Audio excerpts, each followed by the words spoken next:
C1162 10-minute countdown. Chapter 1162 10-minute countdown. Clang. Clang. Clang. The sound of metal colliding with each other resounded without stopping as over 100 cultivators tried to cut Yuan's body. However, no matter how much strength they put in their swings, nobody there could scratch his skin, much less make him bleed. How is this possible? What kind of trick is he using to block our attacks? The cultivators refused to believe that Yuan had an invincible body. Tick-tock, tick-tock, tick-tock. You have 7 minutes before I make my move. Yuan would provoke them with a menacing smile on his face every minute, reminding them of their impending doom. Of course, this made the cultivators even more intense. Your body may be untouchable, but what about your eyes? A woman suddenly propelled herself forward with fierceness, wielding a slender, razor-sharp sword, aimed with deadly precision at Yuan's very sight. But alas, just like the rest of his body, her sword could not penetrate his eyes. Let's try spiritual attacks. There's no way he cultivated both his body and mind to the same degree. Someone there suddenly suggested. However, since techniques that directly attacked one's spirit were incredibly rare, nobody there actually knew of any. This was why nobody tried it in the first place. Nobody here knows any spiritual attacks. Damn it.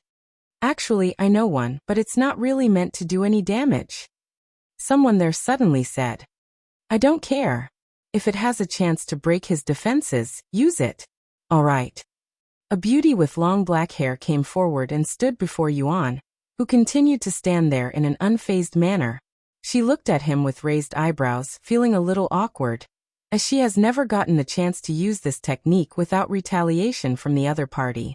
After taking a deep breath, she lifted both her arms and made several hand gestures while facing them at Yuan. Spiritual constriction art. Yuan immediately felt an unforce entering his mind. However, due to his immense soul strength that was incomparably stronger than the woman, it was destroyed just as quickly as it entered his mind. A moment of silence later, when Yuan showed no reaction, the woman mumbled, I think it worked. Really? What was it supposed to do? Yuan suddenly asked, startling the woman to the point it made her jump back like a scared kitten. It didn't work. She quickly corrected herself. Anyways, you have 5 minutes left. Or should I just save some time and kill all of you now, since it's clear that nobody here can kill me? The cultivators there immediately became defensive after hearing his words, with some of them even running away. Yuan laughed at their reaction. Or I can spare your lives. However, since you all refused my offer in the beginning, I will no longer teach you guys any technique. With that being said, if you are willing to accept my challenge and survive one of my strikes, I will give you a chance to learn a technique. The cultivators there looked at each other, wondering what they would do in this situation. Should they risk their life? Or should they just leave? You have 3 minutes to decide before I kill everyone that is still here. Yuan reminded them that the timer was still counting down. Of course, he had no real intentions of killing them, and just wanted to mess with them. I am willing to accept the challenge. A short man stepped forward with a resolute expression on his face. Since he risked his life to come this far without any guarantees that he'd gain anything from the sword graveyard, he might as well risk his life again for this. Very well. And don't expect me to go easy on you. Yuan said. The others quickly gave them some space. I will move in exactly 10 seconds from now. Try your best to stay alive. The man swallowed nervously. And as he stood there, every passing second felt like an eternity, as if time itself had come to a standstill. When the appointed moment finally arrived, Yuan swiftly drew forth his sword with a graceful and fluid motion, his sword emanating an aura of immense power that surged forth in a wave of unfettered sword aura, aimed at the man. It was at this moment that the man regretted his decision, but it was too late to back down. Aha! The man released a beastly roar as all of the strength in his body gushed forward like a broken dam, his life depending on it to block Yuan's sword aura. When the man's sword clashed with Yuan's sword aura, he immediately realized the difference in their strength. It was like heaven and earth, and he felt like a mortal before an unattainable strength that will forever haunt his soul. With their clash, the man's sword was cleanly sliced in two by the sword aura, leaving him defenseless before the unstoppable force. The sword aura continued its unrelenting advance, cleaving through the air with a fearsome intensity until it made contact with the man's chest, carving a deep and lasting scar into his flesh. In that moment, the man was brought to the brink of death, his very essence laid bare before the merciless might of Yuan's sword aura. The onlookers swallowed nervously after witnessing the scene. The spectacle before them was not a showcase of Yuan's sword techniques, but a display of his raw power that was channeled through his sword aura. However, unbeknownst to them, that wasn't even half of Yuan's full strength, as head held back just enough so that he wouldn't kill his challenger. Yuan turned to look at the crowd and asked them, "Anyone got a restoration pill for him? He might really die at this rate." Someone quickly came forward to offer a mid-quality restoration pill. Once consumed, the man's bleeding immediately stopped and his breathing became steady, but the scar on his chest remained. "Since you managed to survive, I will teach you a sword technique from any sword that existed within the sword graveyard, but seeing your current condition, let's postpone this until I go through everyone else here." "Okay." The man nodded in a stiff movement. Yuan turned to look at the others with a devil-like smile. "So, who else wants to challenge me?" C1163 Unfathomable Generosity. Chapter 1163 Unfathomable Generosity. The cultivators at the sword graveyard silently stared at the man lying on the ground with a massive scar on his chest. Fortunately, he barely managed to survive. However, they might not be as lucky, and judging from what they witnessed, nobody there was confident in blocking Yuan's sword aura. "I will probably die if I am struck by his sword aura." Many of the cultivators there had the same thought. "If you do not wish to challenge me, you may leave and I will not chase after you. However, if you stay here, I will come for you," Yuan said. And he continued, 1 minute left. Over half of the cultivators there turned around and ran away. They did not want to be chased by a monster that could not be harmed even by heaven-grade treasures. In their eyes, Yuan was even more dangerous than the immortal demons that roamed this land. Once those that wanted to leave were gone, Yuan beckoned those that decided to stay. "We don't have all day. Come receive my strike if you dare." His next challenger stepped forward with trembling legs. "If a man like that had the courage to receive his strike, there's no reason I should run away." This man encouraged himself using the first challenger. As they assumed their position, Yuan slashed forward, sending his sword aura at the man. "It's gotten even stronger." The onlookers exclaimed in a shocked voice after sensing the devastating pressure coming from Yuan's sword. Naturally, Yuan had adjusted his strength to his new challenger, or it wouldn't be fair to the previous one. "Arg!" The man screamed in pain as the sword aura cleanly sliced through his defensive treasure and 2 of his fingers. He then retrieved multiple restoration pills and swallowed all of them at once, bloating his throat like a toad. "I have survived!" The man roared in excitement and relief. Yuan didn't watch him celebrate and immediately beckoned for the next challenger. Over the next hour, Yuan would unleash his sword aura again and again upon those that dared to challenge him. In the end, none of the 100 or so cultivators that challenged him managed to escape unscathed, with many receiving life-threatening injuries. Some of them were even missing a limb or 2. And unfortunately, despite his best efforts to control his power and minimize the damage, Yuan could not do anything about any unforeseen accidents, which tragically ended the lives of several challengers, their corpses turning into spiritual energy for the endless emperor's tomb. After a moment of silence for those that died, Yuan began to fulfill his promise to those that managed to survive. "Which sword do you wish to learn from?" he asked the man who now had a scar on his chest. "I want to learn the Divine Edges technique." "Very well."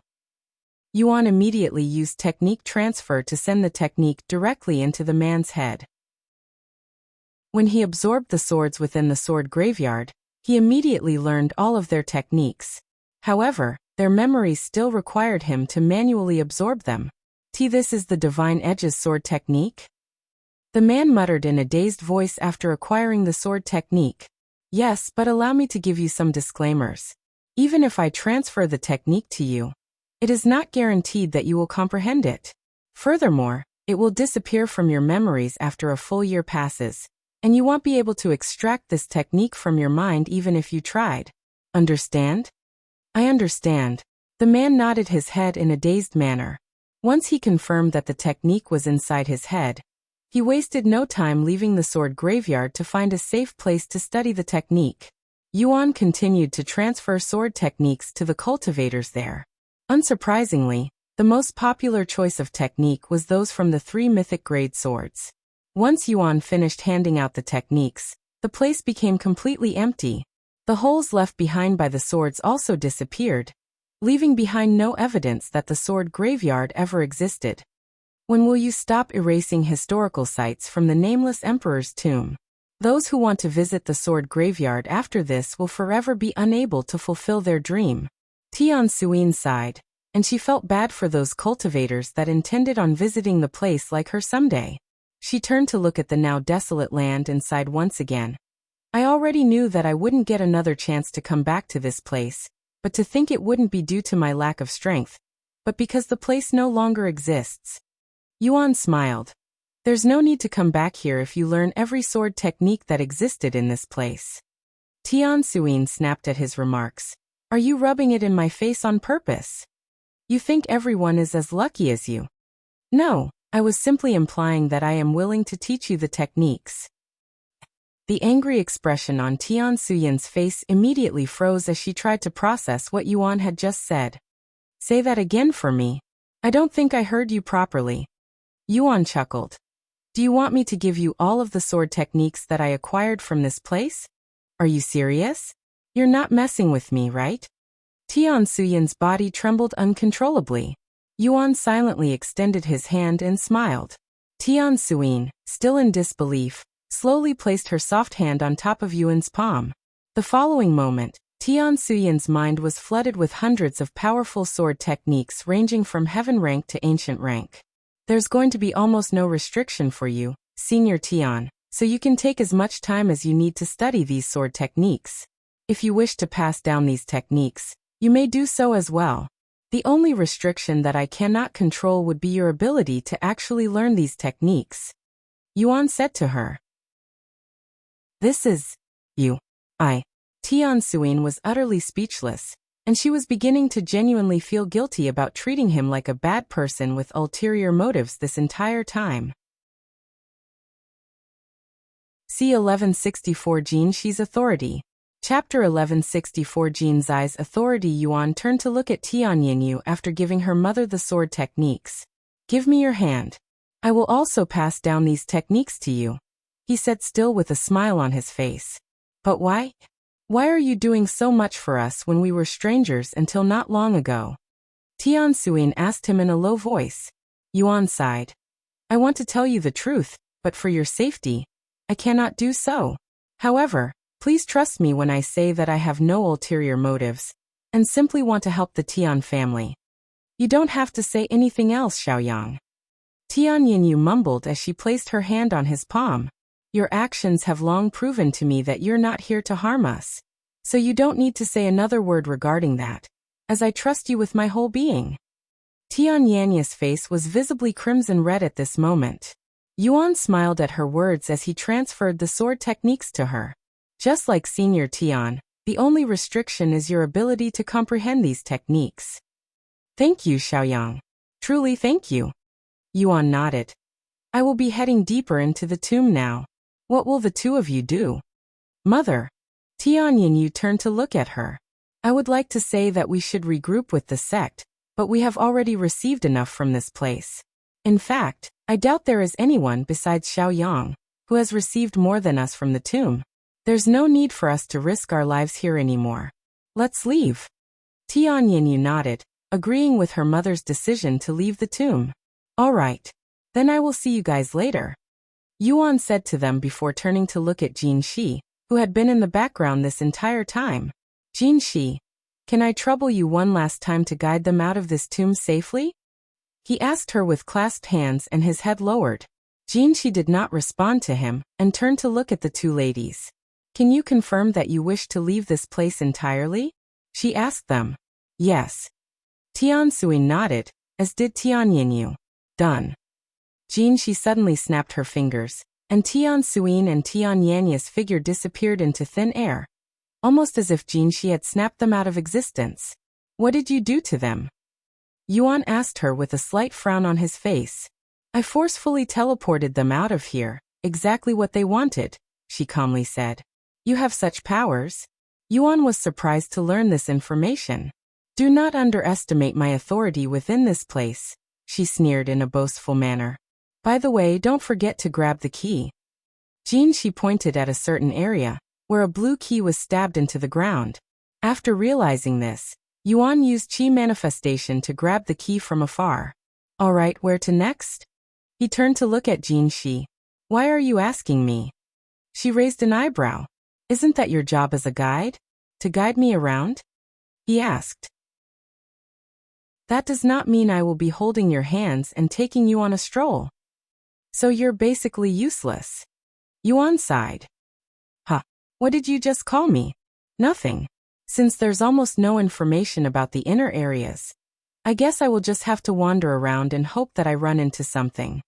He proceeded to pick a random direction that wasn't towards where he'd come from and started flying that way. I dare you to call me useless again. I dare you. She complained as she followed him from behind. Even though she's probably Li Jinxi's incarnation, there's a vast difference between their characters. Yuan thought to himself as he tried his best to ignore her. A week later. Kill him. Kill him. Kill him. A demon wearing a black-colored crystal on its right shoulder roared as it commanded the surrounding demons with a red crystal. Over 10 demons rushed at Yuan simultaneously. What's wrong? You seem to be having trouble with a mere human. Are you not ashamed to be called a demon? Yuan provoked them as he killed them one at a time with sword aura. There were over 50 demons when the fight started, but there are less than 10 now.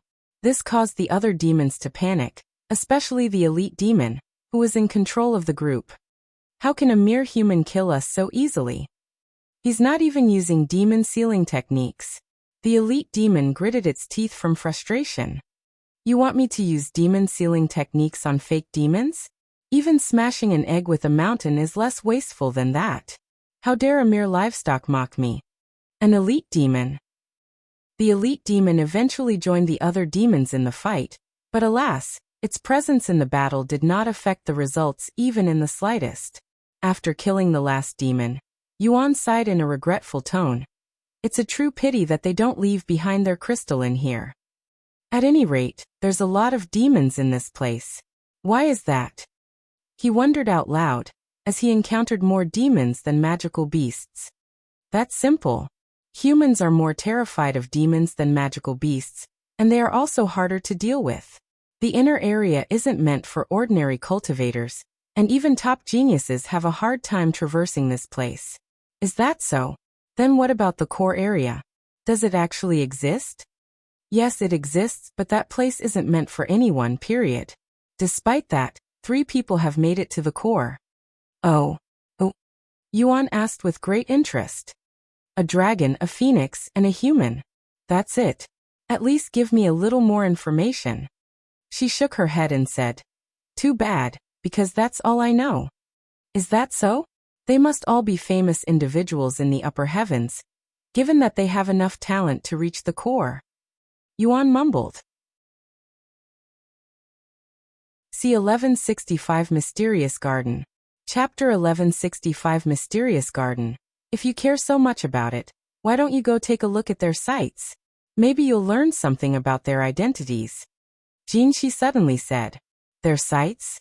What are you talking about? Yuan raised an eyebrow. Those that have managed to make it to the core of the tomb are awarded with a special location somewhere in the tomb to memorize them.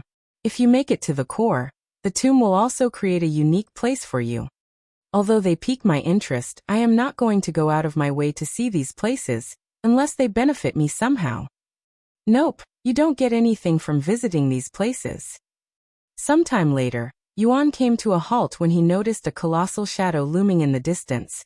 Its shape and form reminiscent that of a dragon. Hey, is that? Indeed, that statue was created to memorialize the dragon who reached the core. It's quite large, spanning thousands of miles. Despite only seeing a glimpse of its immense form, Yuan couldn't shake the inexplicable feeling of familiarity that washed over him at the sight of the shadow. It was as if he had encountered this behemoth before, perhaps in a long-forgotten dream or a faded memory from a past life, and its presence now stirred something deep within him, something primal and profound that defied explanation. The Great One? Yuan suddenly muttered this name. You know the dragon? Jinshi looked at him with a surprised look on her face. I'm not sure if this dragon is the Great One. It certainly gives me a familiar vibe. Though even if it is the Great One, I can't say that I really know him. It's complicated. After encountering what he assumes to be the Great One, Yuan decided to follow the direction it was pointed towards. Thousands of miles later, Yuan came to a stop again when he noticed a garden in the distance. What is this place? Yuan asked Jinshi as he descended towards it. However, Jinshi didn't respond, and when he turned to look at her, she appeared to be greatly shocked by the appearance of this garden. Why is this place here? He could hear Jinshi mumbling in a dazed voice. Yuan raised an eyebrow and returned to look at the garden from outside. At glance, he couldn't help but be awestruck by the vast array of colorful and vibrant blooms inside the garden, each one a unique and exquisite creation of nature's boundless beauty, captivating his senses and filling his soul with a sense of wonder. However, these flowers were clearly still immature and not fully bloomed. At the heart of the garden, amidst the colorful flowers, stood a small and unassuming pavilion. When Yuan's eyes beheld the sight of the pavilion, his heart stirred with an inexplicable yearning, a deep connection that transcended time and space. As if drawn by an invisible force, he felt compelled to approach it, his footsteps guided by an ethereal presence that whispered to his soul, beckoning him to get closer. The pavilion, bathed in the soft light of the sun, seemed to glow with an otherworldly radiance. When Yuan stepped foot inside the garden, a curious thing happened. The flowers that had been half-bloomed began to stir, as if sensing his presence and responding to his arrival. Petals unfurled, leaves stretched out to bask in the sunlight, and the air was filled with the sweet fragrance of blossoms bursting into full bloom. It was as if the garden had been waiting for him, ready to showcase its most precious treasures in his honor. Yuan felt a surge of wonder and awe wash over him, as if he had stumbled upon a secret garden that had been hidden away from the world for countless eras, now revealed to him alone. The flowers fully bloomed by the time he reached the pavilion, and to his absolute surprise, these flowers became enveloped in sword aura after their blossoming. Since there was nothing inside the pavilion, Yuan could only stand there and look around as he tried to figure out the secrets of this garden.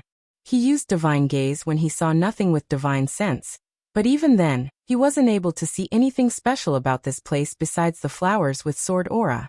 He turned to look at Jinshi and asked in a loud voice, "Hey, Jinshi, what is this place?" Jinshi snapped out of her daze and looked at him with a pondering face. "No, there's no way." She mumbled in a dumbfounded voice. Eventually she said, "There is nothing special about this garden, so you can stop wasting your time here." Yuan immediately doubted her words, which did not align with her reaction. When Jinshi saw the dubious look on his face, she sneered, "I am serious. There isn't anything for you to gain here. It's just a garden that was once managed by my master. If you don't believe me, you can continue wasting your time here." Yuan stared at her eyes to see if she was teasing him, or if she was telling the truth. She's not lying. But why would a pointless place like this exist in the tomb? He wondered inwardly. Whatever, I will come back here later if I have the time. With that in mind, Yuan left the garden and returned to wandering the tomb. Jinshi silently stared at Yuan's back and thought to herself, that garden only blooms for master, so why did it bloom for him? As they soared through the sky, leaving the garden behind, a strange phenomenon began to unfold. A thick mist, like a shroud of mystery, descended upon the garden, obscuring it from view and engulfing it in a cloak of otherworldly fog. When the mist finally dissipated, there was nothing left but an empty patch of ground, devoid of any sign that a garden had ever existed there. It was as if the garden had been a mirage, a fleeting dream that had vanished into the ether as soon as it had been beheld. C1166 Phoenix Statue. Chapter 1166 Phoenix Statue. After flying for several more days, Yuan came to a halt when another statue appeared in the distance. This time, It was that of a massive phoenix with colossal wings that covered almost the entire sky. What a sight! Yuan took a deep breath after a sense of awe washed over him. Suddenly, a figure materialized right in front of him out of thin air. It was Feng Yuxiang, and she was staring at the phoenix with a dazed look on her face.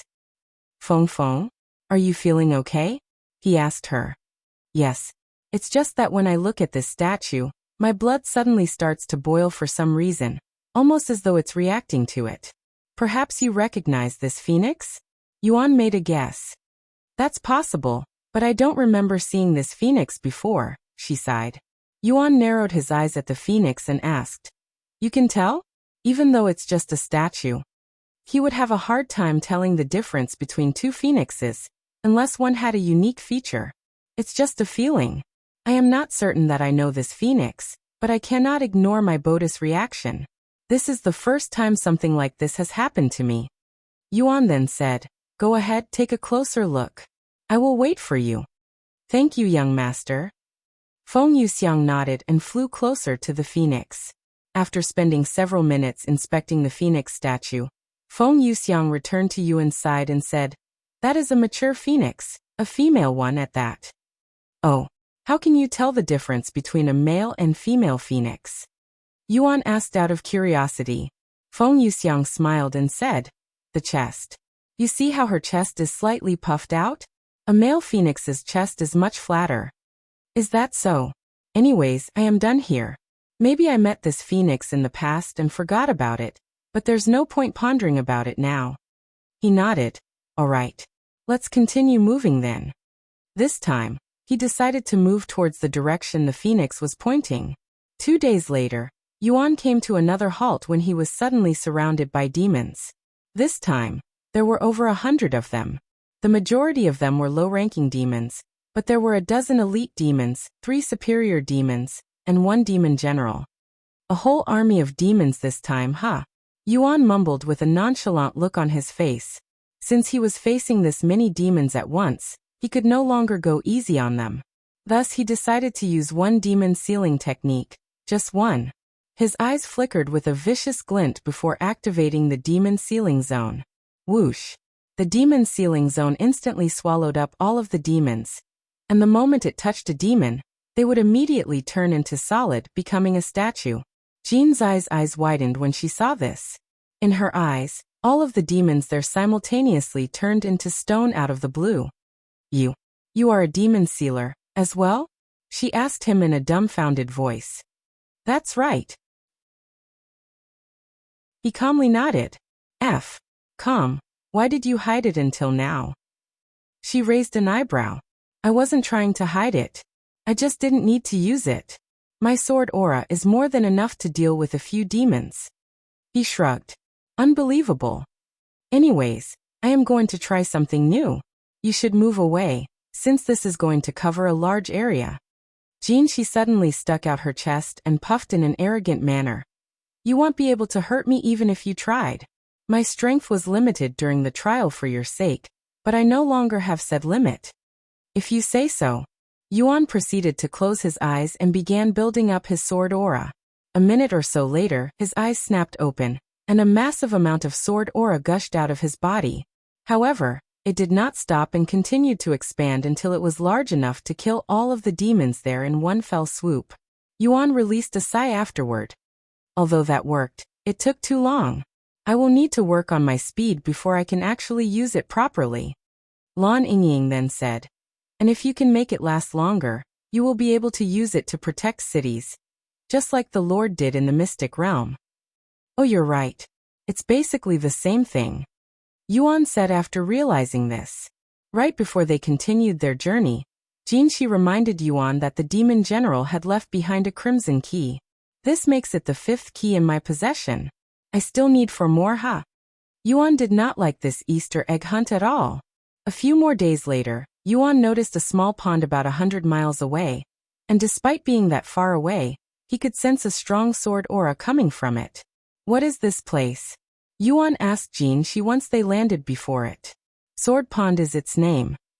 Yuan tried to see how deep this pond was, But to his absolute shock, he wasn't able to see the ground even with his divine sense at maximum strength.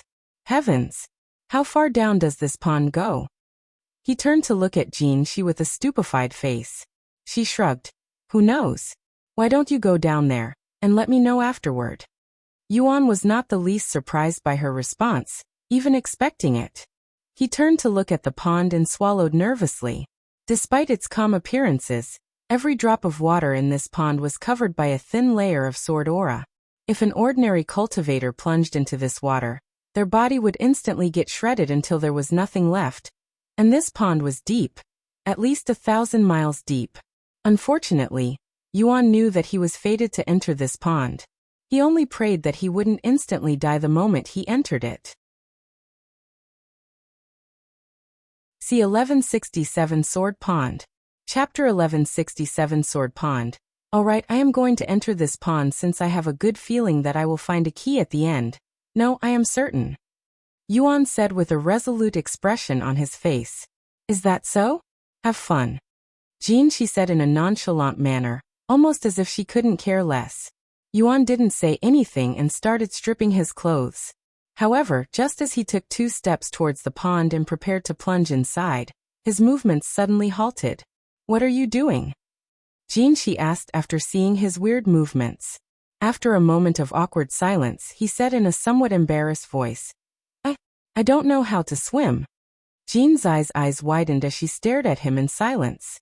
A moment later, she bent backwards and started laughing out loud that her voice could be heard miles away. Are you serious? You don't know how to swim? That's pathetic. She pointed at him and laughed without restraint.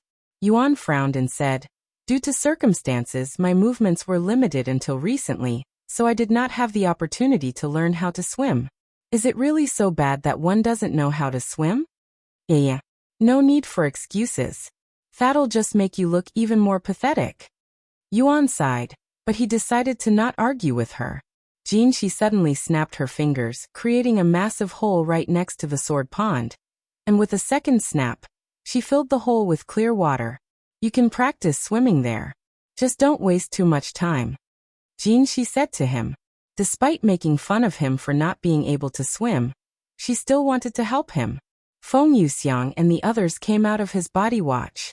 Young master, I would love to teach you how to swim, but honestly, I don't know how to myself, and I do not like water. Feng Yuxiang sighed. Well, you are a creature of fire after all. Yuan smiled at her.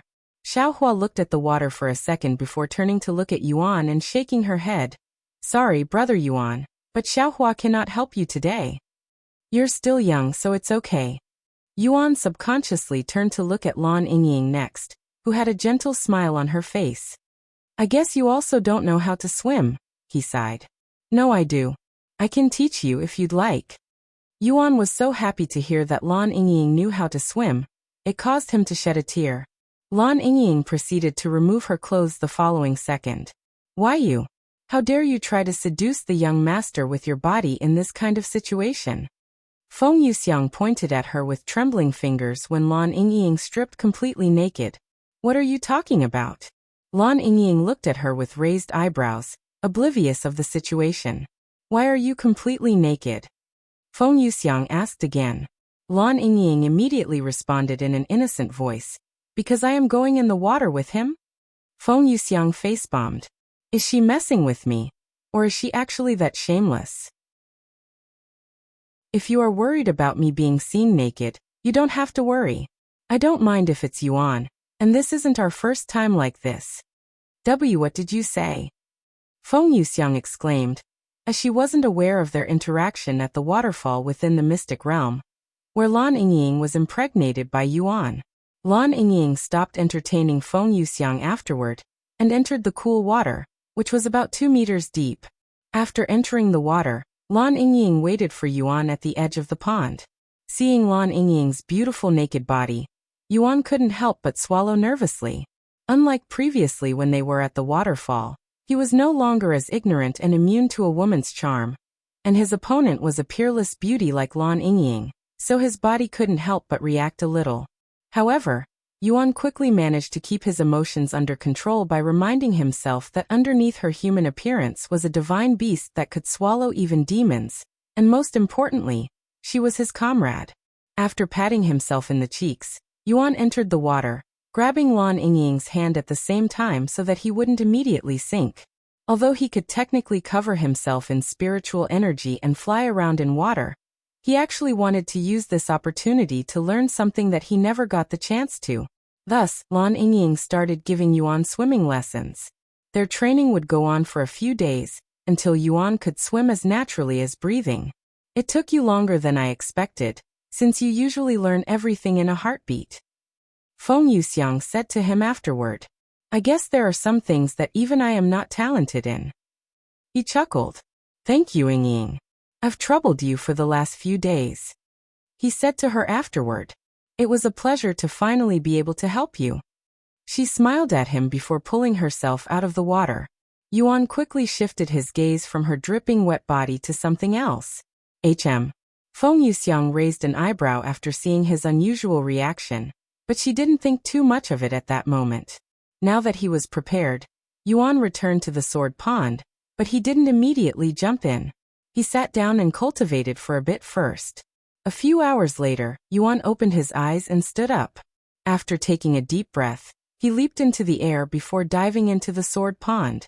Since it's just sword aura, it shouldn't affect my sword body. He thought to himself as he plunged into the cold water. Fuck. It's freezing. He cursed inwardly, and he regretted not testing the water's temperature before jumping in. The water was so cold it felt like every pore in his body was being poked by needles.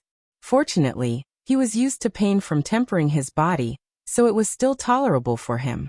Unfortunately, the cold would only worsen as he swam deeper inside the sword pond. Chapter 1168. Published at 10th of April, 2023. 11:04 and 58 seconds AM. Chapter 1168. If audio player doesn't work, press stop then play button again. After swimming for a minute, Yuan immediately gave up on trying to swim normally and propelled himself forward using spiritual energy. Not only did this help him travel many times faster, but it also protected him from the cold. However, because every drop of water in the sword pond is covered in sword aura, it would shred his spiritual energy constantly. Fortunately, he could recover his spiritual energy faster than the sword aura destroyed it. About 100 miles down, the temperature in the sword pond changed drastically. It was no longer cold, but scorching hot, almost as though he was swimming in lava. And it burned through his spiritual energy like a hot knife in butter. This sudden change in temperatures caught Yuan off guard, and he had to quickly adjust to it. The temperature was so hot that it constantly burned his skin. If it weren't for his regeneration ability, he would definitely die if he continued diving deeper. Yuan endured the burning sensation that consumed his entire body, and continued moving forward, swimming deeper and deeper into the sword pond. 200 miles deep, the temperature changed again, returning to being extremely cold, but it was at least 2 times colder than before. This same pattern continued until he reached a depth of 500 miles. What is this sensation? It feels cold and hot at the same time. Yuan was baffled by this phenomenon that he could not fully describe. His skin felt like it was being burned, yet it also felt like he was cold. It was a weird feeling that he has never experienced before. However, even more horrifying was the fact that his regeneration ability was barely keeping up with the destruction done to his body, which was a first as well. If I continue diving deeper without any plans, I will definitely not make it to the end and die. He stopped moving temporarily to ponder a solution. A moment later, he recalled something that had done in one of his previous lives. To temper the body is to embark on a journey of destruction and rebirth, tearing down the old and rebuilding the new, like a phoenix rising from the ashes. Ah, I understand what I have to do. This sword pond. It's the perfect environment to temper my body. And for the next week, Yuan would remain at the 500 miles mark without moving an inch, letting the hot and cold water continuously destroy his body. Ding. With his improved perfect regeneration, Yuan's body was regenerating at a much faster pace than previously. Perfect. Now I can continue. Yuan smiled inwardly as he began moving again. For the next 500 miles, Yuan would experience even harsher temperature conditions, which made him wonder if there was a limit to it. When he was just a few meters away from the 1000th mile mark, Yuan stopped moving to inspect the water with his divine sense. Due to some mysterious force in the sword pond, his divine sense was limited to only a few meters ahead of him, but that was more than enough for him to see what was waiting for him ahead. Fuck me. The sword aura has become enhanced sword aura. He cried inwardly after seeing this change.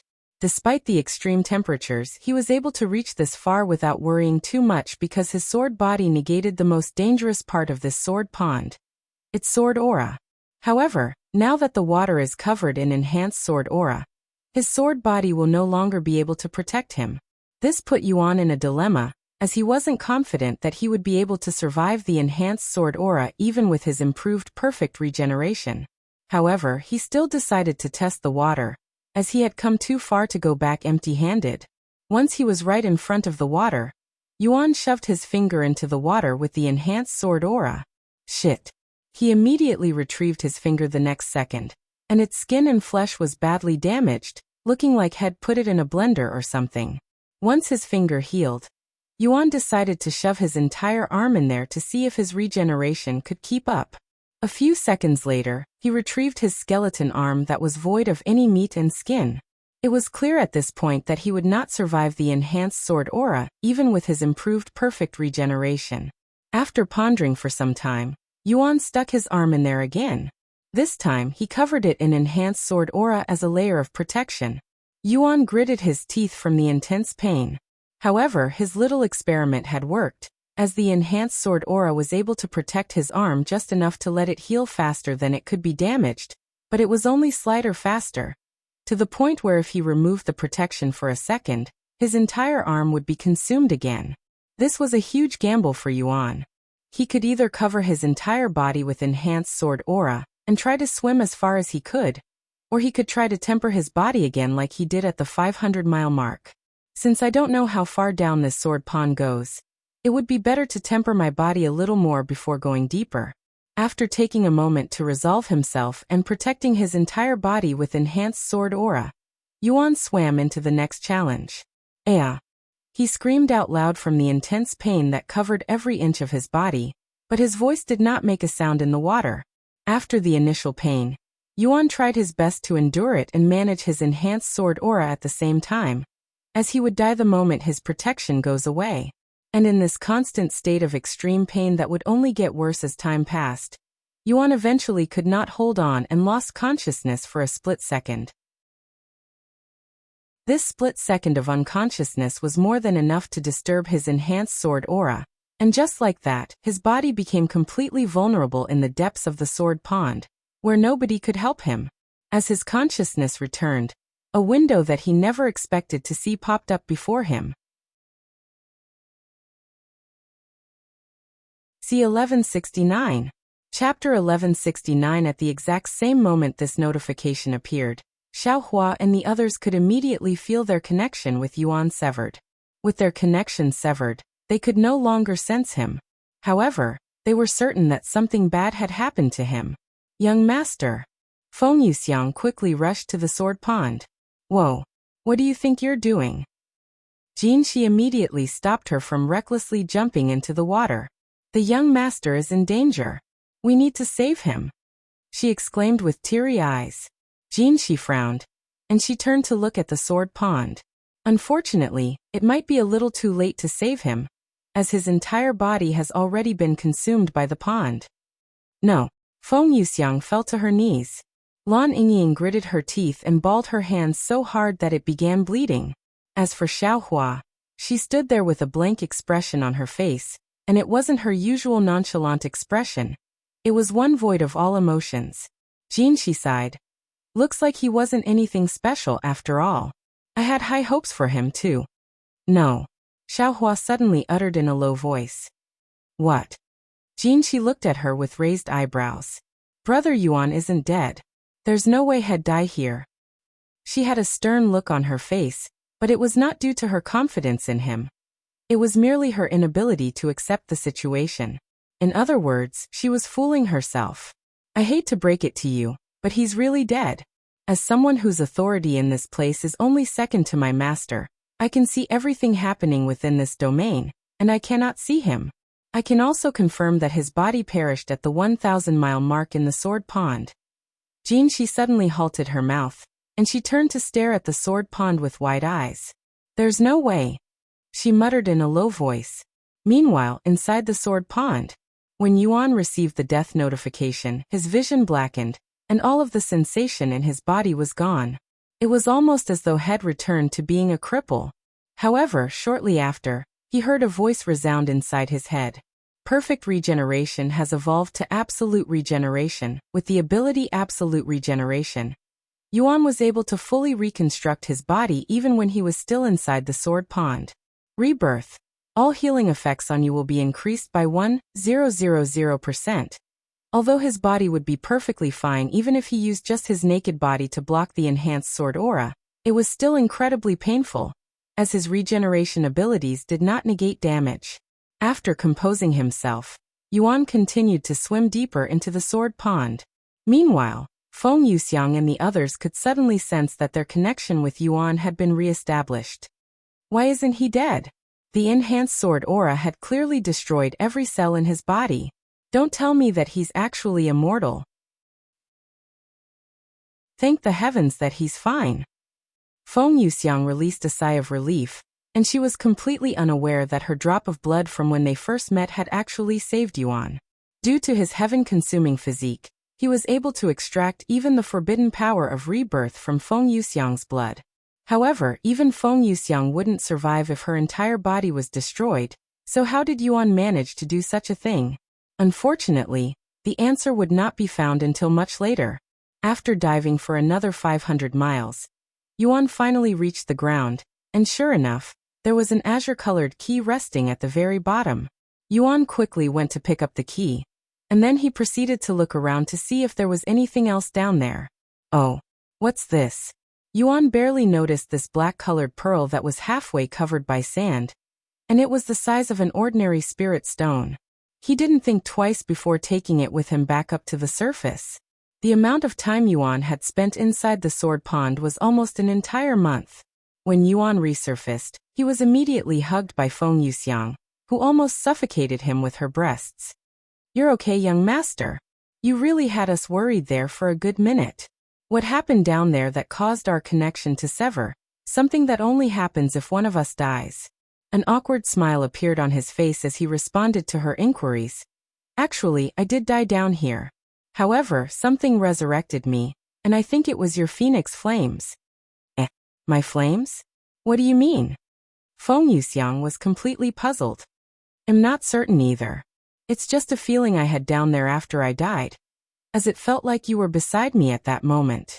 Feng Yuxiang wasn't sure what he was talking about, but she was over the moon to hear that Shed somehow managed to save his life. Are you really okay, Yuan? Lan Yingying asked him. Yes, I feel fine. In fact, I have never felt better. Due to the extreme conditions inside the Sword Pond, I was actually able to temper my body down there. My body is stronger than ever now because of that. Yuan flexed his toned muscles. He then turned to look at Jin Shi, who had been silently staring at him since his return. Hey, do you know what this item is? I found it down there. Yuan showed the black pearl to her. No clue. She immediately shrugged, and she quickly added, I am serious. I don't know the majority of the treasures in this place since they were not placed there by me but by the master. Can I see it for a second, young master? Feng Yuxiang asked. Oh right. You're an expert with treasures. Here, take a look at this. I can sense an unfathomable power inside, but I don't know what it is. He quickly showed her the black pearl. Feng Yuxiang didn't immediately recognize it, but when she did, her eyes widened like saucers. This can't be, she exclaimed. F.N.L. C1170 Top Ten Treasure. Chapter 1170 Top Ten Treasure. You know what this treasure is? Yuan became excited after seeing her surprised reaction. She nodded and proceeded to mumble in a dazed voice. If I am correct, this should be the primordial crystal. It's an exceedingly powerful resource that was thought to be extinct in the 9 heavens. There are many legends that surround this treasure. Some say it will give one immortality. Some say it will give the carrier ultimate strength. Some even say that it will directly make you a god. Do you know what it actually does? Yuan asked. She shook her head. Unfortunately, I only recognize it due to the void-like energy within. Even then, I am not 100% certain that this is the primordial crystal. Feng Yuxiang turned to look at Jin Shi and continued. Perhaps she might know about it, since she should have existed when the primordial crystal was still available. Jin Shi quickly nodded and said, "Of course I have heard of the primordial crystal.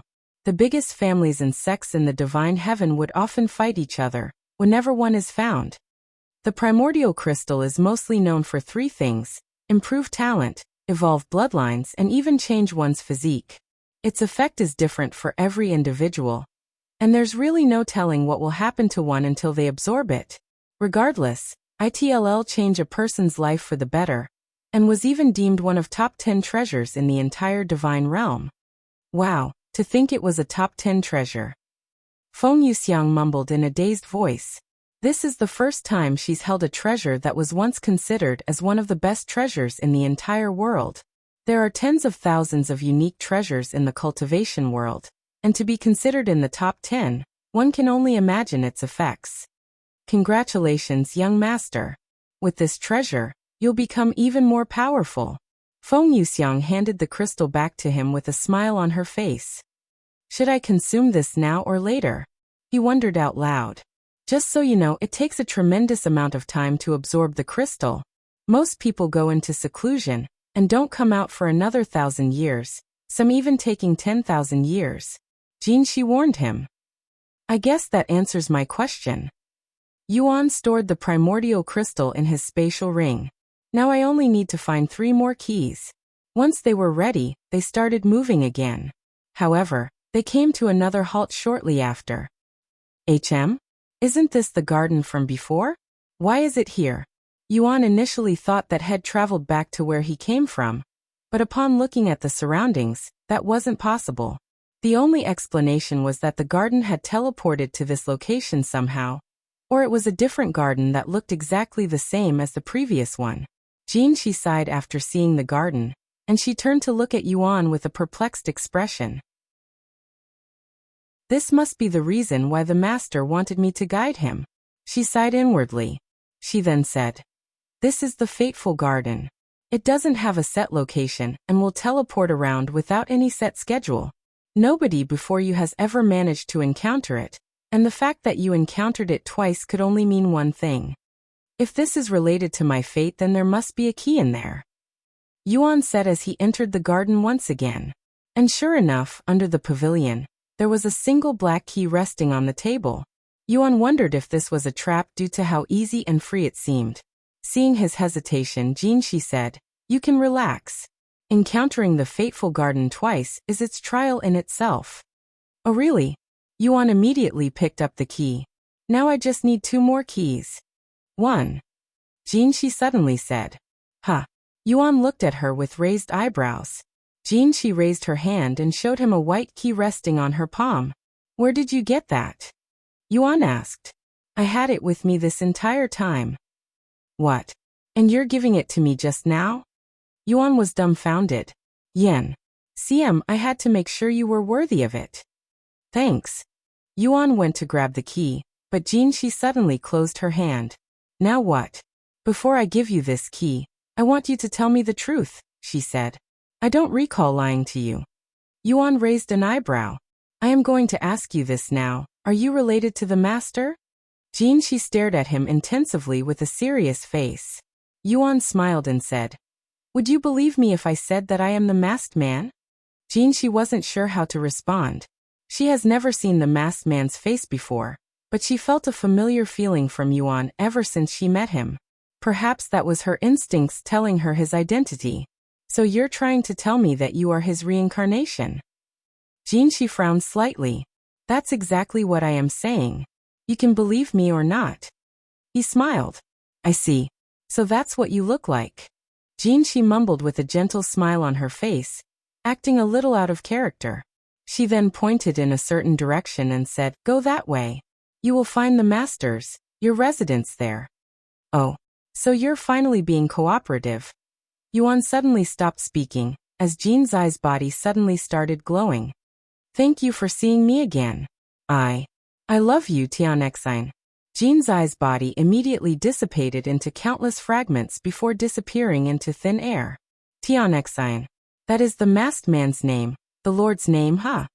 Yuan stared at the empty air where Jinshi stood just moments ago. "Thank you, Jinshi. I will make sure to take care of you in this life as well." Yuan gave a courteous bow before going in the direction Jinshi pointed at. C1171 Their Journey Together. Chapter 1171 Their Journey Together? 1171 Their Journey Together. Jinshi. She left us too soon. I still had a lot of questions for her. Yuan sighed inwardly as he flew in a straight line towards the direction Jinshi gave him. As he flew towards his unknown destination, Yuan would slowly absorb the memories from the swords he acquired at the sword graveyard, hoping that one of them had memories of Jinshi. 1 day, 1 week, 2 weeks, a month later. Did Jinshi give me the right directions, or was she messing with me till the very end? I have been flying for a month straight now, yet I don't see anything but water. He sighed out loud. After 2 weeks of flying straight, Yuan eventually left the land and entered what seemed to be an endless sea. When one encounters nothing for a month, they could only assume that they went the wrong way. Furthermore, I am still missing one key. Feng Yuxiang chuckled. I don't think she would mess with you like that, especially after knowing your real identity. After another week of flying, Yuan suddenly noticed with his divine sense a small island about 1,000 miles straight ahead, but it appeared to be empty. Regardless, this pumped up his adrenaline, causing him to speed towards it like a shooting star. When he arrived, he landed on the seemingly empty island. After waiting around for a couple of minutes with nothing happening, Yuan shouted, "Hey! I know you're here, Tianxin. Show yourself." Sure enough, a figure would appear in the distance before slowly approaching him. However, this person wasn't wearing a mask, and he looked exactly like Yuan. "Do you have all 9 keys?" Tianxin asked him. "No, I am still missing one, but if Jinshi told me to come here, then I should find the last key here." Tianxin smiled, and he showed his palm to Yuan. Resting on top of his palm was a large key that looked different from the rest. "This is the master key, the last key to my kingdom." Tianxin snapped his finger, and a massive building appeared out of thin air behind him. "So what do I have to do to get it, since I doubt you'll give it to me for free?" Yuan said with his arms crossed in front of his chest. "It's nothing much. I just want you to do something for me." Tianxin said with a calm face. "What is it?" You probably already realized this by now, but there are some people in your current life that used to be with you in your past life. Yuan raised an eyebrow before nodding. "That's right. Why are you telling me this now?" "Jinshi, if you ever encounter her, please take care of her, as I have failed to do so in the past." "You failed her? What does that mean?" In response to his question, Tianxin pointed a finger at him before shooting something inside his forehead. Yuan immediately became dazed as memories flooded his head. Inside this memory, he was seeing things through Tianxin's eyes, and there was a beautiful woman standing before him with a defeated look on her face. "Tianxin, let me follow you. I want to become as strong as you." "And how will following me help you achieve that?" "I refuse. You'll just be a hassle." Tianxin sneered coldly. Jinshi gritted her teeth and said, "I don't care. I am going to follow you, regardless if you agree or not." "So you are a stalker now as well?" Tianxin sighed. Shut up. I will follow you and learn from you. In return, I will serve you. I am even willing to call you master." Tianxin sighed again, and he turned around. "Do as you please. But don't expect me to protect you when you get in trouble, since the places that I am fated to traverse are filled with danger." He gently leaped into the air, before flying away. Jinshi immediately followed him despite the injuries on her body that she had suffered after a short battle with him. And over the next several thousand years, Jinshi would follow Tianxin around like a minion. From dangerous places that even immortals avoid to uncharted lands, Jinshi witnessed all sorts of environments and experienced countless near-death situations. However, she still followed him without uttering a single complaint. After thousands of years of being together, Jinshi learned many things about Tion, and it was inevitable that she would eventually start to have romantic feelings for him. But not wanting to ruin their relationship, Jinshi kept her emotions hidden. Unfortunately, she was bad at hiding her emotions, and even a blind man could tell that she was in love with Tion. As for Tion, even though he knew her feelings for him, because he was born with memories of his past lives, he could not respond to it and acted as though he didn't notice it. He also didn't want to admit it, but he enjoyed Jinxi's company. To him, Jinshi was his unofficial disciple, and he would give her cryptic advice every now and then, assisting her cultivation. He would also save her life a couple times despite saying otherwise. Of course, he did so discreetly so Jinshi wouldn't make fun of him for it, but she would eventually find out about it, which caused her feelings for him to grow stronger. Their journey together would continue for another 100,000 years, until Jinshi perished in an accident on the day that she decided to temporarily separate from him.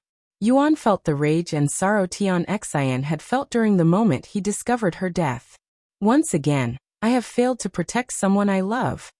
Tion would halt his journey for 1,000 years, reflecting on his actions and his hesitation to express his feelings for Jinshi because he also had feelings for his loved ones in his past lives. As the only Tion who recovered his past lives' memories before meeting someone special, he saw the world in a different light, and he would always push away others, fearing that it would be disloyal to his previous partners. During his 1,000-year-long seclusion, Tion remained on a small island, the same one that Yuan was currently on. C1172 Peak of Treasures. Chapter 1172 Peak of Treasures? 1172 Peak of Treasures.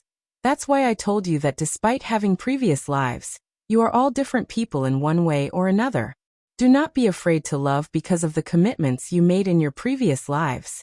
You will regret it like I did.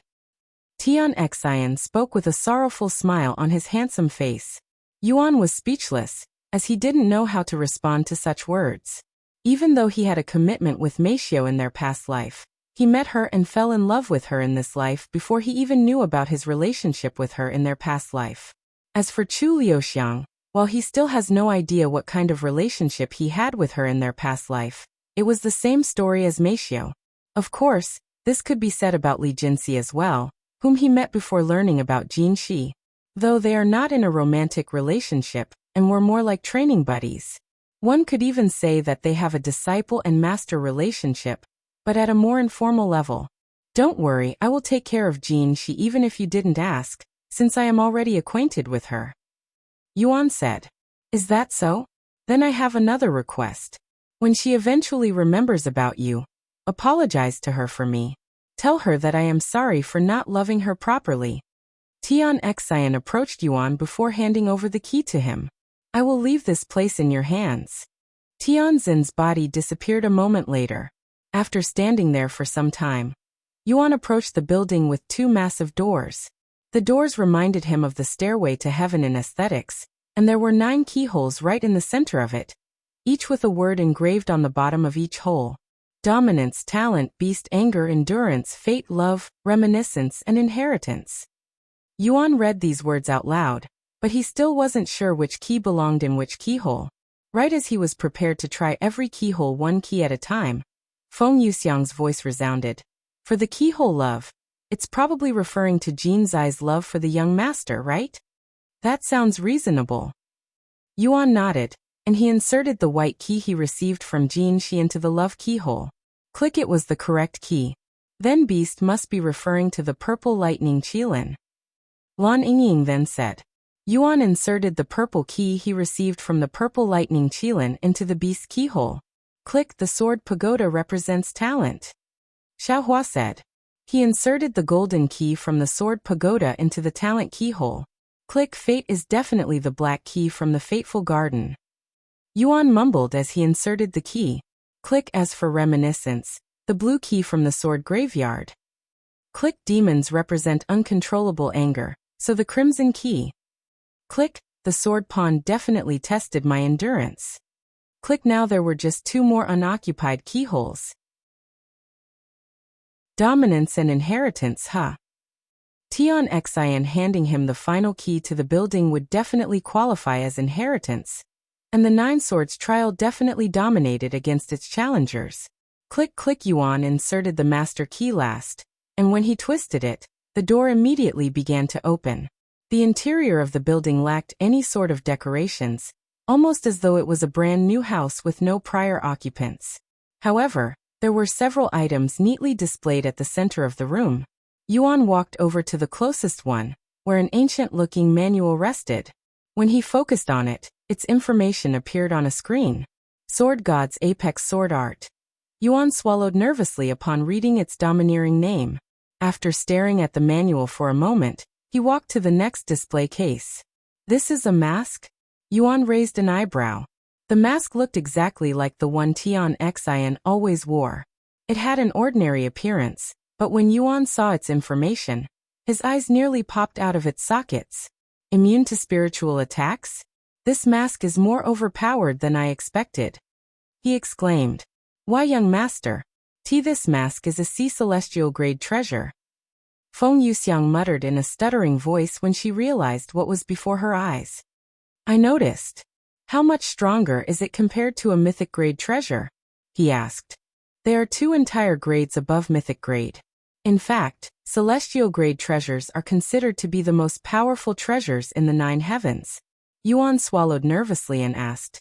So there is nothing above celestial grade?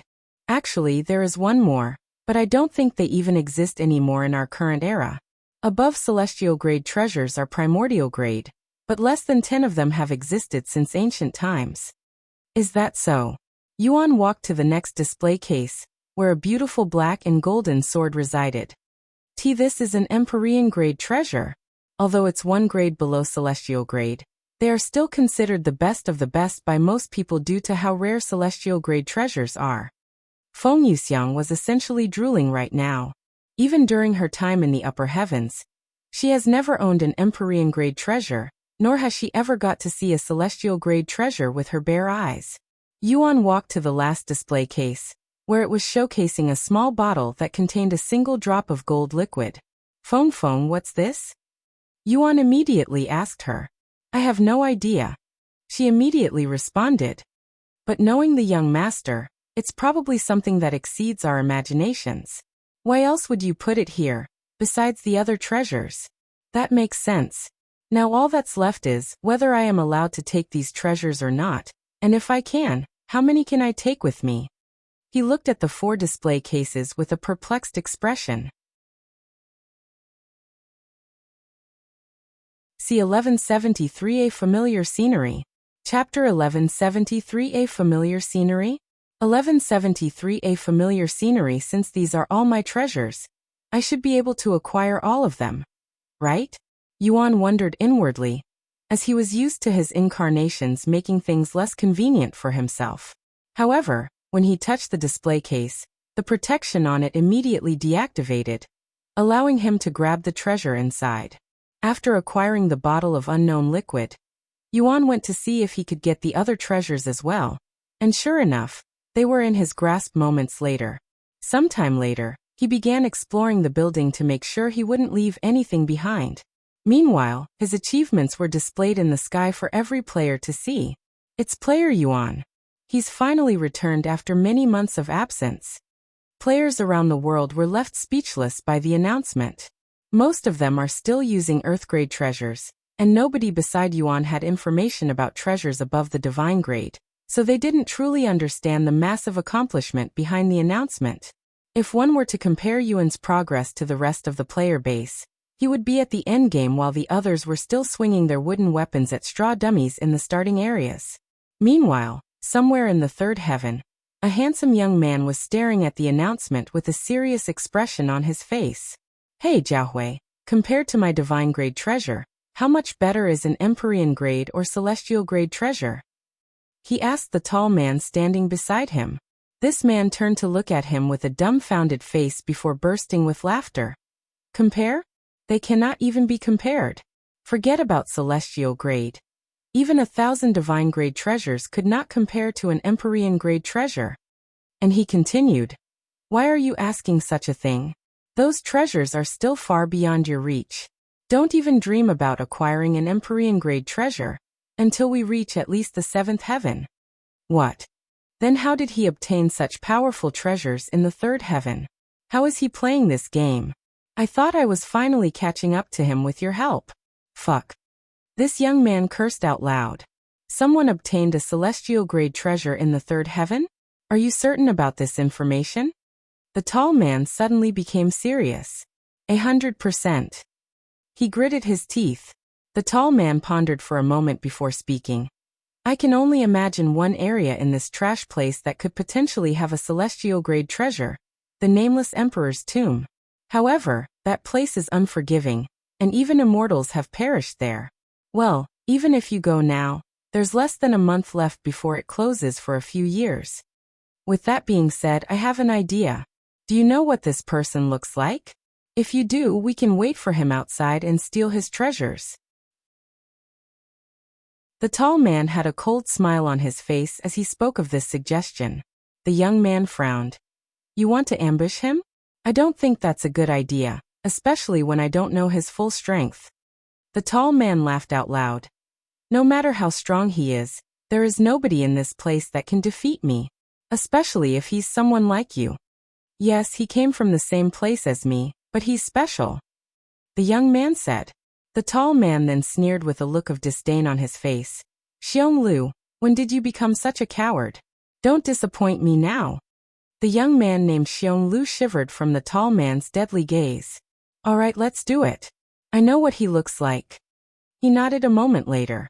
That's what I'm talking about. As long as I am here, nobody can stop us. Ahaha. Meanwhile, inside the Nameless Emperor's tomb, Yuan stood inside a certain room that had multiple shelves full of jade slips. What is this? Yuan randomly picked up one of them and looked inside with his divine sense. Sometime later, he placed the jade slip back in its spot and proceeded to stand there with a perplexed expression on his face. What's the matter, Brother Yuan? Xiao Hua asked him. That jade slip contained Tianzin's memories with Jin Shi, he said. Let me take a look at a few more. He grabbed a few more jade slip and peered into it. Sure enough, they were all memories of his time with Jin Shi.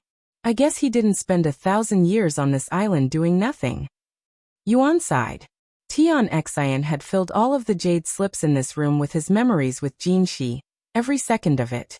And when Yuan watched these memories, Tianzin's thoughts and feelings would transfer to him. By the time Yuan finished going through all of the jade slips in the room, had also grown to love Jin Shi. It was a weird experience for him, but he didn't reject these emotions. It took Yuan almost a week to finish, leaving him with 3 more weeks in the Nameless Emperor's tomb. After putting down the last jade slip, Yuan walked out of the room without taking any of them with him, as he felt that they belonged in this place. In the next room, he found himself standing before a round platform placed at the center of the room. The platform was about 6 inches tall and 5 meters in diameter, and the curved surface around the platform had drawings of several dragons engraved into it. For some unknown reason, Yuan could sense a nostalgic feeling coming from it. After looking at it for a moment, he decided to stand on top of it. The following moment, his figure would disappear from the room, and a pillar of light would appear above the Nameless Emperor's tomb before piercing into the heavens. When he opened his eyes, Yuan found himself staring at a familiar-looking scenery. C1174 Returning to Ancient Dragon City.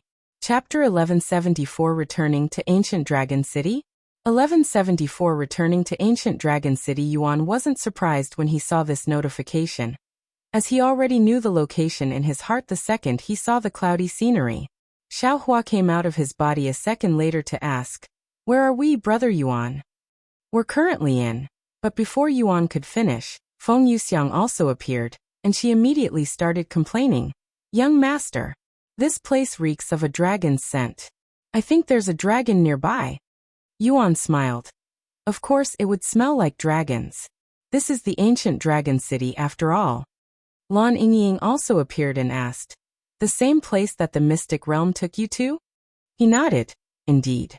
I was teleported here when I activated some kind of teleportation formation in the mystic pagoda. Since the dragon ancestor knew Tian Xian, it's not surprising that we would come back here through the nameless emperor's tomb." Suddenly, Yuan and his group turned to look in a certain direction, where a large group of human figures could be seen approaching them. If he didn't know any better, he would have mistaken them as a fellow human. However, for some reason, they looked even more aggressive this time around, and there were 10 times as many people in their group. How dare a phoenix trespass into a dragon's territory? I can even smell an exile amongst them. Attack. Do not let them reach the city. Wait. Yuan didn't even get a chance to speak this time before the dragons launched their attacks on him and his group. You dare bare your fangs at my young master? Watch as I burn you alive. Feng Yuxiang exclaimed as she also launched her own attacks at the incoming dragons. The relationship between dragons and phoenixes are akin to fire and water in the 9 heavens. Whenever they see each other, it would always result in some kind of fight. Because of this, the dragons attacked them on sight, and Feng Yuxiang did not hesitate to fight back. Dong, dong, dong. The sound of war drums suddenly started playing loudly, alerting the other dragons in the city that a battle had started. This greatly shocked the residents in the city, as they haven't heard the war drums being played for hundreds of thousands of years.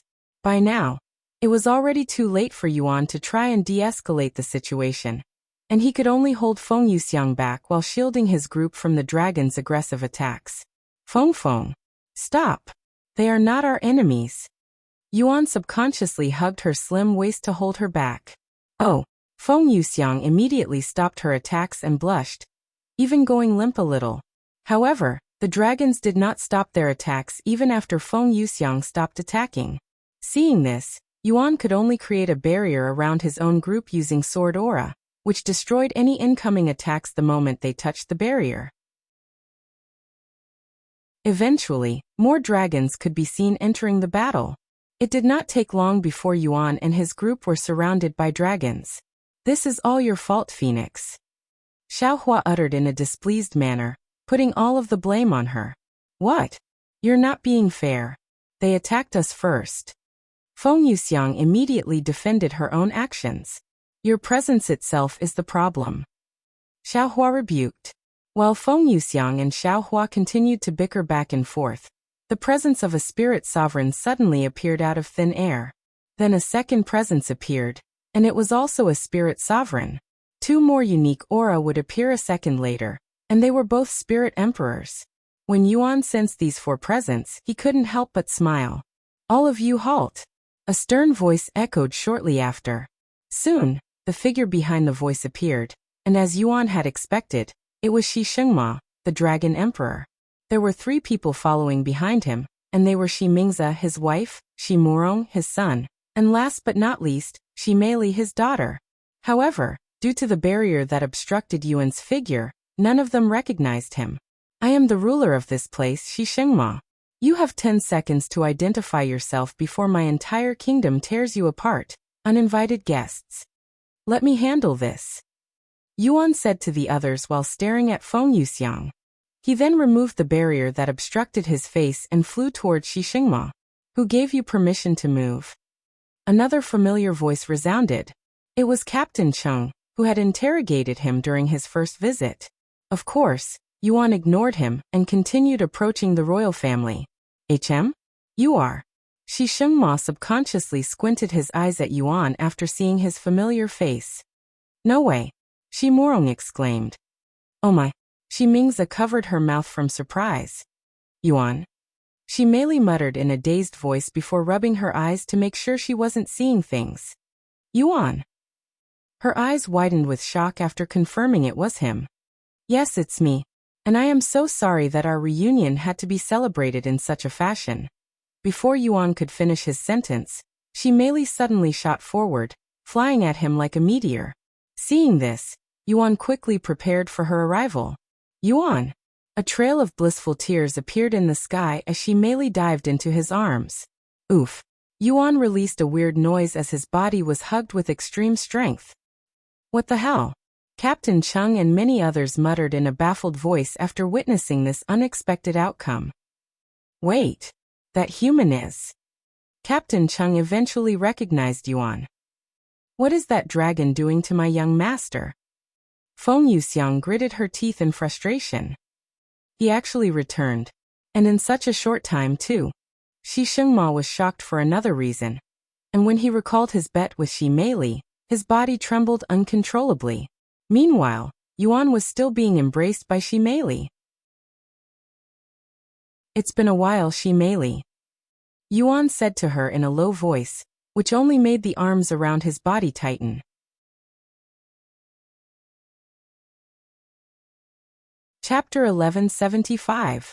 Published at 14th of August, 2023, 5:55 and 22 seconds AM. Chapter 1175. Chapter 1175 Returning to Ancient Dragon City. 2. If audio player doesn't work, press stop then play button again. Chapter 1175 Returning to Ancient Dragon City. 2. 1175 Returning to Ancient Dragon City. 2. Yuan. I can't believe it. Why did you come back so quickly? It feels like yesterday when you last visited. Meili spoke after releasing Yuan from her deadly embrace.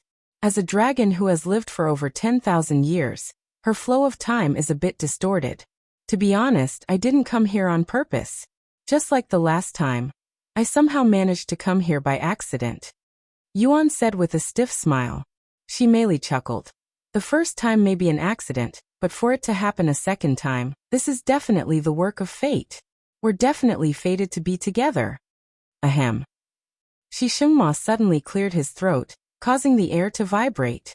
All of you, this is a false alarm. You may return to your posts. He said to others there. The dragons lowered their weapons and bowed to him before returning to the city. Once they were alone, Shengmo approached Yuan. Are any of you hurt? I apologize for any distress my soldiers may have caused for your group. He shook his head. Fortunately, none of us are hurt. And I would also like to apologize for any inconveniences my sudden arrival has caused. It's fine. You are always welcomed in our ancient dragon city, no matter how sudden it may be.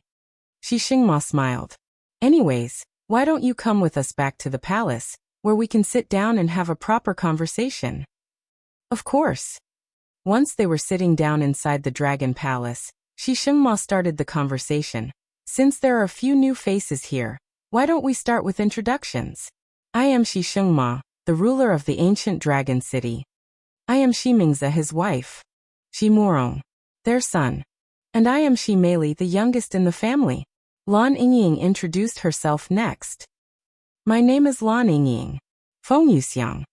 Feng Yuxiang spoke in a stiff voice, as this is her first time being in the same room as dragons. Xiaohua. Xiaohua was the same as usual, being as calm as a still pond. Where's Wang Xiaoying? Meili suddenly asked. Come, she's still in second heaven. Still? Then where did you guys come from? Shengmo raised an eyebrow. The third heaven, inside the nameless emperor's tomb. You've already ascended to third heaven? Weren't you in lower heaven the last time you visited a year ago? Mingze expressed surprise. Indeed. He nodded. At this rate, you'll reach supreme heaven in less than a decade. Shengmo laughed out loud. And he continued a moment later. Anyways, your group is quite diverse. A phoenix, an exile, and... He paused when he reached Lan Yingying, seemingly unable to tell her identity. I am of the divine serpent's bloodline. A divine serpent.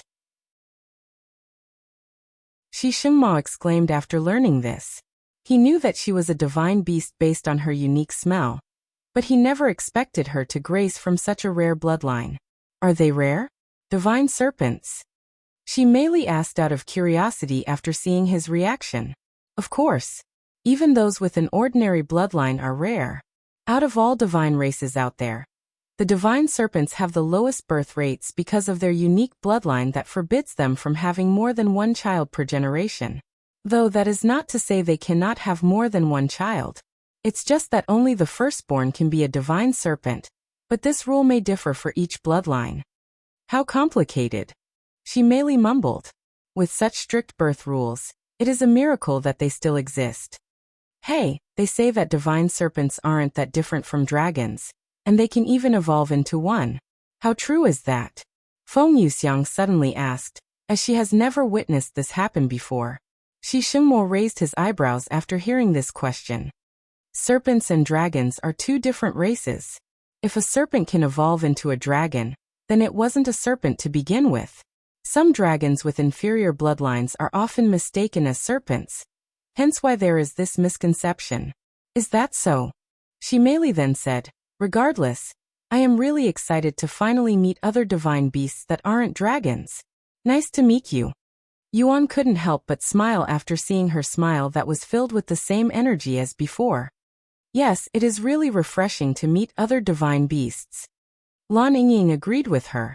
After chatting for a while, Shengmo suddenly asked, I know you arrived here by accident, but what do you plan on doing now? Yuan pondered for a moment before speaking. If fate brought me here, then I must have some kind of purpose here. Unfortunately, since I have no idea what that purpose is, I have nothing in mind. I know. How about traveling with me? Meili suddenly suggested. Yuan raised an eyebrow and asked, traveling? Where to? For some reason she chuckled. You probably think the ancient dragon city is all there is to this place, right? I don't know if you remember, but I told you during your previous visit that this place is actually very vast. There are other cities besides the ancient dragon city. Just how big is this world? He then asked. I'm not really sure about that since I have nothing to compare it with, but there are two other cities as large as our ancient dragon city in this world, each with their own family of divine beasts. However, we're the only ones with a royal bloodline. I don't recall giving you permission to leave this city, Meili. Shengmo frowned. She shrugged. Regardless, I have to visit Azure Dragon City soon because someone couldn't wait to set up an arranged marriage for me despite promising me that he'd wait till the end of our bet. Shengmo's eyebrows twitched upon hearing her words, and he quickly said, How many times do I have to tell you that it's not an arranged marriage?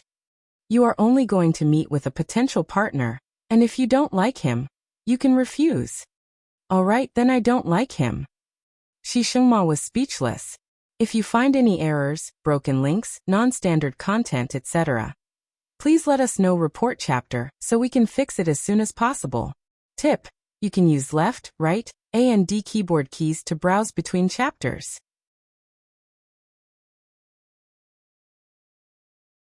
C1176 Meili's Desire. Chapter 1176 Meili's Desire? 1176 Meili's Desire. Even if you say that now, you still have to meet with the Azure Dragon family. They are expecting your visit. Shengmo sighed. And that's exactly what I am going to do. Meili said, and she added a second later, with Yuan. Shengmo immediately frowned. That isn't appropriate at all and highly offensive to the other party. Why would it be offensive? I am just visiting their city with a friend, and since I am already there, I might as well deal with the arrangement. Father, my priority is not the Azure Dragon family but Yuan. Yuan remained silent while this father and daughter pair argued with each other over something that heavily involved him without his knowledge. In his eyes, it was just a casual family drama very common in the cultivation world, especially for the wealthy and powerful families. Unbeknownst to him, Meili had already chosen him as her partner. Feng Yuxiang and the others had no idea either, but they had a bad feeling about the whole situation. Now, why don't we deal with this at another time? Or have you forgotten that we have guests? Mingza eventually stepped in to squash their argument.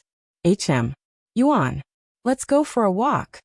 Meili suddenly rushed over and grabbed him by the hand before pulling him towards the exit. Wait, you little. Shengmo tried to stop her, but he was interrupted by Mingza. Make sure you come back before the feast. I will. Meili and Yuan disappeared from the room before Xiaohua and the others could even react. I apologize for my daughter's childlike behavior. She's only 10,000 years old and very spoiled. Shengmo said to them. And he continued. Anyways, why don't I show you to your rooms? The two of them will be back before you know it. Of course, if you have anything else that you want to do, feel free to say it. You are all esteemed guests after all. Naturally, they wanted to follow Yuan, but with Meili's presence there, they had a feeling that they would only get in the way, as she seemed exceptionally happy to see Yuan for some reason. I will guide them to their rooms. You can stay here, Mingzi suddenly said, taking her husband by surprise. When he saw the look she gave him, it was clear that she had some business with them that she did not want him to be part of. Okay. He nodded in a dazed manner. It was just a feeling, but it appears that his own wife was not on his side. Father, I am going to train, Shimorong said to him before leaving as well. Ever since meeting Yuan a year ago, Shimorong's attitude has changed, becoming more humble and quiet. In the hallway, as Mingzi led the girls to their room, she started a conversation. If you don't mind me asking, what are your relationships with Yuan? Are you traveling companions or something more? Her intentions were clear as day. She wanted to see if her daughter had any rivals. While Xiaohua may be too young, Feng Yuxiang and Lan Yingying were both top beauties, and they were divine beasts as well. If you want to be technical about it, we are his servants, Feng Yuxiang said. As servants? Divine beasts serving a human? That is unheard of. Mingzi did not expect such a response. Yes, we have sworn loyalty to him through a contract. However, Yuan doesn't treat us like servants. He sees us as companions and treats us with kindness, Lan Yingying said. A human at his young age controlling two divine beasts. That is unheard of. Mingzi took a deep breath. Don't misunderstand. We are the ones who wanted to serve him. Even if we didn't form a contract, he would have allowed us to follow him. Feng Yuxiang added. Then if you don't mind me asking, why did you choose to serve him? I am probably sounding nosy, but I really want to know more about him since my daughter is really passionate about following him. Mingzi decided to reveal this information to them since they would have found out sooner or later. And she wanted their opinion. They stopped moving after hearing her words. That dragon princess wants to serve the young master? Feng Yuxiang almost couldn't believe her ears. Dragons are extremely prideful and would never submit to a human to her knowledge, hence her surprise. Not serve. More like starting a family together, Mingzi said in a stiff voice. What? Feng Yuxiang exclaimed in a shocked voice. Lan Yingying raised her eyebrows while Xiaohua's eyebrows twitched. And you have no problem with a dragon mating with a human? And what about her arranged marriage? Feng Yuxiang asked out of curiosity. Despite what the humans have done to our kind, that was countless years ago, and I do not harbor any resentment towards them. Furthermore, she's my daughter. I will support her no matter who she decides to spend her future with. Mingzi spoke in a passionate tone. As for her arranged marriage, that was purely done by my husband, who is still having a hard time accepting her feelings. He doesn't hate humans or anything, but he also has a traditional mindset, and he doesn't believe in such an interracial relationship. I don't really blame him, since it's unheard of for a dragon to marry a human, Feng Yuxiang said. What do the two of you think? Should a divine beast and a human be allowed together in a romantic sense? Mingzi asked for their opinions. I don't see why it shouldn't be allowed, Feng Yuxiang shrugged. I also don't see any problems with it, Lan Yingying said. Of course you wouldn't. You're carrying a human's baby after all, Feng Yuxiang sighed. What? Mingzi's eyes widened with shock after hearing this unexpected information, and she turned to look at Lan Yingying with a dazed face. Is that true? Lan Yingying calmly nodded, yes. C1177 Shengmo's Worries. Chapter 1177 Shengmo's Worries? 1177 Shengmo's Worries. Mingzi had to take a moment to process the fact that Lan Yingying had been impregnated by a human, something she didn't think would be possible. This human is he? Mingzi swallowed nervously as a certain individual appeared in her mind. Yes, it's Yuan. It happened recently, so it will be about 1,000 years before I give birth. I figured it would be him. Mingzi felt her legs turn weak after confirming her suspicions. I understand your feelings very well, but if it's the young master, he's more than worthy, Feng Yuxiang chuckled after seeing Xi Ming's reaction that was similar to hers when she first learned about Lan Yingying's impregnation. Lan Yingying nodded, silently agreeing with Feng Yuxiang. Anyways, the young master is not only kind, caring and passionate, but he's also extremely talented. Although I don't know how he'll react if she Meili asks to be his partner, I do know that he'll gladly let her follow him. Calm hell, if you knew the young master's true identity, you would actually be begging him to allow Xi Meili to follow him. Feng Yuxiang said with a profound smile on her face. This made Xi Mingzi raise her eyebrows. What Feng Yuxiang said could be considered rude to her, especially considering her family's status. Not only are the Xi family divine dragons, they also come from a royal bloodline. In the outside world, they would have the highest authorities amongst dragons.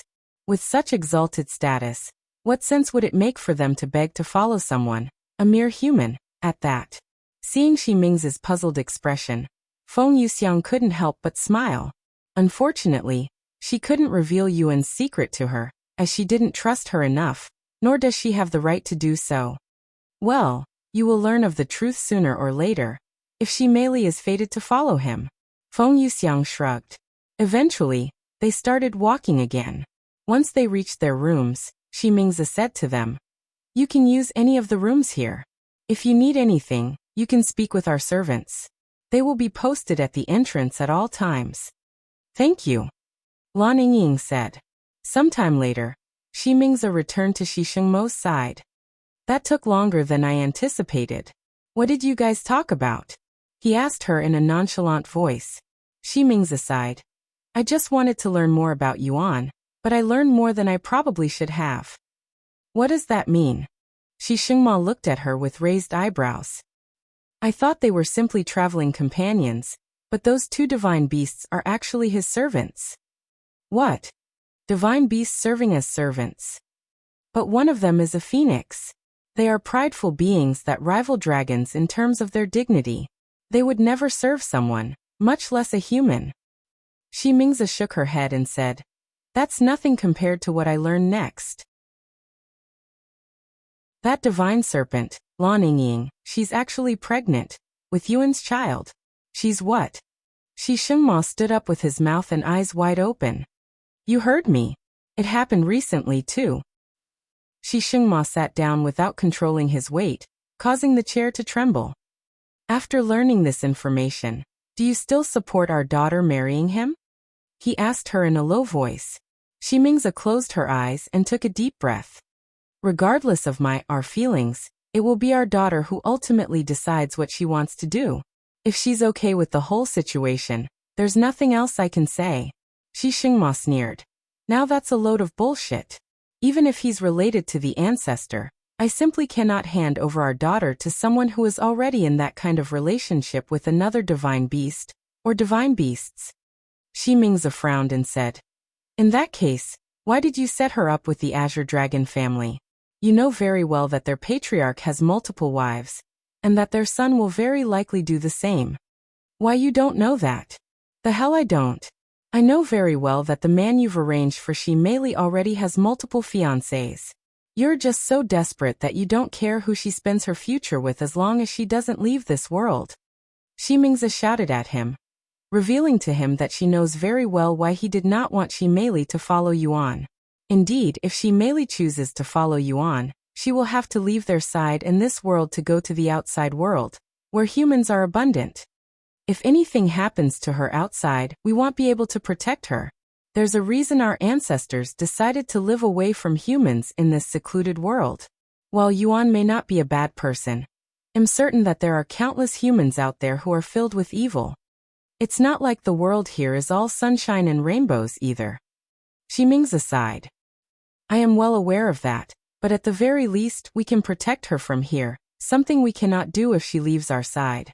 When that happens, it will no longer be our job to protect her. It'll be whomever she decides to follow."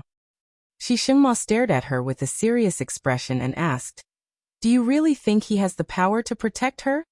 Xi Mingzi smiled and said, "Did you not notice his cultivation?" "What about his cultivation?" Shengmo asked. "He's already a peak spirit king.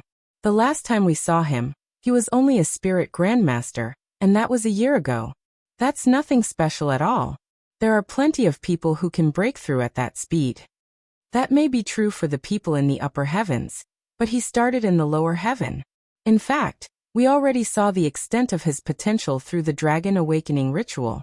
He lit up all 9 pillars. That's something even our ancestors couldn't do.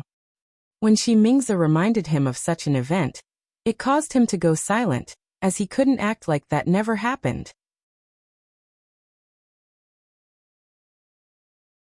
C1178 Visiting the Ancestral Dragon Temple Again. Chapter 1178 Visiting the Ancestral Dragon Temple Again? 1178 Visiting the Ancestral Dragon Temple Again. While Shengmo and Shi Mingzi had their conversation regarding Meili's future, the specific individual of their topic was walking in the streets with a bright smile on her face that made everyone around her filled with curiosity. I haven't seen the princess acting this happy in a while. Did something happen? Do you see that young man walking beside her? That's the human who visited a year ago. Apparently he's returned. I would bet my entire fortune that he's the reason she's so happy. I heard about him. He's the human who lit up all 9 pillars for the Dragon Awakening ritual, right? Yes, he's that very human. I wonder why he's returned. Meanwhile, Meili asked Yuan, "Hey, do you want to visit the Ancestral Dragon Temple again?" Yuan nodded, sure. Sometime later, they arrived at the Ancestral Dragon Temple, where the residents in the city go to train and spar with each other. When they arrived, Yuan immediately recognized a few of the faces there, as had fought them before. Look, it's Her Highness, Princess Shi. Greetings, Princess Shi. Those who were not busy in the arena stopped whatever they were doing to greet her. They noticed Yuan's presence afterward. Hey, aren't you that human from last year? When did you return? One of them recognized Yuan's appearance. The other dragons also started to remember him. I arrived just today. Yuan said with a smile on his face. Is that so? Anyways, welcome back, Yuan. Ha! Perfect. Looks like I can finally get my revenge. Fight me, Yuan. No. Let me fight him first. I've been itching for revenge since my defeat last year. Yuan was quickly surrounded by these passionate fighters. He tried to calm them down. Relax, everyone here will get a turn to fight me. Meili then asked him, do you want the same rules as last time and fight as a spirit master? Let's increase the limit. I am a peak spirit king now, after all. Meili and the others suddenly became silent. Peak spirit king? Meili uttered in a dazed voice. Meili was so overjoyed by Yuan's return that she didn't even notice his cultivation base until he mentioned it. As for the others, they weren't thinking about it until they recalled that he was only a spirit grandmaster the last time he visited. Heavens! You're already a peak spirit king. You were only a spirit grandmaster last year. How did you improve so fast? Meili exclaimed in a shocked voice after snapping out of her daze. It just happened, I guess. If they knew that Yuan had barely even cultivated to reach that level, not even the heavens would know how they'd react. As expected of the one who awakened all 9 pillars during the Dragon Awakening ritual, your talents are quite something. Yuan chuckled. Anyways, I will let my opponents choose the limit this time. I want it to be as fair as possible, after all. The dragons there raised their eyebrows, as Yuan made it sound like they were already at a disadvantage. Sometime later, Yuan and one of the dragons there entered the stage while everyone else surrounded the arena. Young man, do you remember me? Yuan's opponent suddenly asked once they were both on the stage. It took a second, but Yuan nodded. Yes, I do. You are Long Yanjun, correct? You were also my first match the last time. I'm glad that you remember me. Anyways, let's set the limit to peak spirit lord. As for the rules, it'll be the same as the last time. Long Yanjun said. Yuan nodded. Since the rules will be the same as their last fight, neither of them will be using any weapons, and will be relying only on their fists. Once the formation activated, Yuan's cultivation lowered to peak spirit lord. Although the rules were the same, the fight will be vastly different due to the increased cultivation limit.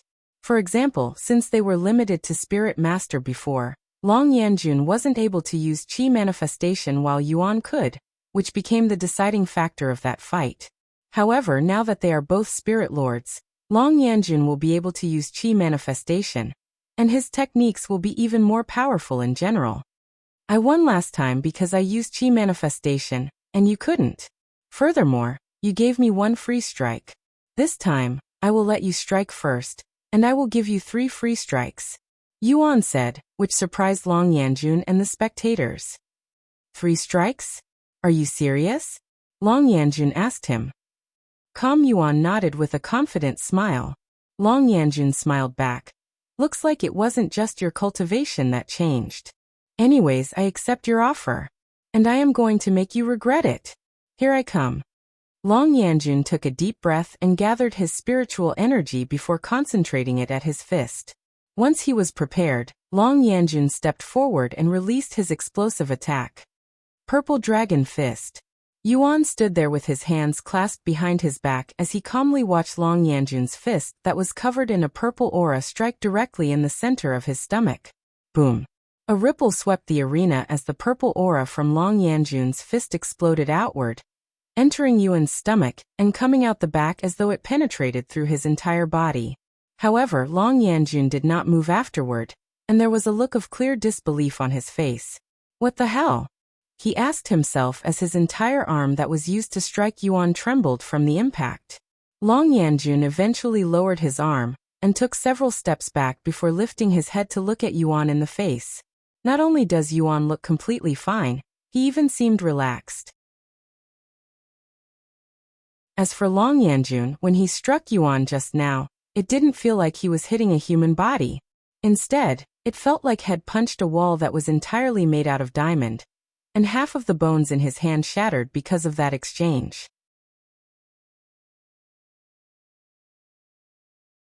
C1179 God's Physique. Chapter 1179 God's Physique? 1179 God's Physique. The whole place turned dead silent after the spectators witnessed what could only be described as puzzling. Long Yanjun had clearly struck Yuan square in the stomach, but the person who got hit didn't even budge an inch, making the spectators feel as though they were just seeing things. That's one. You have 2 more free strikes. Take your time, Yuan said a moment later, breaking the silence. Long Yanjun stared at Yuan with a dumbfounded face. He gritted his teeth and said to himself, I don't believe it. He definitely did something to block my strike just now. Once the injury on his arm recovered, Long Yanjun prepared his second strike, taking much more time to prepare this time. After gathering as much spiritual energy as he could into his body, Long Yanjun released a beastly roar before striking Yuan between his chest. Dragon Piercing Thrust. An even stronger force struck Yuan's body the next second, causing his body to slide back. However, Yuan did not physically take a single step back, and there was not a single discernible injury on his body. As for Long Yanjun, his entire right arm was in shambles with his bones snapped and sticking out like some kind of horror scene. Are you sure you're not using a treasure? Long Yanjun did not want to doubt Yuan's integrity, but he had no choice but to do so after seeing such puzzling results. The spectators also couldn't help but think the same. Otherwise, the scene before them would not make any sense. Yuan smiled and said, If you think I am secretly using a treasure, you may search my body. I will even take my clothes off afterward. Long Yanjun turned to look at the judge and nodded at him. The judge nodded back before entering the stage and proceeding to search Yuan's body. He doesn't have anything on his body. The judge gave his answer shortly after. Meanwhile, Yuan removed his clothes until he had nothing but his underwear covering his body. Meili could be heard taking a deep breath before gulping down her saliva when she saw Yuan's refined physique.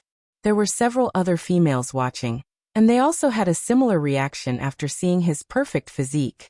I have never seen such a refined body before, and I know dragons who have tempered their bodies every day for over 10,000 years.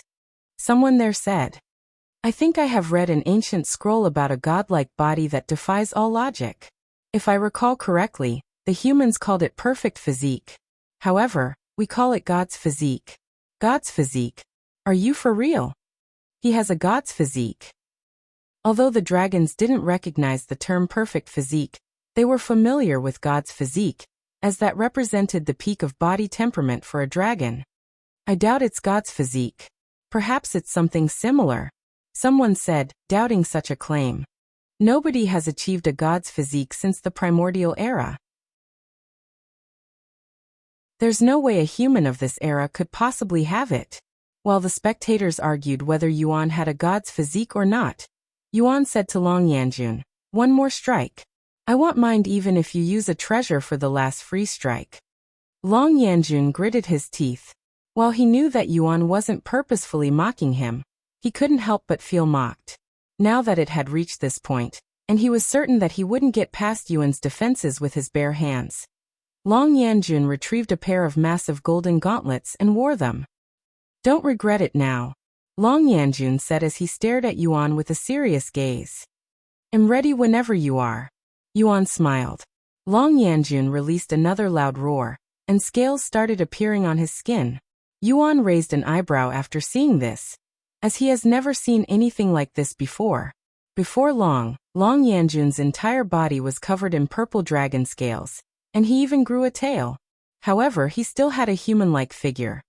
He actually transformed in a fight against a human. Long Yanjun must be feeling really pressured now. The spectators expressed surprise after seeing Long Yanjun's transformation. While the dragons in the ancient dragon city prefer to remain in human form for convenience, it also limits their strength. However, they have the ability to transform at any time and enter a state like Long Yanjun currently. While in such a state, usually referred to as a half-dragon form, their strength will increase exponentially, as they are essentially unsealing their powers. Yuan could sense Long Yanjun's aura skyrocketing, and it felt like he was before an actual beast instead of a human now. An excited smile appeared on Yuan's face as he wondered how powerful Long Yanjun would become in such a state. Once Long Yanjun was prepared, he released his fist and his emotions, letting it fly towards Yuan's face. Dong! The impact was so powerful that it shook the entire platform, and Yuan was sent flying to the end of the stage, where he hit an invisible wall that prevented him from leaving the formation. There's no way he survived that. Long Yanjun thought to himself, feeling relieved. However, his heart dropped when he heard the spectators mumbling. "No way, how is he still standing? He definitely has the god's physique. I am convinced now." When Long Yanjun looked up, he could see Yuan standing there without even the smallest scratch on his pristine body. "That's 3. I will attack now," Yuan said in a calm voice as he approached Long Yanjun, who was too shocked to move.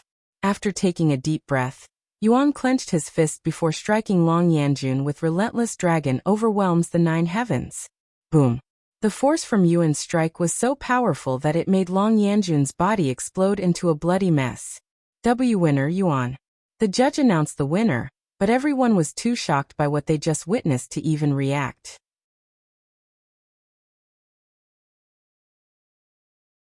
C1180 LF You Can Defeat Me. I Will Marry You. Chapter 1180 LF You Can Defeat Me. I Will Marry You? 1180 If you can defeat me, I will marry you. Good fight. Yuan extended his hand for a shake after the battle ended, and Long Yanjun's body recovered. Long Yanjun accepted the shake with a bittersweet smile, and he asked, "Do you really have the god's physique? Or what you humans call perfect physique?" Yuan nodded. "Yes, I have the perfect physique," he admitted, confirming the spectators' suspicions. "That was amazing, Yuan." Meili suddenly jumped onto the stage and grabbed his hands. "That last move you used, was it Relentless Dragon Overwhelms the 9 Heavens?" To Yuan's surprise, Meili recognized his technique, and she seemed to be more excited about it than his perfect physique. "Yes, you know of it? Wait. Don't tell me it's another technique that only the royal dragon family can learn?" He swallowed nervously. Meili chuckled. "No, that's not it. Relentless Dragon Overwhelms the 9 Heavens is a renowned technique amongst dragons because it used to be the Great One's signature technique during his prime. Hundreds of stars and countless lives perished before its tyrannical power." "I see. What the hell? Not only do you have God's physique, but you also know Relentless Dragon Overwhelms the 9 Heavens? Are you actually the Great One's pupil or something?" Someone there asked him. "No, I have never even met the Great One before. I just stumbled upon a few of his legacies, that's all. Yuan said, downplaying it. Who cares about any of that? Yuan. Let's fight. Someone else said. Yuan nodded, sure.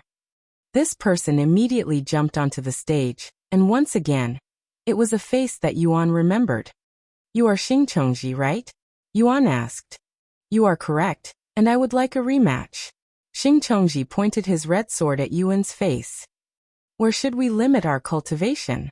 First level Spirit King. Xingchongji responded. Then the rules will be the same as last time. Yuan said as he retrieved his Empyrean Overlord. I won the last time because I took him by surprise with Dragon's Gaze. This time, I will only rely on my sword. Yuan thought to himself. The match started shortly after, and their swords immediately clashed with each other. If you can land your blade on my neck, I will consider it my defeat, as your sword won't be able to penetrate my skin. Yuan said as he parried all of Xingchongji's attacks. We shall see about that. Xingchongji shouted as he covered his sword with sword aura. Seeing this, Yuan also brought forth his sword aura. Xingchongji immediately began sweating when he sensed how powerful Yuan's sword aura was compared to his own. Looks like you've also improved your sword aura. A year ago, Yuan's sword aura was only slightly superior compared to Xingchongji's sword aura. However, Yuan's sword aura has improved so much since then that Xingchongji could not even hope to compare anymore.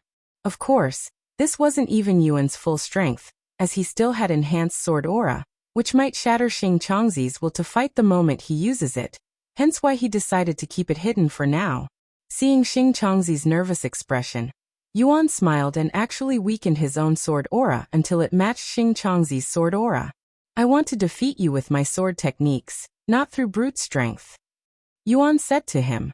Xingchongji couldn't help but laugh, and he said, all right. Let's see what else you've learned.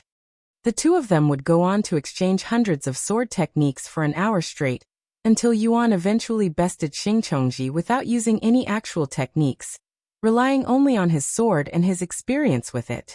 Winner Yuan. The judge announced. I know you already know this, but you've really improved a lot. Although you were powerful back then, you weren't as precise and skillful with the sword. Experience was the only thing you truly lacked, but that is no longer the case.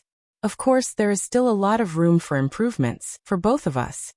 After defeating Xingchongji, Yuan continued to spar with everyone that challenged him. In the end, Yuan fought with everyone at the Ancestral Dragon Temple. Is there anyone else that wishes to fight? Yuan looked around to see if there were more challengers, but nobody stepped onto the stage. I guess this is it. Wait. A clear voice resounded as a figure leaped onto the stage, facing Yuan with a smile on her face. Just like the last time, I shall be your last match. Meili said. Yuan then asked, same rules? Same rules. As for our cultivation, since this is a test of our soul strength, our cultivation won't matter, so we can leave it untouched. Yuan nodded. All right. Then whenever you are ready. The smile on Meili's face suddenly disappeared, and she became extremely serious and focused. After witnessing Yuan's improvements in so many different ways, she fully expected him to have improved his soul strength as well, so she couldn't go easy on him like she did last time. Then on the count to 3. 1, 2, 3. They activated their Dragon's Gaze at the same time, creating a powerful pressure around the stage. And just like last time, Meili slowly increased the strength of her Dragon's Gaze as she approached Yuan. But unlike last time, Yuan didn't seem to be struggling even in the slightest. His face was perfectly tranquil, perhaps even relaxed. Seeing this, Meili skipped several levels and greatly increased the strength of her Dragon's Gaze, until she was using about 70% of her soul strength. However, her efforts resulted in nothing but a smile on Yuan's face. Seeing how little her Dragon's Gaze affected Yuan, Meili couldn't help but feel a little nervous. But she eventually smiled and said, since the rules are the same, I will repeat what I said last time as well. Yuan, if you can defeat me, I will marry you. When Meili said such words last time, Yuan didn't hear it because he was too focused on resisting her Dragon's Gaze. But now that he could easily resist it, he had plenty of room to focus on other things, such as her speech. Eh. Yuan uttered in a dumbfounded tone as his calm face turned into one that was filled with surprise.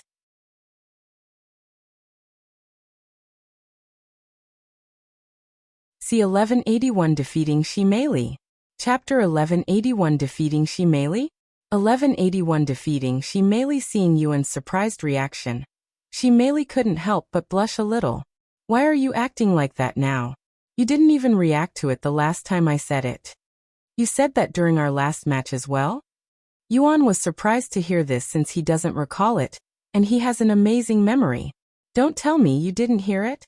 Meili was speechless, but this explained his lack of reaction, something she would think about from time to time. Sorry. Yuan could only apologize to her. Don't worry about it. And she continued, but don't think I will go easy on you because I want to marry you. Meili increased her dragon's gaze strength all the way to its limit, her golden eyes glistening like jewels under sunlight.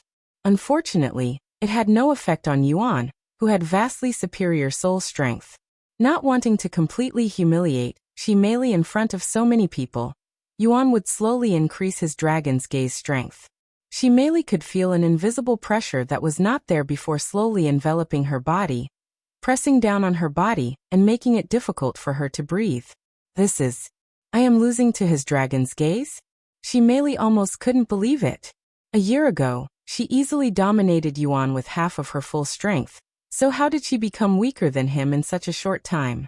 Since time flowed differently for her, it felt even shorter than what humans would normally feel.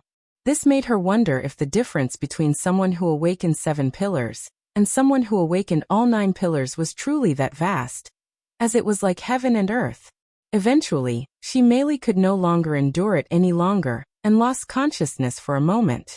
During that brief moment of unconsciousness, she fell right into Yuan's arms, who was prepared to catch her before she even closed her eyes. The entire place became dead silent as every soul there witnessed Meili lose for the first time ever. And it was even in her specialty soul strength. Yuan held on to Meili's soft body until she recovered her consciousness. So you defeated me. Meili mumbled as she continued to rely on Yuan's body for support, almost as though she didn't want to move. After taking a moment to process her defeat, Meili said, "All right. Since you won, I'm going to marry you now." "What about your arranged marriage?" he asked with a stiff smile. "Like ID already said, it's not an arranged marriage. We are not even engaged," she said with a slight frown on her face.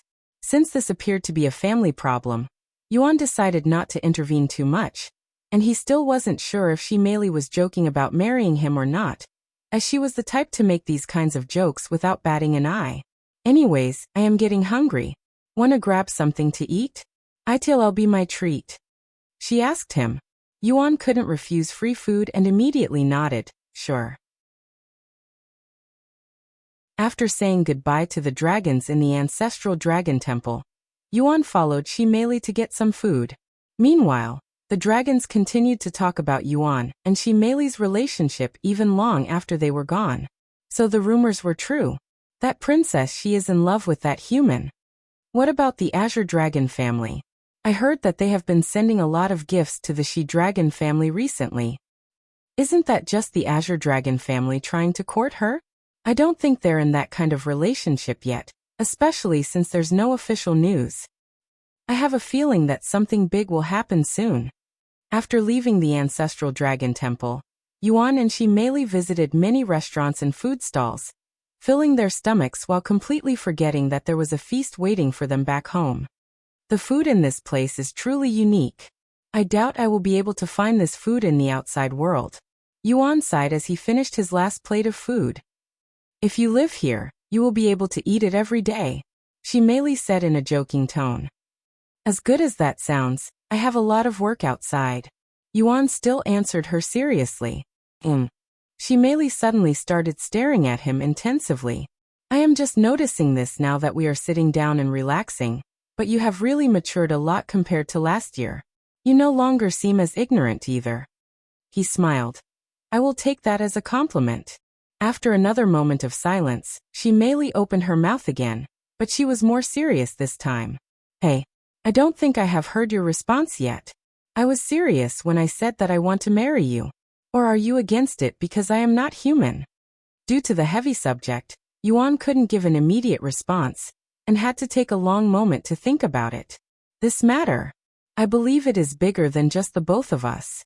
Of course, I don't have any issue with you not being a human. Unfortunately, I have zero experience when it comes to marriage, so I cannot give you a satisfactory response. Then, ignoring all of the other details, would you be willing to marry me? I will follow you to the outside world if I have to. Meili said with tightly grasped hands. If I ignore everything, then I wouldn't mind marrying you. However, there are things that I cannot ignore, so I wouldn't be able to do so. After all, he already has 2 official partners. If he really had to consider marriage with someone else, he'd need their opinion on the matter as well. Is that so? Meili turned silent after hearing Yuan's unofficial rejection. As I thought, it's a little too early to be talking about marriage to someone who I've only recently met. Meili never thought she'd be rejected by the opposite sex, but she also realized her own rashness and pondered upon it.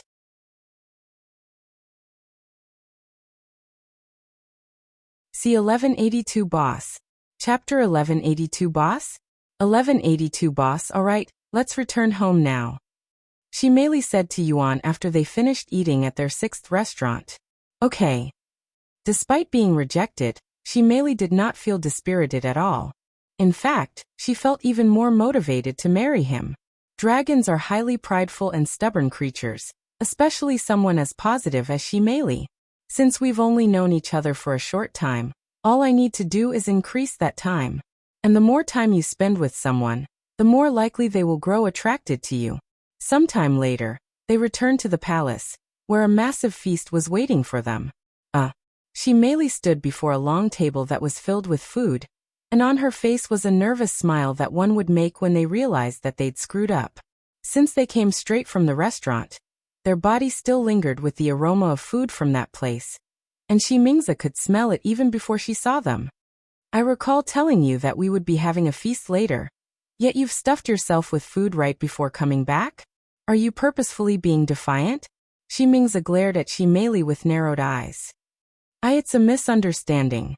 I completely forgot about it after an intense fight with Yuan.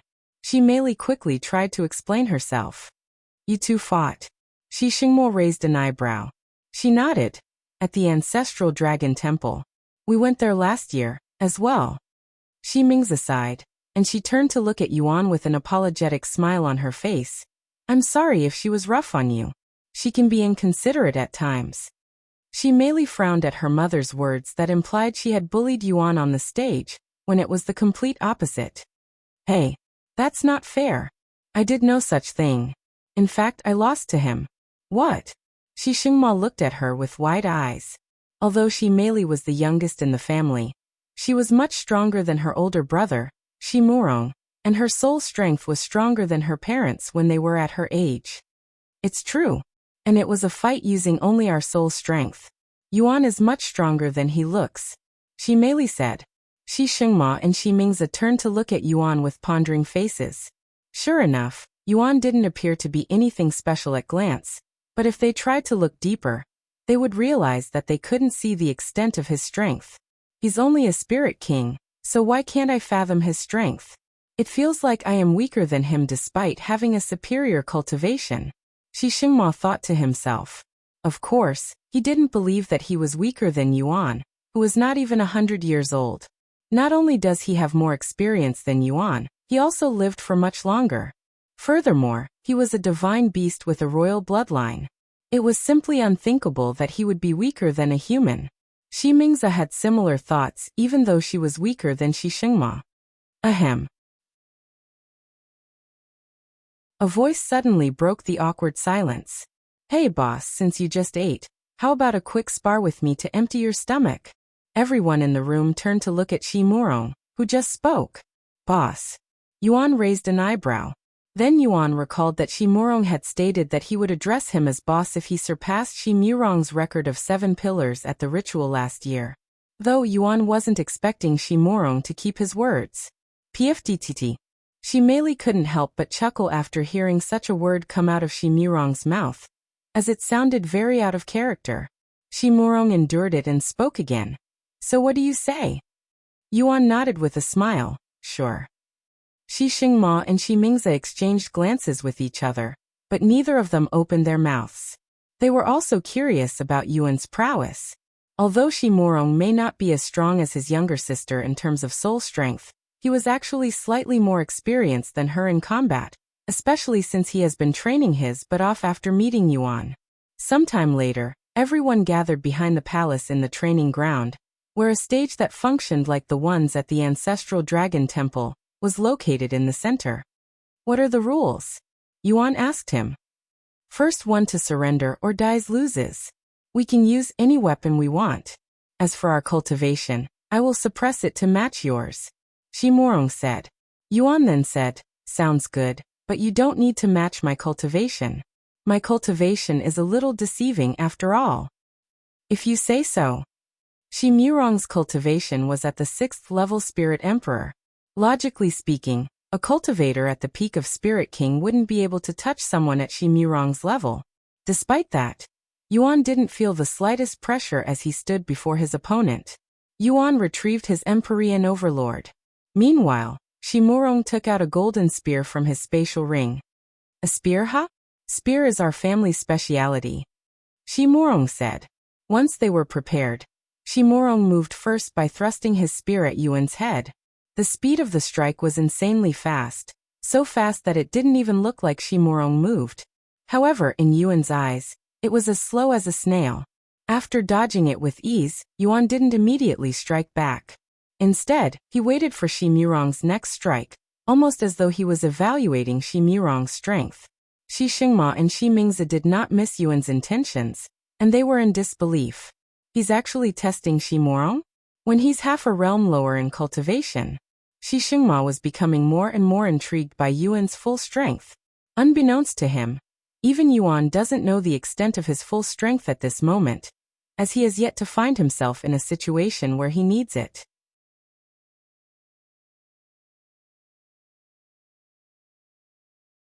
C1183 Unable to land a single hit. Chapter 1183 Unable to land a single hit. 1183 Unable to land a single hit. Fuck. No matter how much I try, I cannot reach him with my spear. Just how is he that strong at that cultivation level? Shimurong cursed inwardly, feeling more and more frustrated every time Yuan dodged his strike. Dragon Shockwave. Shimurong's spear trembled slightly as it glowed a subtle red light. Its wielder then aimed it at Yuan's body, and the illusion of a golden dragon suddenly appeared behind Shimurong. Seeing this, Yuan used the tip of his sword to block the spear, but it didn't block the impact, and he could feel a strong force enter his body, threatening to blow up his body from the insides, but it was only able to vibrate his bones slightly. He withstood the shockwave. What's his body made of? Shimurong was in disbelief, as Dragon Shockwave specializes in internal damage. Is this all you've got? Yuan suddenly said. Why don't you transform already? I want to see it. I don't need to transform to deal with you. Shimurong gritted his teeth, becoming more aggressive in his attacks. Unfortunately, no matter how passionate he felt, he was still unable to land a single hit on Yuan. In the end, Shimurong decided to toss away his pride to transform. Golden scales began covering his body, and he grew a thick tail. His aura grew exponentially, and his cultivation even increased by 3 levels, reaching the peak of Spirit Emperor. That's more like it. An excited smile appeared on Yuan's face. Once he was prepared, Shimurong struck again. His spear flew at the speed of light, leaving a golden trail of light behind. Whoosh! Whoa! Yuan cried inwardly as he narrowly dodged the strike. Shimurong's speed had surpassed his expectation. Seeing this, Yuan no longer held back and started fighting Shimurong more seriously. The two of them would exchange hundreds of strikes with each other in just a few minutes. Even though Shimurong managed to make Yuan fight seriously, it was clear to everyone watching that he was still unable to defeat Yuan. Unbelievable. He's actually holding on against Shimurong in his transformed state. Meili muttered in an amazed voice. He's doing more than that. Shimurong still cannot land a hit despite transforming. The gap in their strength is too much. Shimurong won't defeat him. Shengmo shook his head. Seeing them fight like this is also making my blood boil, Shimingzi said with a slight smile on her face. You want to fight a human who's only a spirit king? Never thought I'd hear such a thing from you, Shengmo said to her without taking his eyes off the stage. Only a spirit king? How can you say that after seeing his strength? He's obviously more than just a spirit king, perhaps even more than just a human as well. Shimingzi sighed. Shengmo became speechless. Sometime later, Shimurong fell on his knees with Yuan's sword penetrating his chest, and a look of disbelief on his face. He was unable to land a single hit on Yuan until the very end. It was a good fight, Yuan said to him, who remained silent. A moment later, Shimurong asked in a low voice, Did you consume it? What are you talking about? Yuan raised an eyebrow. The dragon ancestor's blood essence. It would only make sense for you to be that strong if you consumed it. Oh, you're talking about that? Nope. I still have it. The look of disbelief on Shimurong's face became clearer. Are you serious? You haven't consumed it yet? Then how are you this strong as a spirit king? Not just Shimurong, but his entire family was shocked to learn that Yuan has yet to consume the dragon ancestor's blood essence, as they all assumed that had already consumed it. He hasn't consumed the ancestor's blood essence? Then where else does he get his strength from? Shengmo pondered. Shimingzi suddenly stepped forward and spoke. Yuan, I can tell from the spar that you're not fully satisfied. Your eyes also tell me that you have a natural desire for combat, so how would you like to spar with me next? Meili and Shimurong looked at their mother with wide eyes, not daring to believe their ears. You want to spar with me? Yuan asked for confirmation. Shimingzi nodded with a smile. You see, I rarely get the chance to stretch my limbs anymore because of my position. And while I may not seem like it, I used to pick fights with anyone that seemed even a little challenging. That's how I met my husband as well. Sparring with a spirit sovereign, huh? Yuan would be lying if he said that he wasn't interested. However, he had a feeling that he wouldn't be satisfied fighting someone like her on such a small stage. He then asked, Do you have a place where we can let loose without worrying about the environment? I have a feeling that I won't be able to go easy on you. Shimingzi chuckled. Of course. There is plenty of space outside the city. However, it will take some time to set up the arena. I don't mind waiting if it's not too long. It won't. I can have it set up by tomorrow. This will give us time to prepare ourselves, too. Shimingzi said. Yuan nodded. Ahem. Shengmo cleared his throat in a subtle manner. What is it? Shimingzi looked at him with raised eyebrows. What are you trying to do? I doubt it's as simple as wanting to spar with him. He asked for her motives. I don't know what you are talking about. I am just genuinely curious about his strength, Shimingzi said with a profound smile on her face. Yuan is going to spar with mother? Meili still couldn't believe it. Anyways, let's return to the palace. There's a feast waiting for us, Shimingzi said to everyone there a moment later.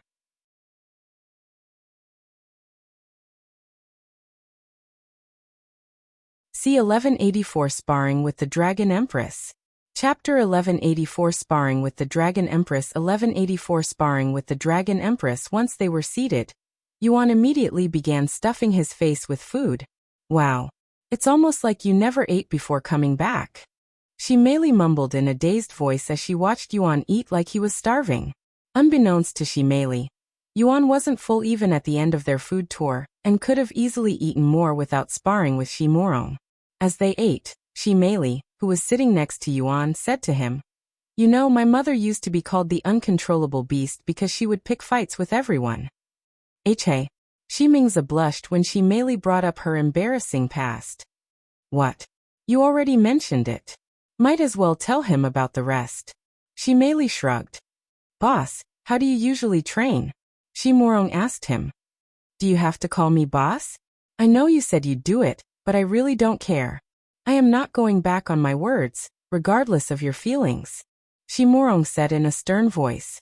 Yuan sighed inwardly, then he said, I don't really have a training routine. Impossible. Are you telling me that you got to where you currently are without training? I'm not saying I don't train. I just don't have a set routine. I get my experience through actual combat. Yuan said. The young master is a prodigy that makes other geniuses look like ordinary humans. He can learn anything with a glance and soaks up experiences like a dry sponge. Feng Yuxiang said in a prideful manner, almost as though she was bragging about her own son. Well, since we are here, why don't we decide the rules for our match now? Shi Mingzi suddenly said. Yuan pondered for a moment before speaking. How about no rules? I'd like to fight madam without any advantages, just like a real fight. A delighted smile appeared on Shi Mingzi's face after hearing his words. You are a true warrior. Then I shall fulfill your desires and fight you without holding back. Yuan nodded. Why don't we make the match a little more exciting? Meili suddenly said, and she continued. Let's have a bet.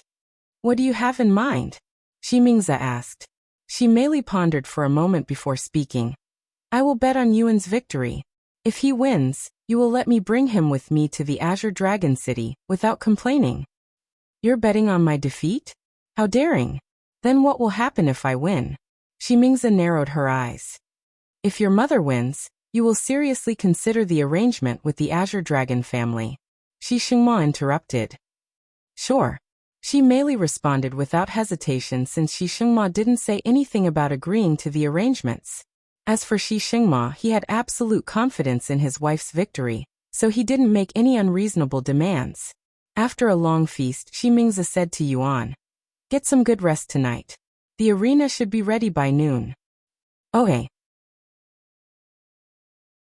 Sometime later, Yuan entered his room and asked the others through divine sense, do you think I will be able to defeat a spirit sovereign? Well, she's not just a spirit sovereign but a peak spirit sovereign. And she's a divine beast. It'll be a hard battle even for someone like you, young master. Feng Yuxiang gave her opinion. No comment from me. Lan Yingying said, as she lacked the experience. Brother Yuan will defeat her. Definitely. Xiao Hua said in a confident voice. I think the best chance you'll have at defeating her is to go all out from the beginning. The longer the fight, the lower your chance at victory. Feng Yuxiang then said. That makes sense, but I am not fighting her just for the sake of winning. I am fighting her for the experience. Of course, I still want to win, but am just not desperate for it. The following day after breakfast, Shi Mingzi said, the arena is prepared. When do you wish to fight? I can do it right now, Yuan said. Very well. Follow me. They all left the city shortly after. Sometime later, they stopped about several hundred miles away from the city. At their location, there was nothing but clouds below their feet. We will be able to let loose here without needing to worry about damaging our surroundings, Shi Mingzi said to him. Yuan looked around and asked, is this place protected by the same formation that protects the stage? She nodded. That's correct, but it's much larger than the ones back in the city. The formation is about 100 miles in diameter with our current location as the center. We should have plenty of room to move around. Shengmo then said with a bittersweet smile on his face. You should also know that it requires a tremendous amount of resources to put up such a massive formation. This fight wasn't cheap. Several billion spirit stones. Billions. Yuan was speechless. Don't worry about it, since I was the one who requested this fight. Shi Mingzi chuckled. Are you two ready to fight? Shengmo then asked. I am. Yuan nodded. Shi Mingzi also nodded. Shengmo looked at the others and said to them, let's get out of their way. Once everyone besides Yuan and Shi Mingzi was out of the formation, Yuan retrieved his Empyrean overlord. Shi Mingzi also retrieved her weapon. It was a golden spear that had a realistic dragon coiled around the whole handle. Do you know what this is? Shi Mingzi asked him. Yuan narrowed his eyes on the spear. It seemed like an ordinary treasure, as it did not emit any unique aura, yet it had this familiar feeling to it. Is that a soul weapon? Yuan asked. She nodded. That's right. It's our family's heirloom, the dragon's soul. Unfortunately, I am not its master, so I won't be able to use its abilities. And if you are worried that I am trying to handicap myself, I will let you know that even though I cannot use it to its full potential, it is still an excellent weapon that surpasses even ancient grade treasures.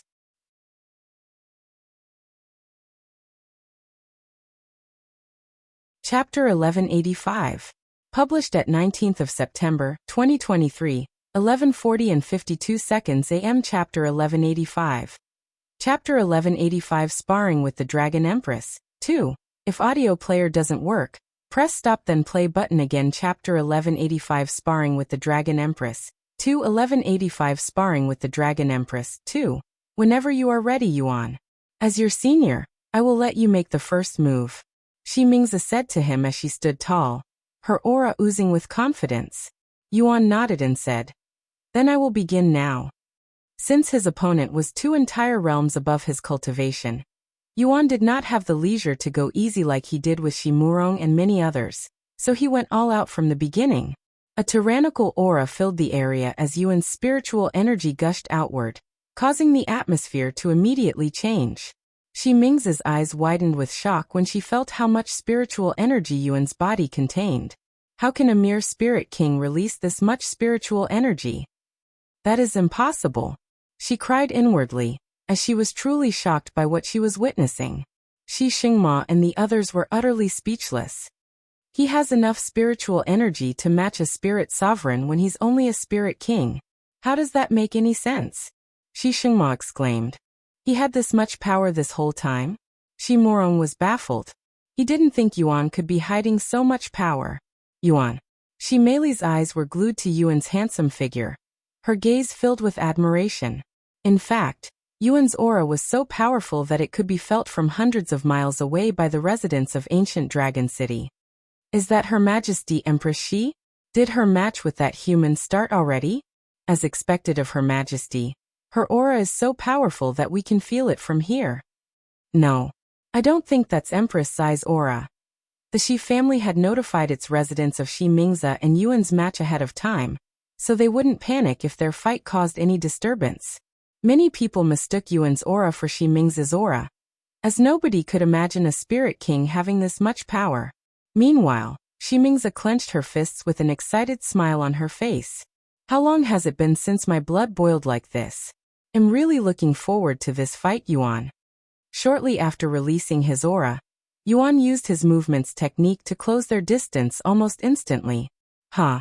Yuan swung the Empyrean Overlord at Shi Mingzi's head, its blade gushing with sword aura. Clang. Shi Mingzi managed to block the strike with her spear that was covered in spear aura, but she was still getting pushed back by the tremendous force of the slash. What a heavy strike. He's a human, but he has the strength of a dragon. Shi Mingzi didn't expect to be pushed back by Yuan so easily. After taking a quick breath, Shi Mingzi tightened her grasp on the spear before swinging back, sending Yuan flying backwards. However, Yuan still managed to maintain his balance as he flew back. But before he could stabilize himself, Shi Mingzi flew at him with her spear already in a swinging motion. Clang! Sparks of their weapon aura scattered when their weapons collided with each other for a second time. This time, Shi Mingzi did not get pushed back by Yuan, and they were both basically on equal footing at this moment. The two of them would exchange hundreds of blows with each other over the next several minutes, and neither of them tried to overpower the other, almost as though they wanted to enjoy the moment. Since it's basically impossible for Yuan to find a worthy opponent at his level that could give him a satisfying experience, he must resort to fighting those who are far superior, but he has more chance of finding treasures than to find someone like that in the third heaven. As for Shi Mingzi, she rarely has the chance to use her strength nowadays, so she also did not want the fight to end too soon. In the end, Yuan and Shi Mingzi spent almost half a day just exchanging blows with each other without using any techniques besides their weapon aura. I'm going to step it up a notch now, Yuan. Shi Mingzi warned him before she started using techniques. Let me see how you will defend this. Golden falling stars. Shi Mingzi flew high into the sky as she held the dragon's soul above her head. The dragon's soul emanated a golden shine that illuminated the sky. Then, thousands of dragon's souls materialized in the sky, threatening to rain down upon Yuan. This technique reminded Yuan of his 10,000 Ghost Blades technique, so he immediately retrieved his second soul weapon, Starry Abyss, and used 10,000 Ghost Blades to clone it 10,000 times. Shi Mingzi sucked in a breath of cold air when 10,000 Starry Abyss pointed at her in the sky, threatening to shoot her down. He has a second soul weapon. she cried inwardly. However, she didn't have the time to be distracted by this fact. The next moment, Shimingza released her dragon's souls, and thousands upon thousands of golden spears fell from the sky like shooting stars. Yuan also commanded his 10,000 Starry Abyss to attack. The dragon's souls and Starry Abyss clashed with each other, as though they were at war. Very quickly, it was clear that the Starry Abyss was weaker than the dragon's soul, as it required 3 to 4 Starry Abyss to destroy a single dragon's soul. Because of this, one would expect Yuan to be overwhelmed soon by Shimingza's technique. However, even though Yuan's Starry Abyss was weaker than the dragon's soul, his massive pool of soul strength made up for it in quantity. Whenever a Starry Abyss is destroyed, Yuan would simply make more. Shimingza wasn't able to do this, as she couldn't recreate the destroyed dragon's soul one by one, and needed to recast the entire technique if she wanted to create more, which would consume too much spiritual energy. Eventually, Yuan destroyed all of the dragon's souls. Now it's my turn, Yuan said as he looked at Shimingza with a profound smile on his face. Shimingza smiled back as she wondered what kind of surprise he'll give her this time. If you find any errors, broken links, non-standard content, etc., please let us know. Report chapter so we can fix it as soon as possible. Tip: you can use left, right, A and D keyboard keys to browse between chapters.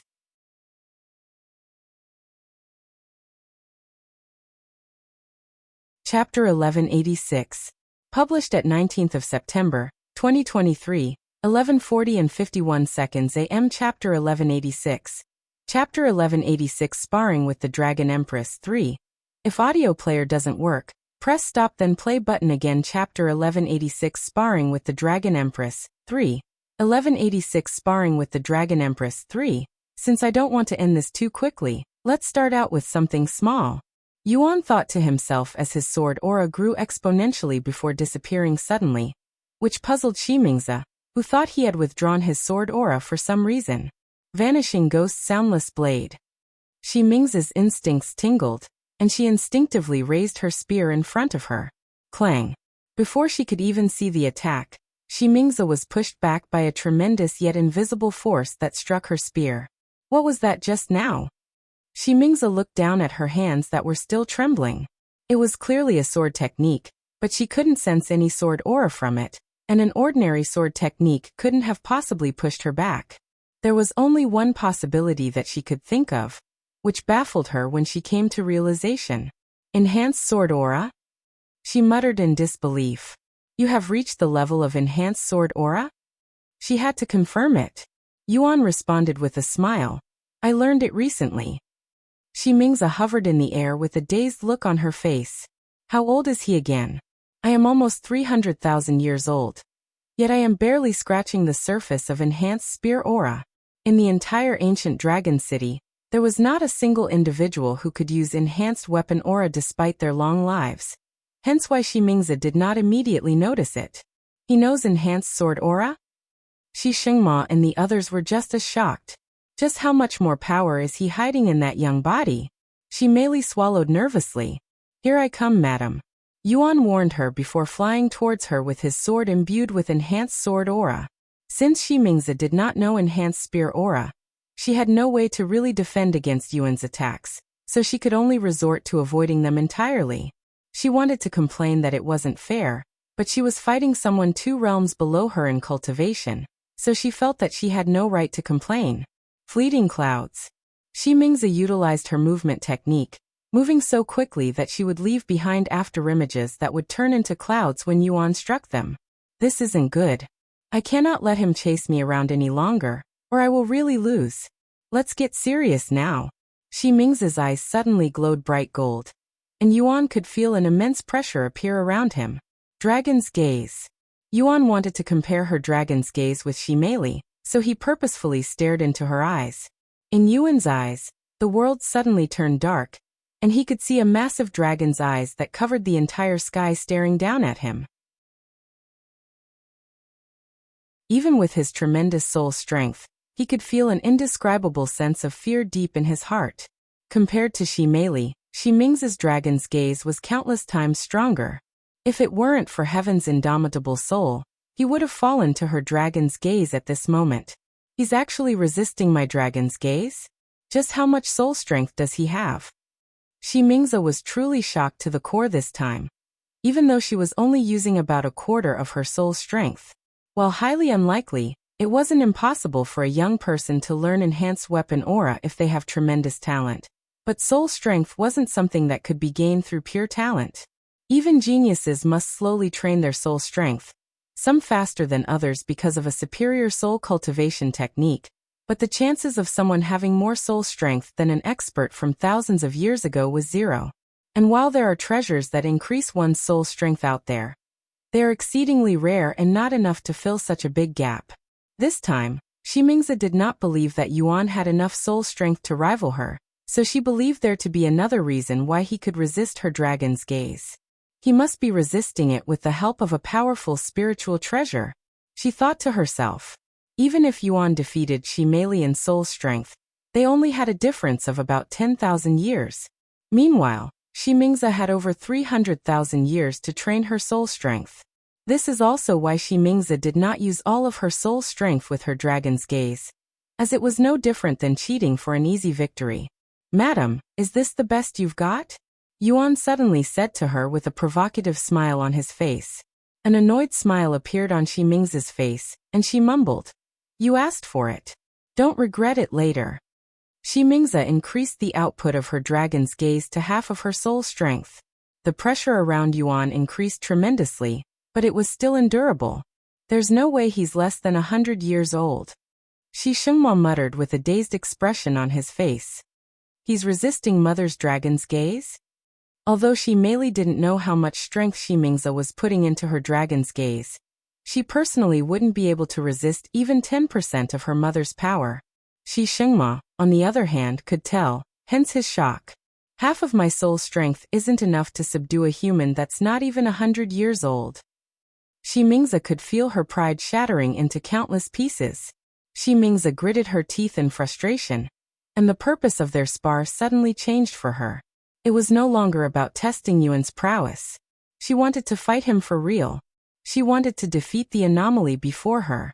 The atmosphere around Mingzi suddenly began to change, and the sky in a 100-mile radius turned gray, almost as though a storm was coming.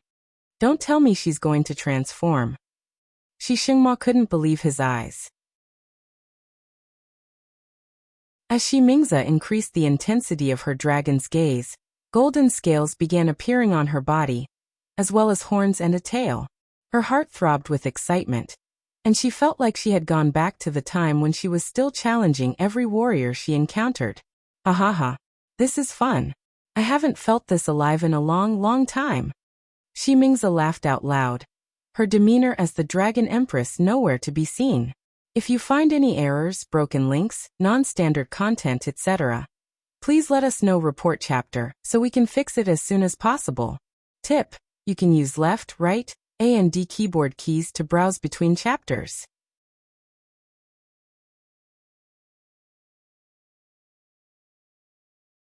Chapter 1187. Published at 19th of September, 2023, 11:40 and 49 seconds AM. Chapter 1187.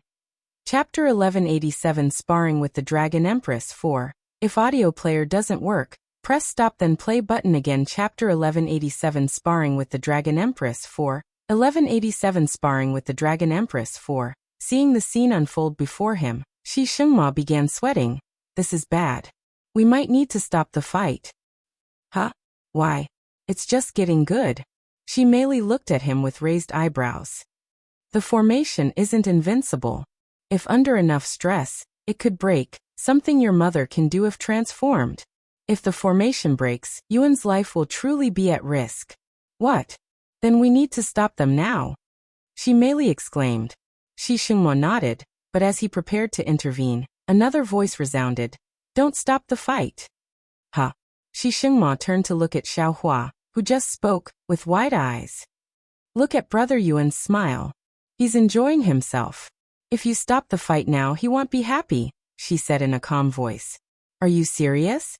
So what if we hurt his feelings? At least he'll still be alive," Shengmo said. Xiaohua shook her head and said, Brother Yuan won't die. Shengmo sighed. Fine, I won't intervene for now, but if the formation breaks, I am stopping the fight. Not for Yuan, but for my wife. She would be devastated if she killed him by accident. Xiaohua nodded. You are unbelievable. Feng Yuxiang sighed and she continued, but I also have a strong feeling that the young master won't lose to her.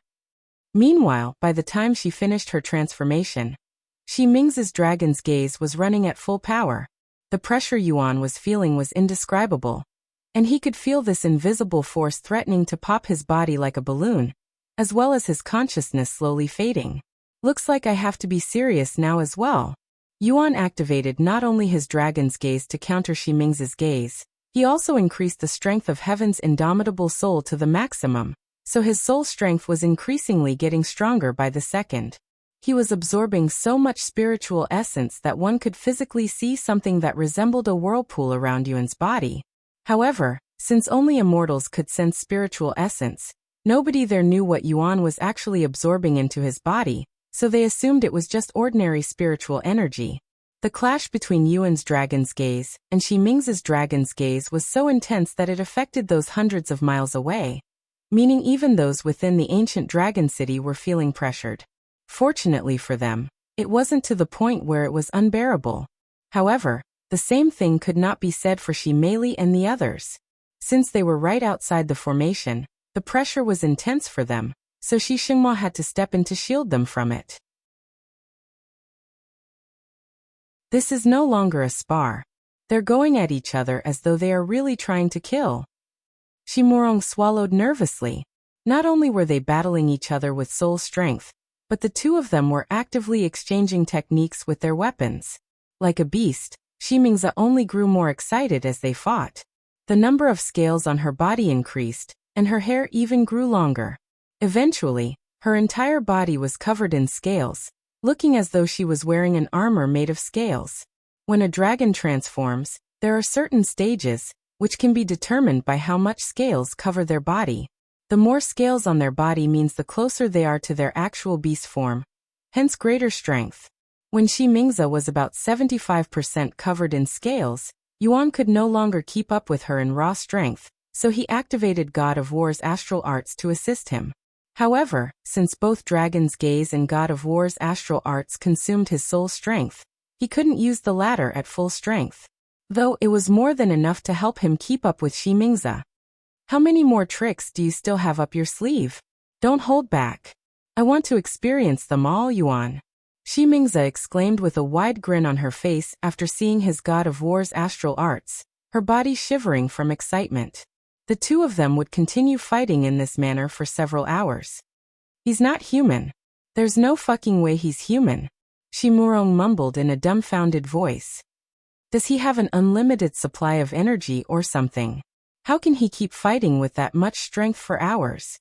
While many people can display immense power that surpasses their level if desperate enough, most if not all of them won't be able to remain in that state for long, but Yuan's existence defied such logic.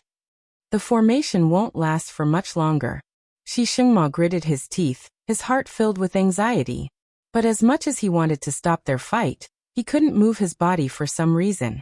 Perhaps in his heart, he knew that his wife would kill him if he stopped their fight at such an intense moment. Is this all you've got, Yuan? If you are still hiding something, it's about time you show me, Xi Mingze said to him. Her breathing was noticeably getting heavy. Even someone at her level couldn't continue fighting at such an intense pace for much longer. If she was an ordinary spirit sovereign cultivator, she would have collapsed long ago from chi exhaustion. I can say the same to you, madam. Are you still holding back on me? I can't even if I want to. After a few hundred more exchanges, Xi Mingze said, if we continue fighting like this, I will run out of spiritual energy soon. I know you can keep on fighting for longer, so you will eventually exhaust me, but do you really want to end our fight in such a manner? I don't mind losing to you, but I don't want to lose like this. Yuan nodded, agreeing with her. Then how about we finish things up with our strongest attack? Deal. After their next exchange, Yuan and Xi Mingze distanced themselves from each other, stopping their movement for the first time in hours. They also stopped using all of their techniques. Is it finally over? Shengmo sighed in relief after seeing this. However, once they caught their breath, they started gathering their spiritual energy again. Don't tell me they are going to. Shengmo had a very bad feeling about what was about to happen, yet he also wanted to see this through. Mother! Yuan. Meili stared at their figures with her eyes wide open, not daring to miss it even if it was the last thing she did. If you find any errors, broken links, non-standard content, etc., please let us know. Report chapter, so we can fix it as soon as possible. Tip: you can use left, right, A and D keyboard keys to browse between chapters.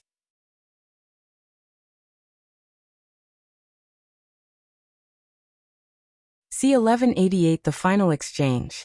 Chapter 1188 The Final Exchange. 1188 The Final Exchange. While Shengmo gathered all of her spiritual energy into her dragon's soul, Yuan gathered his spiritual energy in his Empyrean overlord. Whenever you are ready, Shengmo said to him a few moments later. I am ready. Yuan stood there with a menacing aura around him. Then here I come. Shengmo stepped forward with her right foot as she propelled her spear in a thrusting motion. Supreme Dragon Lance. The dragon's soul released a massive golden beam of light the following second, which resembled the heaven-splitting sword strike that Yuan released at the same time. When the two massive beams of light collided with each other, the energy scattered by the impact was so powerful that it shook not just the ancient dragon city but the entire world, so the other cities also felt it. As for the formation that protected Yuan and Shengmo, it collapsed almost instantly. Shengmo, who had prepared himself to intervene if the formation shattered, couldn't even approach them. Even if he could, he wouldn't dare to intervene, as it could make either of them lose control of their attack, which would be disastrous. Mother's losing. Meili subconsciously muttered when Yuan's heaven-splitting sword strike was slowly, but clearly pushing back Shengmo's Supreme Dragon Lance. Everyone held their breath as Yuan eventually overpowered Shengmo. To think I'd actually lose. Shengmo released a satisfied sigh as she came to her senses right before the heaven-splitting sword strike consumed her body. Dear. Shengmo snapped out of his daze and rushed over after seeing this. Once the heaven-splitting sword strike disappeared, Shengmo could be seen lying on the ground with most of her clothes reduced to ashes. Shengmo quickly checked her breath, and he sighed in relief when he could still hear her heart beating. He then quickly fed her some medicine. Don't worry, I made sure to hold back at the end. Yuan walked over and said. After a moment of silence, Shengmo looked at him and asked, Who? No. What are you really? Don't tell me you are human, because you can't be. Yuan could only shrug with a smile. I don't know what to tell you then. Shengmo returned his focus to Shengmo, covering her naked body with some clothes. You did not just defeat a peak spirit sovereign today. Not only is she a divine beast that is naturally superior to humans in almost every manner, but if she fought an ordinary human cultivator, she wouldn't lose to even a divine ancestor. In other words, despite being only a spirit king, you can rival those who are 3 entire realms above you. I don't think even the dragon ancestor would be capable of such a thing if he was a human. You are giving me too much credit. Yuan smiled. No, I am not. There's no need to be humble.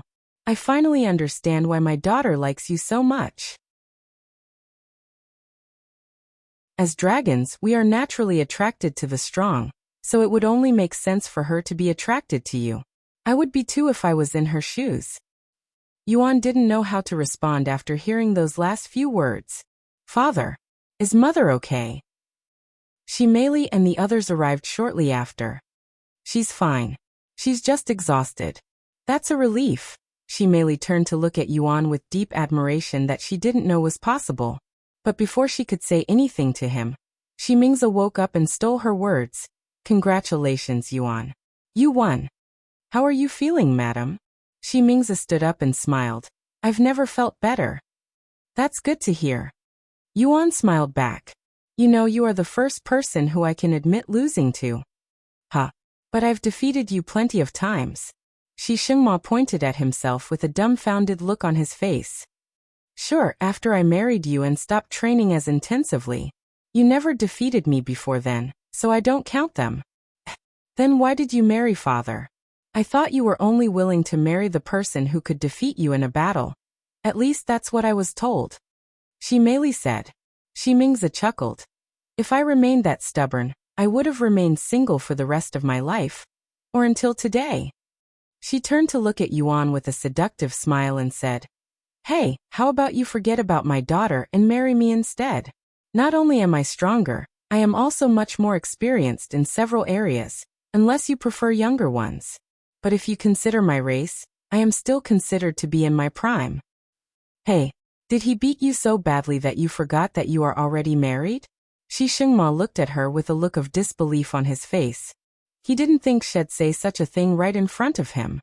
And mother, what are you talking about? Yuan is mine. Meili became flustered even though she knew it was just a joke.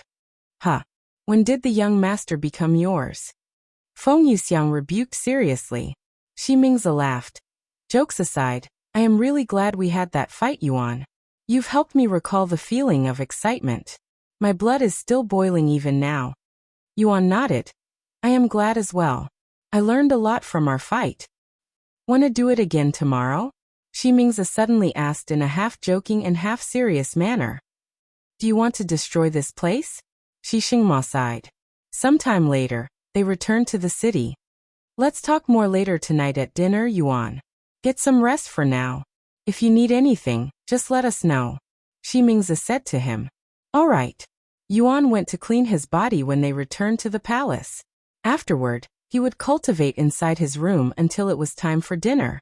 Meanwhile, Shengmo and Mingza were having a serious conversation in their room to determine the future of their family, or more specifically, Meili's future.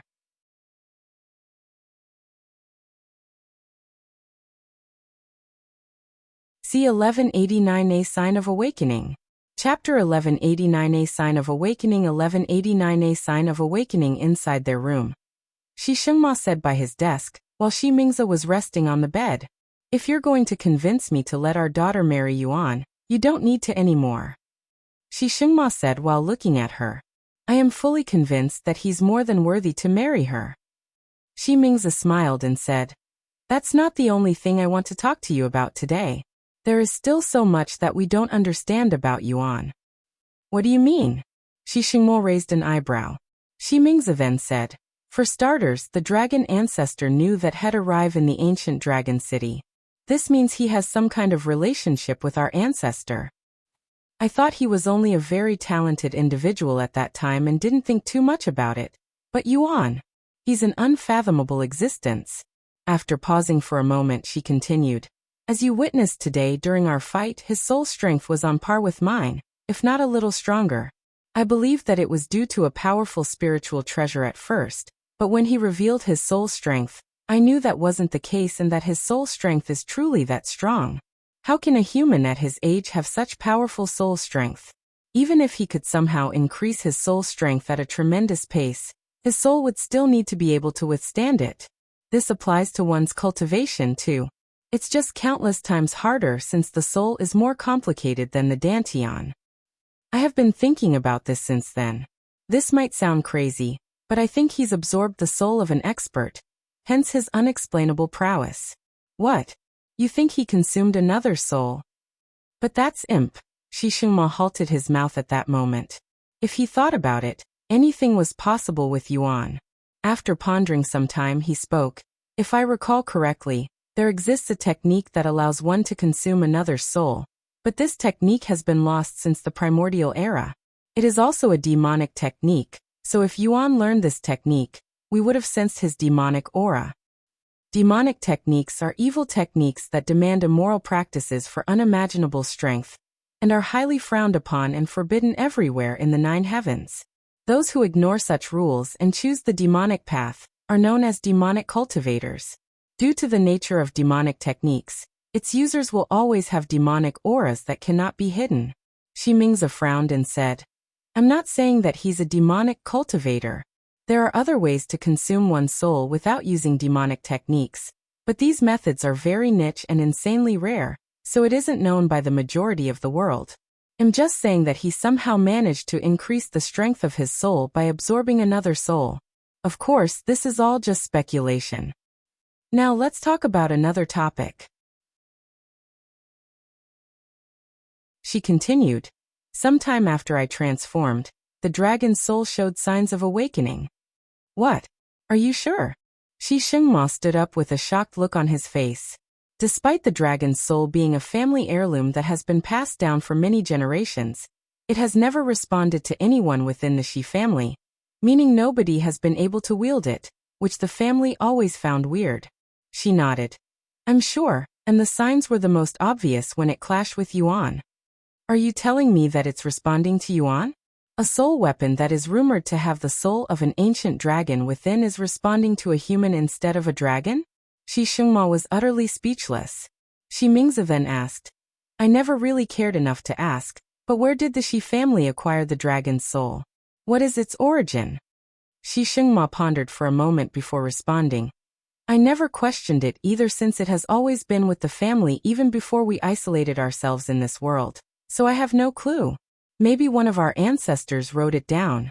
I will check the family library later to make sure. The real question is, what should we do with the dragon's soul? We can't just give our family's heirloom to a human that we barely know anything about. Shi Mingzi smiled and said, why not? If he marries our daughter, he will be part of our family anyway. That's assuming they will really get married. Shengmo sighed, and he continued. He already has a child with another divine beast after all. Hearing this, Shi Mingzi suddenly realized that she'd forgotten about this important fact. Shi Mingzi suddenly retrieved a communication jade slip. What are you doing? Shengmo asked her.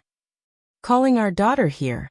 Sometime later, Meili knocked on the door. Mother, I have arrived. Come in. Meili entered the room, and when she saw her mother sitting on the bed, she asked, Are you okay? Shi Mingzi nodded. I am just resting. Anyways, we called you here to talk about your future. And she continued, we are well aware of your desire to choose Yuan as your husband, but there is something that you should know about him. What is it? Meili raised an eyebrow. I don't know if you know this already or not, but Yuan, he's already had a child with another divine beast, and she's even that divine serpent who is currently by his side. Shi Mingzi revealed this bombshell of a news to her. However, Meili did not react to it even in the slightest, which surprised both her parents, as they expected her to start crying or something along that line. Seeing how she's not reacting to it, I guess she already knew. Shi Mingzi thought to herself.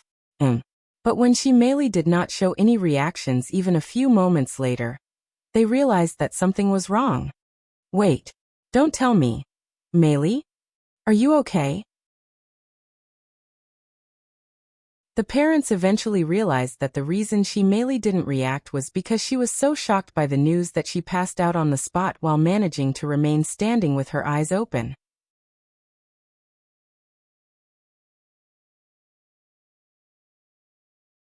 C1190 Meili's decision. Chapter 1190 Meili's decision. 1190 Meili's decision. After realizing that Meili had passed out while standing, Shengmo quickly carried her to the bed. To think she'd lose consciousness from this. Where did all that effort she put into mental training go? Shi Mingzi was truly speechless. Shengmo merely shook his head in silence. While she was asleep for the next several minutes, Meili had a dream about the moment she asked Yuan if he was willing to marry her at the restaurant. Sorry, but I cannot be with you, since I already have a partner. Yuan said to her with a regretful look on his face. What? Who? She's a divine beast just like you. In fact, you've already met her. The divine serpent that came to this place with me. In no way, Meili mumbled as tears flowed from her eyes. It was at this moment Meili woke up from her dream to find herself sleeping on the bed beside her mother. And mother? What happened? Why am I sleeping next to you? Meili was still in a confused state. Eventually, Meili's head cleared up, and she recalled what happened right before she passed out. What you said. If you're messing with me, I will really get angry. Meili stared at Shi Mingzi with a serious look on her face. Shi Mingzi sighed and recalled her conversation with Lan Yingying and the others to Meili. No way. No wonder why he refused to marry me. Meili sighed out loud after hearing everything. What? He refused to marry you? Mingzi was surprised as this was news to her. Well, not exactly. It was Meili's turn to recall her conversation with Yuan to her parents. So now that you know he's already impregnated another woman, and the fact that he's refused to marry you, do you still want to chase after him? Shengmo asked her with a serious expression. Meili didn't immediately respond. She closed her eyes and took a deep breath. When she opened them again, her eyes were filled with resolve. Even after learning about his child with Lan Yingying, my feelings for him have not changed. At least now I know that he's willing to procreate with a divine beast, which was my biggest worry. I also realized that I was being too hasty with this marriage stuff. It's true that we haven't known each other for long, so I am planning on following him for the time being as a companion until he accepts me. Are you serious about this? What if he doesn't respond to your feelings? Shengmo then asked. Meili showed a bittersweet smile on her face before responding. As long as I can continue being by his side, I think I can live with that. If you're worried about our lineage, there's still more on. I am not worried about that. I am worried about you. Shengmo raised his voice. I will be fine, father. The room became silent. Mingzi broke that silence a moment later with a deep sigh. If that is truly what you desire, I will not stop you. Just know this. With his talents and promising future, I expect there to be a lot of competition for his attention. Not only will you have to compete with his current admirers, they will only continue to grow in the future. I am well aware. And thank you, mother, for your support. Meili smiled. Shengmo rubbed his eyes and sighed. I doubt anything I say to you will change your mind, so I will concede. If you ever feel like returning home, just know that we will always be here for you. Due to his pride, he decided to act like he disapproved of her decision, until the very end, even though he had already accepted her resolve in his heart. Thank you, father. Then regarding my matter with the Azure Dragon family. As I've already said multiple times by now, they are expecting a visit from you, so go there and politely refuse. I will deal with everything else afterward. Shengmo said. Then I will go meet them as soon as possible tomorrow. Also, I am going to bring Yuan with me since I promised to show him the other cities. Just don't cause any unnecessary trouble when you are there.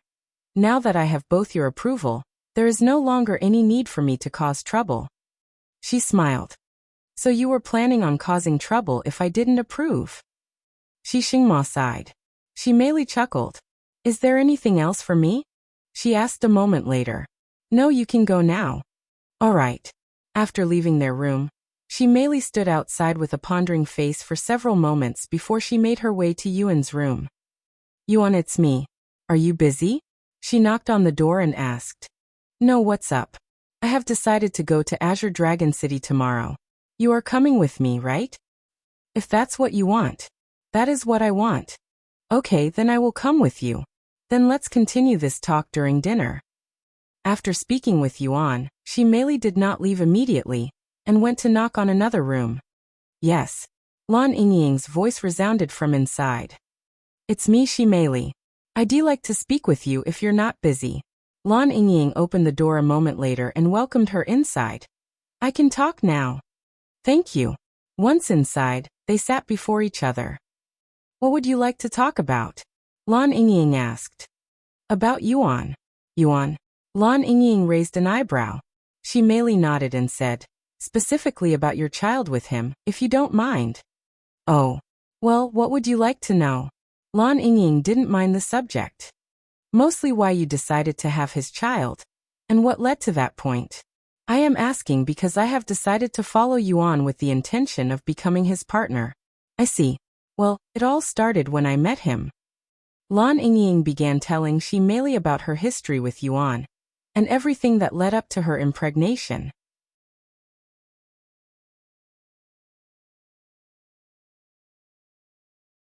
C1191 accepted as family. Chapter 1191 accepted as family. 1191 accepted as family. I see. So that's why Yuan impregnated you. Now that Meili understood the full context to their situation, she heaved a sigh of relief, as it wasn't as bad as she thought. She looked at Lan Yingying and continued, but I must say, you're not even 100 years old. Yet you're already carrying a child. That's quite impressive and shocking at the same time. We can't get pregnant before 1,000 years old, even if we want to, since that feature in our body is not yet fully developed before then. I guess that's a special feature of divine serpents. Lan Yingying silently stared at Meili, seemingly pondering something. What is it? Meili asked. Do you also want to bear Yuan's child? Lan Yingying asked in a calm voice. Huh? Meili's face immediately flushed with redness. You don't? I thought that was the reason you asked me about it. Lan Yingying continued to remain calm. I mean, I never really thought that far. But I do want to marry him. Marriage? Lan Yingying mumbled, and she continued. I didn't know of this concept until very recently when I left the mystic realm, since we naturally follow our partners. And to be honest, I still don't fully understand the point of marriage. Just like a wild beast, the concept of marriage is almost unfathomable in Lan Yingying's mind, especially since she lived a secluded life in the mystic realm. In her eyes, it was only natural to create a family with their loved ones, so the act of marriage, to verbally devote one's life to another through a fancy ritual, was a pointless act. Meili chuckled. I get where you're coming from, especially since it's a human tradition. But I still like it, as it has a certain charm to it. After talking to Lan Yingying for a little longer, Meili left her room and returned to her own. Later that day at dinner, Shimingzi said, Yuan, you will be going to Azure Dragon City with Meili tomorrow, correct? He nodded. That's correct. Then you should be aware that the dragons of that city aren't as forgiving as us. Yuan raised an eyebrow and asked, What do you mean by that, madam? It means that they still haven't forgiven humans for their atrocities. Shengmo said with a serious face, and he continued, If you want to visit Azure Dragon City, you will need to go there as a dragon. Of course, you could still go there as a human, but you will be attracting unnecessary trouble. I see. But how will I do that? They'd immediately realize that I am a human through my smell. Don't worry, we have methods for that. Shimingzi chuckled, causing Yuan to raise an eyebrow. What about us? Feng Yuxiang suddenly asked. Oh, about that. Sorry, but our methods will only work for humans, so you'll have to stay behind, unless you want to risk exposing Yuan's identity. Shimingzi said. I am human. Xiaohua raised her hand. While that is true, your main issue is that ominous aura of an exile. Shimingzi shook her head. That is something we cannot mask. We can just hide inside the young master's body. That should mask our smell. Feng Yuxiang said. Meili then asked. What are you guys worried about? His safety. I doubt anything can threaten his life there. Yuan smiled and said to them. There's nothing to worry about. It's been a while since I last went anywhere by myself, too. I'm sure you guys don't want to stick to me every second of the day either. After hearing such words, Xiaohua and the others could only silently nod their heads. You're right, young master. You're no longer so inexperienced and weak that you need our presence every moment of the day. I guess we've been unnecessarily clingy a little recently. Lan Yingying mumbled.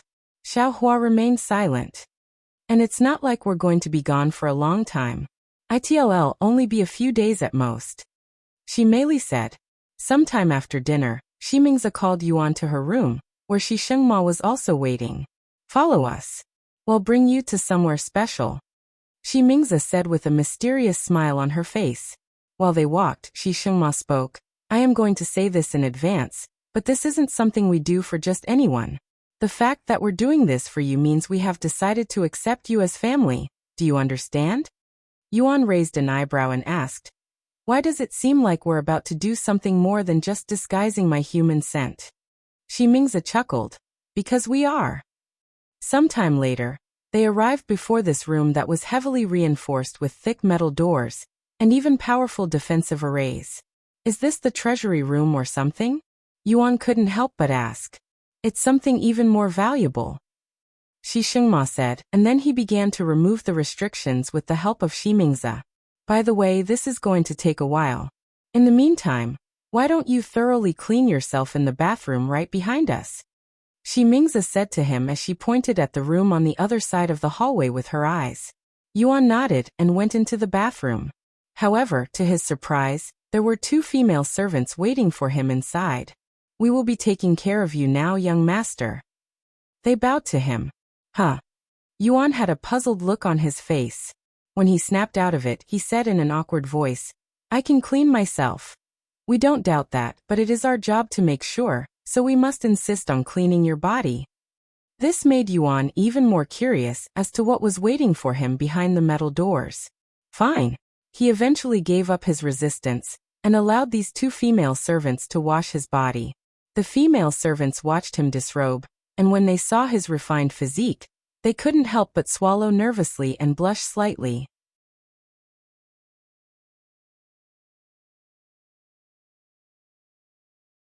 C1192 Untainted Body. Chapter 1192 Untainted Body. 1192 Untainted Body. Once Yuan was completely naked, the female servants gestured him to the bathing area. "Please step on the footprints and stand there while we wash your body." They pointed at the red footprints that were engraved on the floor.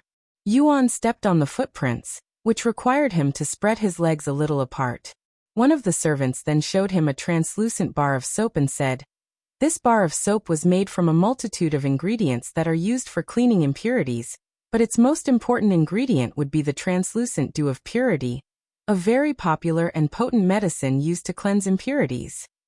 The other servant then said, "We will be scrubbing your body with this soap, which will not only cleanse the deepest parts of your pores, but also draw out any impurities that may be hidden within your body, so do not be alarmed if impurities start coming out." Translucent dew of purity? What's the difference between that and the translucent dew of flawlessness? Yuan asked, as they sounded awfully similar, which couldn't be a simple coincidence. The translucent dew of purity is second to the translucent dew of flawlessness, which is the best medicine when it comes to cleaning impurities. Although they both have the ability to cleanse one's impurities, the translucent dew of flawlessness will continue to purify one's body of impurities, while the translucent dew of purity will only do it one time. Unfortunately, translucent dew of flawlessness are exceedingly rare. Even if the royal Shi family has some, they wouldn't be reckless enough to use it in such a wasteful manner. I see. The servants proceeded to dissolve the soap in some warm water before scrubbing Yuan's body with the bubbles using their bare hands. Yuan swallowed nervously as he could feel 20 slender fingers caressing and massaging all over his body. And due to his heightened senses from his cultivation, such sensation only became clearer to him, who could feel every individual finger independently. This reminded him of his time as a cripple, when he had to rely on someone else to clean his body for him. Of course, since they were required to clean every corner of his body, the servants also had to clean the dragon and its treasures between his legs, which made Yuan a little nervous. Not wanting his dragon to awaken in such a situation, Yuan began reciting the heaven-consuming technique inside his head, which worked wonders. He sighed in relief inwardly when they were finally finished with that area. As time passed, Yuan noticed that the servants were gradually increasing the pressure of their washing, until it reached the point where they were essentially giving him a deep body massage. Yuan thought this was routine, but unbeknownst to him, that was not the case. Meanwhile, the servants washing his body were greatly perplexed and shocked when not even the slightest impurity came out of Yuan's body despite how much they washed his body. They thought they had used the wrong soap at first, but once they confirmed that they were indeed using the right soap, they wondered if they were not washing hard enough, and the thought of Yuan having an untainted body never even occurred to them. Furthermore, even if Yuan cleansed his body the day before, since all entities collect impurities every second, it was impossible for Yuan to have a body free of impurities. Eventually, the ladies came to the realization that Yuan might have an untainted body. One of the servants slowed down her movements as she asked, "Young master, do you happen to have an untainted body?" "Yes, I do," he answered without the slightest pause. Both ladies completely halted their movements after hearing such words, and they looked like they were on the verge of crying. They wanted to ask why he didn't tell them in advance, as they have been scrubbing his body for over half an hour, while it could have been done in less than a few minutes, but they managed to keep their question inside their heart. "No, this was our fault. We should have realized it sooner," especially since he mentioned the translucent dew of flawlessness. They sighed inwardly. The ladies then washed away the soap on his body and gestured at the bathtub. Please soak in that water for 5 minutes. I understand. While Yuan soaked in the water, one of the servants left to notify the Shi family. Your Majesties, the young master is currently soaking in the dragon's tears. He will be done in 5 minutes. The servant bowed to them. However, Shi Mingzi had a frown on her face. What is taking you two so long? You should have been done 20 minutes ago. I hope you didn't do anything indecent to our guest. The servant immediately paled and shook her head. We wouldn't dare. We took longer than expected because we didn't know the young master had an untainted body, so we just kept on cleaning his body. While they might have been distracted by Yuan's peerless body, which might have caused their thinking to slow down, the servant would not admit to it even if it was the last thing she did. An untainted body? That means had consumed the translucent dew of flawlessness. Shengmo was surprised to hear this. Didn't he say that he came from the lower heaven? Where did he acquire something as precious as that down there? If he managed to come to this place when he was in the lower heavens, I wouldn't be surprised if he somehow managed to acquire that kind of treasure down there. Shi Mingzi smiled. 5 minutes later, Yuan emerged from the bathtub. The servants quickly dried his body with this silky smooth and pure white towel that felt and looked like it was made of clouds before dressing him in this pure white bathrobe. Feeling completely refreshed, Yuan returned to Shi Mingzi and Shengmo, who had finished their preparations long ago. Are you ready? Shi Mingzi asked him.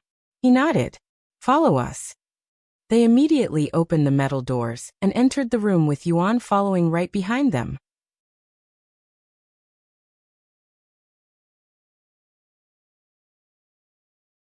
C1193 Blood Cleansing Ceremony. Chapter 1193 Blood Cleansing Ceremony. 1193 Blood Cleansing Ceremony. Upon entering the sealed room, Yuan found himself in another empty room, but there was an active portal right at the center of the room. Listen to me, Yuan. Shengmo looked at him and spoke with a serious expression. Once we enter the portal, we will arrive in the Ancestral Sanctuary, where you will be performing what we call a blood cleansing ceremony. Only those with royal bloodline within the Dragon clan may undergo such a ceremony, so accepting this ceremony will mean you will be affiliated with our Dragon clan. Are you willing? If not, we can stop right here. I don't mind. Yuan smiled. He was fond of the Shi family, so he didn't mind being affiliated with them. Very well. Follow me. Yuan entered the portal with them shortly after. After being teleported, Yuan found himself inside a sanctuary with drawings of dragons engraved in the walls and windows that surrounded them. And at the center of this sanctuary was a small-sized pool that was filled with what appeared to be blood at first glance. Welcome to the Ancestral Sanctuary, Yuan. You are probably the first human to step foot in this place since its creation. Shi Mingzi said to him with a warm smile on her face. However, Yuan was too distracted by the red liquid in the pool. Seeing this, Shengmo said, Yes, that is blood, dragon blood that belongs to our ancestor, to be precise. Upon answering Yuan's curiosity, Shengmo continued, This is where dragons that join the royal family go to cleanse their common bloodline, replacing it with royal blood. We as the royal family also bathe in this blood once every 1,000 years to strengthen our bloodline. I understand that, but how will this help mask my scent as a human? Yuan asked. Shi Mingzi then spoke. If you soak in this blood, it will wash away your human scent for a period of time. Who knows, it might even make you stronger. Since you are the first human to ever soak in this blood, nobody can really say what will happen. Yuan raised his eyebrows and said, If I am the first, how do you know it works? Although you may be the first human to bathe in this blood, you're not the first human to bathe in dragon blood. Humans hunted us for a reason. Shengmo said in a low voice. I see. So this blood belongs to your ancestor, right? Actually, we don't really know. While this place belonged to the dragon ancestor, he never claimed it was his blood. However, for this blood to strengthen our royal bloodline, it must be of higher quality, so it would only make sense if it belongs to our ancestor. Shengmo shook his head. That does make sense. Yuan nodded. Do you have any more questions before we begin? I just need to soak my body in this blood, right? Do I need to do anything special? And how long do I need to soak my body? Once you soak your body in the blood, try absorbing it through your pores. Since you are a human, you will only be able to absorb a few drops of blood at most, but even that much will benefit you greatly. You should be done in a few minutes. I understand. Whenever you are ready, enter the blood, without your robe. Yuan nodded. After taking a deep breath, Yuan disrobed again, before taking a step into the pond of dragon blood. The moment his foot submerged in the blood, Yuan could feel an unfathomable energy entering through his pores, quickly spreading throughout the rest of his body. The sensation of unimaginable power overflowing his body only became clear as Yuan entered the pond with his other leg. What a refreshing feeling. Even though my body is overflowing with energy, it doesn't feel uncomfortable, almost as though my body is expanding with the energy. Yuan thought to himself as he sat down in the center of the pool. The pool was deeper than it appeared, and when fully seated, the blood reached his neck, completely hiding his body within the thick blood. Shortly after submerging his body in the blood, a notification appeared before Yuan, showing words that he hasn't seen in a long time. 9 dragon symbols? He recalled the last time it activated was when he was still in the lower heaven, when he absorbed the dragon essence within the dragon essence temple. While Yuan was lost in his thoughts, Shengmo and Mingzi watched as the blood in the pool decreased at a rapid rate, and before they could even react, the depth of the blood lowered by several inches. However, Yuan wasn't finished yet, and the blood in the pool continued to deplete at an alarming rate.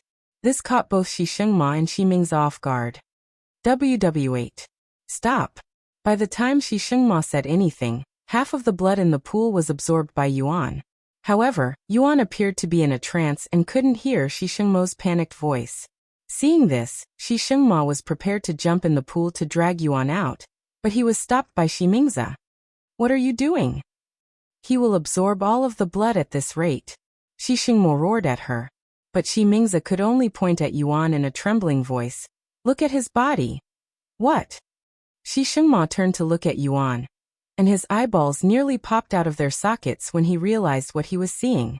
Sitting in the pond, Yuan, who had jet black hair just moments ago, suddenly had a head full of golden hair like the Shi family. Soon, golden scales even began appearing on his chest. He's transforming. Even though he's human. That's impossible. Shengmo exclaimed in a shocked voice. He wanted to be mistaken, but there was no mistaking what was happening to Yuan's body at the moment.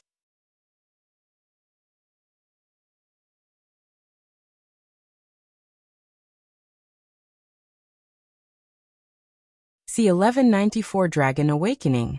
Chapter 1194 Dragon Awakening. 1194 Dragon Awakening. Seeing Yuan transform, something only dragons could do, left Shengmo and Mingzi utterly speechless. They were so shocked that they couldn't feel any other emotions, and their bodies were numb, almost as though they had been struck by lightning tribulation. Dragon Awakening Grade. Description: awaken the dragon in your body and gain unimaginable strength. Greatly increases all physical capabilities while transformed. By the time Yuan snapped out of his daze, over 90% of the blood in the pond had been absorbed by him.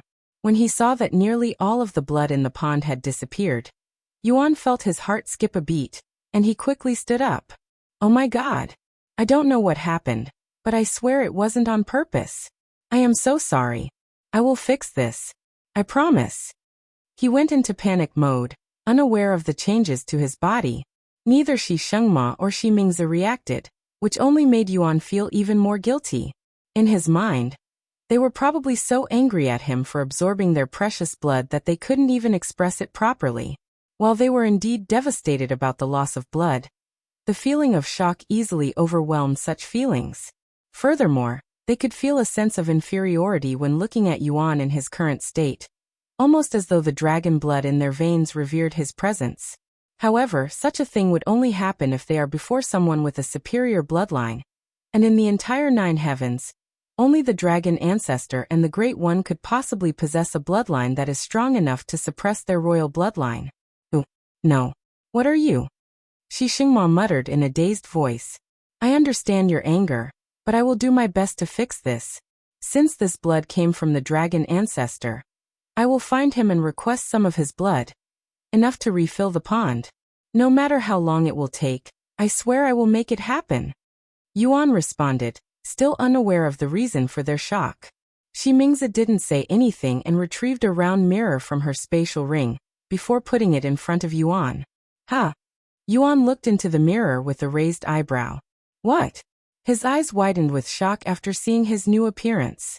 His black hair and eyes had turned golden, and his chest appeared to have grown several dragon scales. This immediately reminded him of Shengmo and Shengmo's transformation. However, he was still missing dragon horns and a tail. This must be due to the 9 dragon symbols. Dragon awakening, huh? I hope this isn't permanent. He swallowed nervously. Yuan, if you don't mind, can I have some of your blood? I want to confirm something. Shengmo suddenly asked him. Oh, of course. Take as much blood as you want. Yuan immediately responded. Just a few drops will be enough. I want to see if you have any dragon blood flowing through your veins.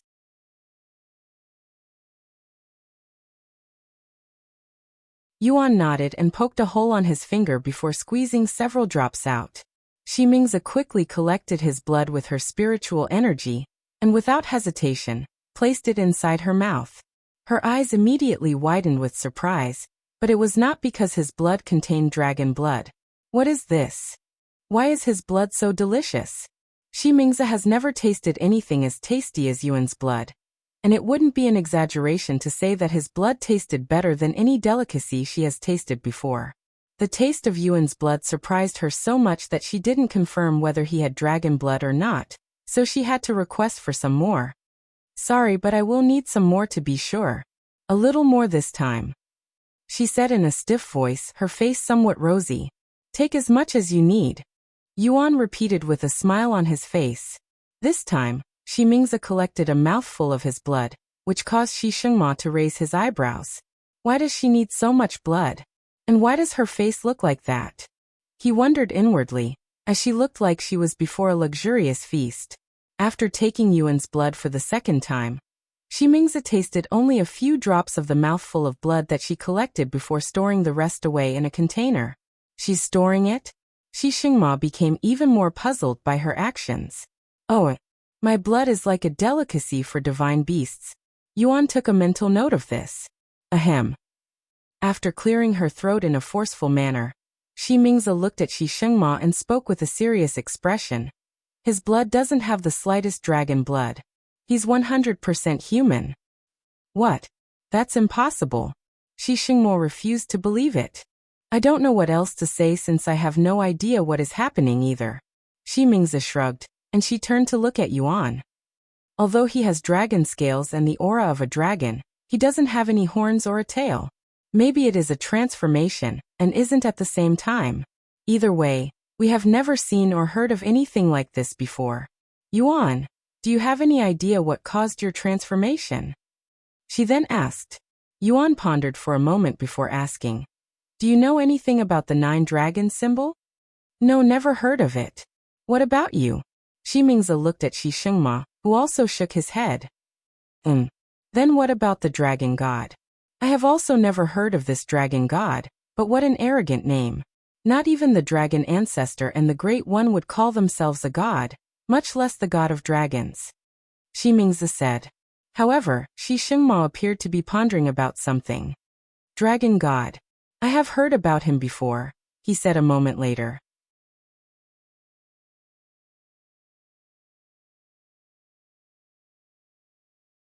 C1195 Dragon God. Chapter 1195 Dragon God. 1195 Dragon God, really? What do you know about him? Yuan immediately asked. I don't know how much of this is true since it used to be a rumor back in the days, so take this with a grain of salt, Shengmo said. And he continued.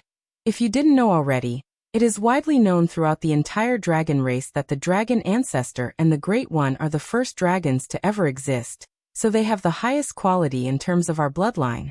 However, there is a rumor that claims a third dragon existed, one with a supreme bloodline like the Dragon Ancestor and the Great One. They also say that both the dragon ancestor and the Great One revered this third dragon, who was apparently more powerful than the two combined, and they would address it as the Dragon God. However, for some reason, this Dragon God did the unthinkable and lowered its head to another entity, a human at that. The Dragon God's decision caused a great disturbance throughout the dragon race and greatly angered the other two supreme dragons, especially since humans and dragons were at war during that time. I'm not sure what happened, but information about the Dragon God stopped there, almost as if its existence vanished into thin air. Yuan digested all of this information with a pondering look on his face. The Dragon God lowered its head to a human. That human must be the immortal monarch, since he tamed many divine beasts. And if the Dragon God is related to the 9 dragon symbols, Yuan was finally starting to connect the dots, but there are still many unanswered questions. Seeing Yuan's expression, Shengmo couldn't help but ask, "Is the Dragon God related to your transformation?" Yuan snapped out of his daze and nodded. "I think so. Also, this blood doesn't belong to the dragon ancestor, but the Dragon God." "What?" Shengmo exclaimed after hearing this information. "I also believe that the human the Dragon God served was someone called the Immortal Monarch. Do you know of him?" "Immortal Monarch? Of course I know him. There's not a single competent dragon that doesn't know of His Excellency," Shengmo said in a loud voice. "His Excellency?" Yuan raised an eyebrow. His Excellency was the one who stopped the war between dragons and humans. After all, he was also highly respected by many divine beasts during his era. "Then do you know what happened to him?" Yuan asked. "No, just like the Dragon God, he suddenly disappeared after one day. We still don't know what happened to him to this day." Shengmo shook his head in a regretful manner. Clearly, he was a fan of the Immortal Monarch. If he knew that he was standing before the Immortal Monarch's reincarnation, not even the heavens would be able to predict his reaction. "Anyways, do you have any more questions?" Just one more. How long will I remain like this?" he asked. "You can't revert to your original form?" Shengmo raised an eyebrow. "Unfortunately, no." Yuan sighed. "I don't think there is anything to worry about. When we bathe in the blood, we also transform uncontrollably, but it will eventually go away by itself once the effects of the blood weakens." Shimingzi said. "I see. By the way, the blood." Yuan looked at the pitiful state of the pool with a guilty look on his face. "I promised to refill it," Shimingzi chuckled. "Don't sweat too much about it. What's done is done, and it's not like you did it on purpose, right?" "Of course not." He quickly shook his head. Shengmo rubbed his eyes and sighed. "Well, I don't expect you to refill this pool with the dragon ancestor's blood. If you really wish to try, please do so within 900 years, since the last time we soaked in the blood was 100 years ago. Fortunately, if we don't find a solution for this before then, our bloodline might weaken." The only reason Shengmo still has some hope that Yuan would fulfill his words is because of his connection with the dragon ancestor. Although he doesn't know what kind of relationship Yuan has with the dragon ancestor, he knew there was something there. Shimingzi then said with a weird smile on her face, "If you can't fulfill your promise, then you will have to fill this place with your own blood, okay?" Sure." Yuan nodded with a nervous smile. "Here, you'll catch a cold at this rate." Shimingzi suddenly handed him his robes. "Thank you." Of course, he was completely naked this entire time. Yuan washed himself again after leaving the ancestral sanctuary, before returning to his own room. How did the ceremony go? Meili, who had been waiting for her parents to return to their room this entire time, immediately approached them when she noticed their presence in the hallway. "You will find out when tomorrow comes," Shengmo said in a tired voice. "Sorry, but I do not have the energy right now." Shimingzi sighed. This caused Meili to become shocked, as she had never seen her parents this exhausted before. "What happened during the ceremony?" Meili cried inwardly. "Is Yuan okay?" she then asked with a worried face. Shimingzi showed a weak smile and said, "Why wouldn't he be okay? If you want to see it for yourself, he's returned to his room. However, I don't recommend seeing him now since he seemed to have a lot on his mind before he left." "I understand. As much as she Meili wanted to see Yuan right now, she decided to wait for tomorrow, just as her parents suggested. Shi Mingze and Shi Shengmo retired to their rooms shortly after. So much has happened today. Shi Mingze sighed as she laid on the bed. Are you sure he's 100% human? Give me some of his blood. I want to see for myself. Shi Shengmo suddenly said. If you want his blood, go ask him for some. Why are you asking me? She looked at him with a slight frown. Shi Shengmo's eyes twitched at her words. You. What the hell are you saying when you still have some of his blood?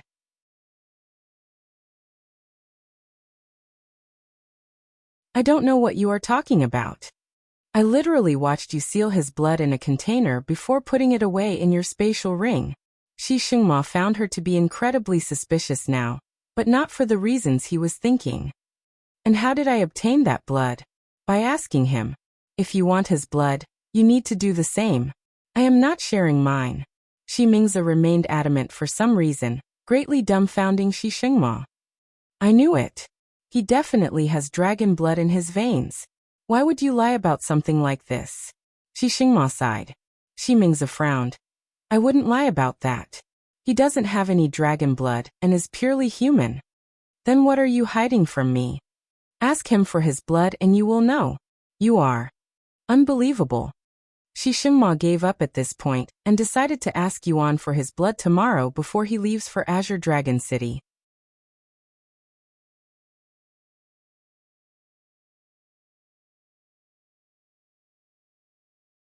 C1196 An Overwhelming Presence. Chapter 1196 An Overwhelming Presence. 1196 An Overwhelming Presence. The following morning, Yuan looked in the mirror, and sure enough he was still transformed. But since it didn't negatively affect him, he didn't mind it too much. In fact, his body was surging with an enormous amount of energy that felt similar to heaven's supremacy, which made him feel invincible. He had a feeling that if he fought with Shi Mingze in his current state, he'd be able to defeat her with ease. Sometime later, Yuan left his room, where Xiaohua and his other companions were waiting for him. Brother Yuan? Xiaohua made a puzzled face when she saw Yuan's new appearance, almost as though she didn't recognize him. Why, young master? Feng Yuxiang's eyes were as wide as saucers. Lan Yingying was utterly speechless. How do I look?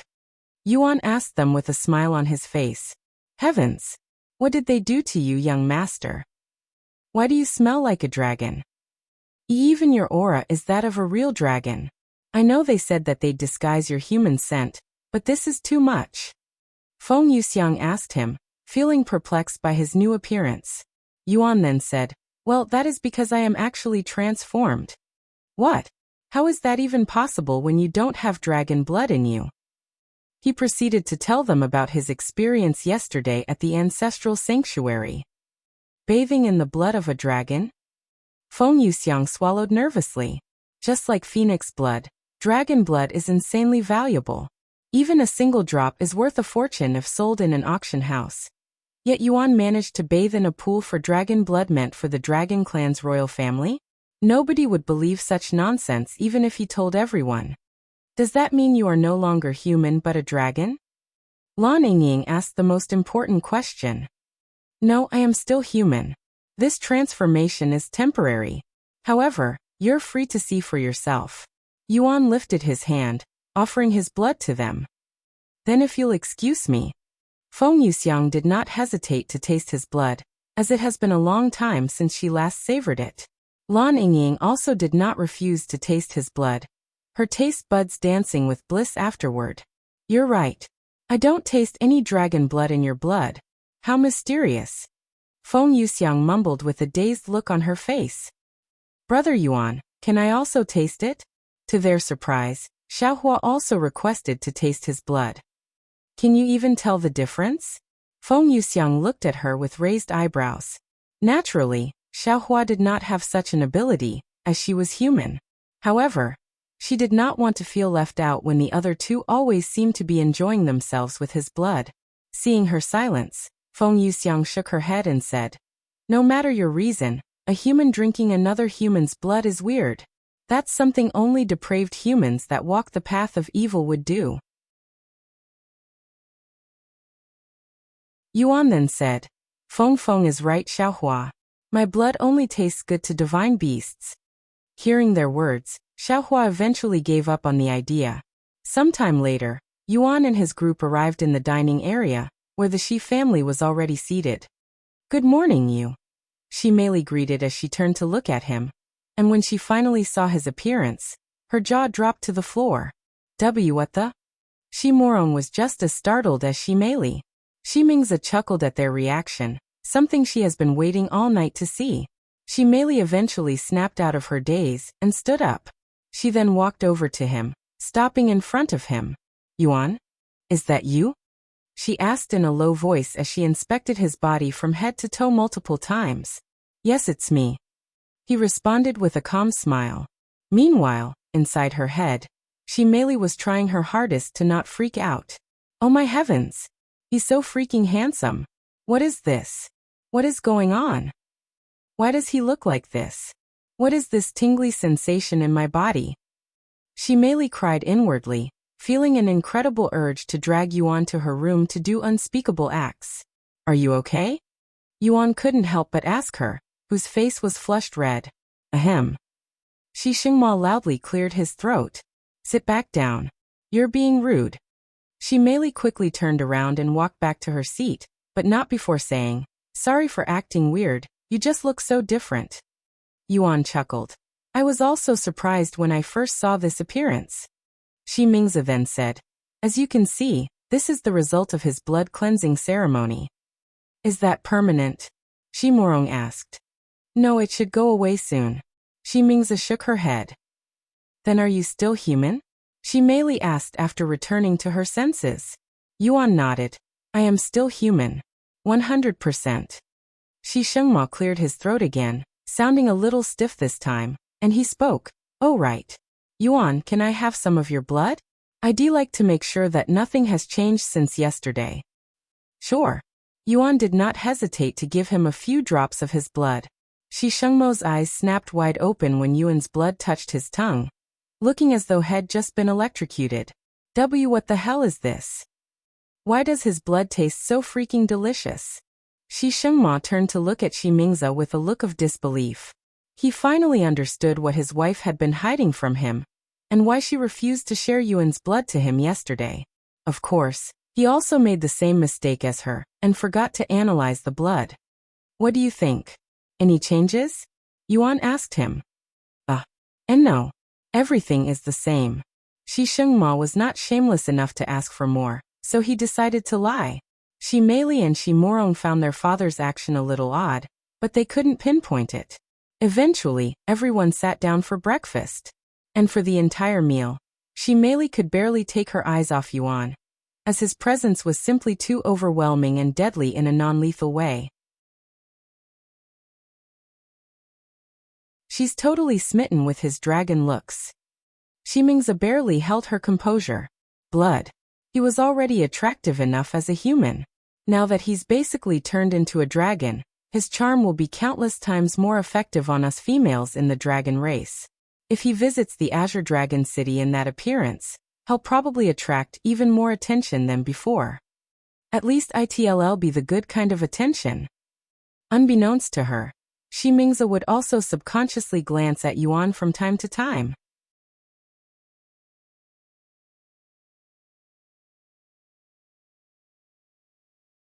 C1197 Mysterious Handsome Young Man Shocks the City.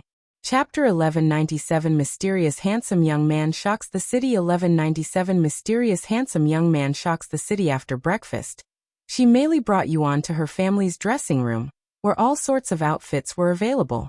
With your new appearance, you can easily pass as someone with a royal bloodline, so before we go to the Azure Dragon City, you should dress accordingly. You want me to pretend to be royalty? Yuan asked with a dumbfounded face. Since you partook in our family's blood-cleansing ceremony, it wouldn't be an exaggeration to call you royalty, Shi Meili said as she looked through her father's old clothes. Eventually, she found a pair of white and golden robes with a golden dragon embroidered in the front and back. This will look perfect on you. Shi Meili spoke in an excited voice as she handed him the robes. I will also get changed. When you're done, meet me at the entrance. Meili left Yuan alone after that. After changing into his new clothes, Yuan left the dressing room and made his way to the palace's entrance. He would cross paths with several servants on the way there, and unsurprisingly, they all stopped whatever they were doing to stare at him with dreamy eyes. Even after many moments after Yuan left their sights, these servants still remained frozen like a stone statue. Heavens! Who was that just now? I have never seen anyone as handsome as him in my life. There's no way someone like him could be a nobody. Did you see his aura? It was magnificent. When he glanced at me, I felt all the strength in my body leave. He had gold hair like the Shi family. Is he related to them? But there's no way we wouldn't know about him if that was the case. Unbeknownst to Yuan, his presence alone was enough to leave these servants in utter chaos. At the entrance, Xiao Hua and the others were already there to see him off. Oh my! Shengmo was taken aback by Yuan's new outfit. That's my... Shengmo was speechless. The outfit Meili had picked out for Yuan used to be worn by Shengmo during his younger days. It wasn't anything too fancy, but it brought out all of Yuan's charms and amplified it 100 times. Not only does Yuan look like a real young master with these clothes, he also gave off the aura of a hero, someone to be looked up to by others. You look even better than my husband did in those clothes, Yuan. My daughter sure has an eye for fashion. Shengmo spoke in a teasing voice when he got close enough. Shengmo couldn't refute her words even though he wanted to. The young master really looks like a different person now. Feng Yuxiang mumbled. Meili showed up shortly after, and she was wearing a formal red and gold outfit, which gave her a more mature atmosphere. Looks like I don't need to scold you for your outfit, Shengmo said. I am well aware that I am going there for official business, so this is only natural.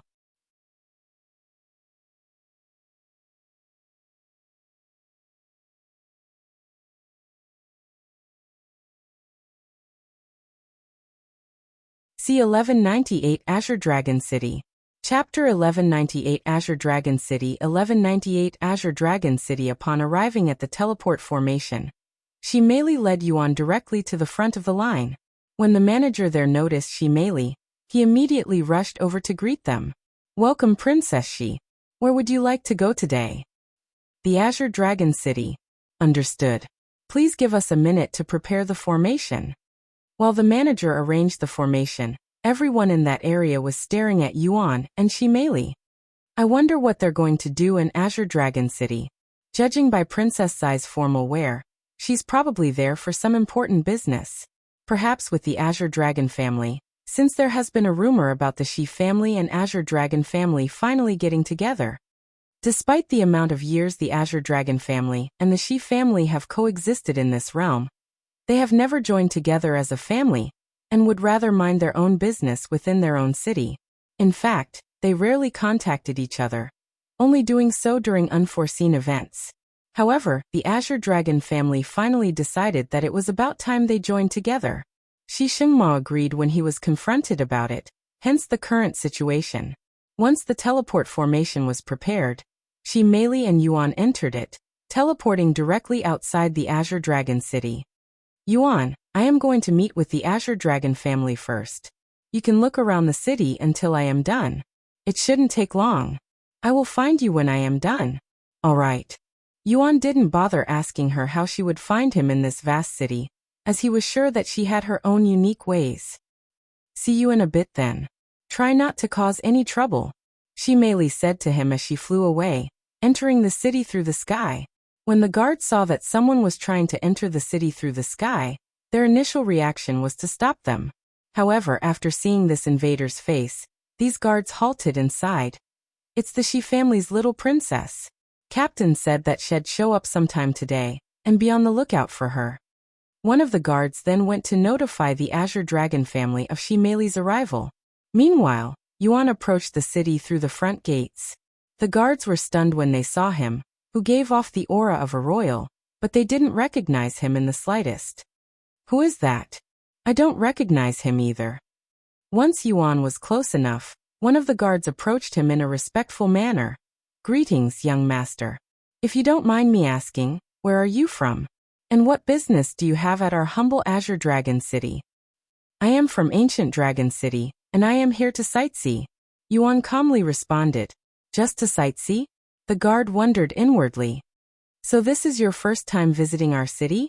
Can you put your hands on this for a second? The guard showed him a crystal ball. Yuan placed his hand on the crystal ball.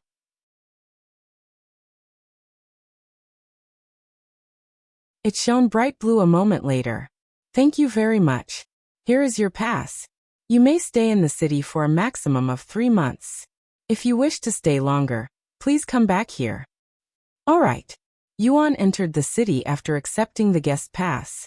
Compared to the ancient Dragon City, which has a more traditional feel and a serious atmosphere, the Azure Dragon City was much brighter and felt more exciting, almost like comparing a street filled with bars with a street filled with stores. The buildings were also built differently, as well as the pedestrians' fashion. Yuan stood before the entrance for a good minute, admiring the view. Once he was satisfied, he started wandering the streets. Naturally, his appearance immediately attracted those around him, causing them to stare intensely. Who is that handsome young man? There's no way I wouldn't recognize someone as eye-catching as him. He's probably not from this city. Gold hair.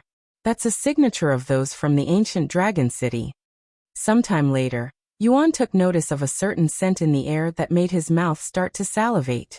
He immediately followed the scent, which led him to a tall restaurant that had 7 floors. He approached the entrance, where a handsome young man was standing with a pamphlet in his hands. Good morning.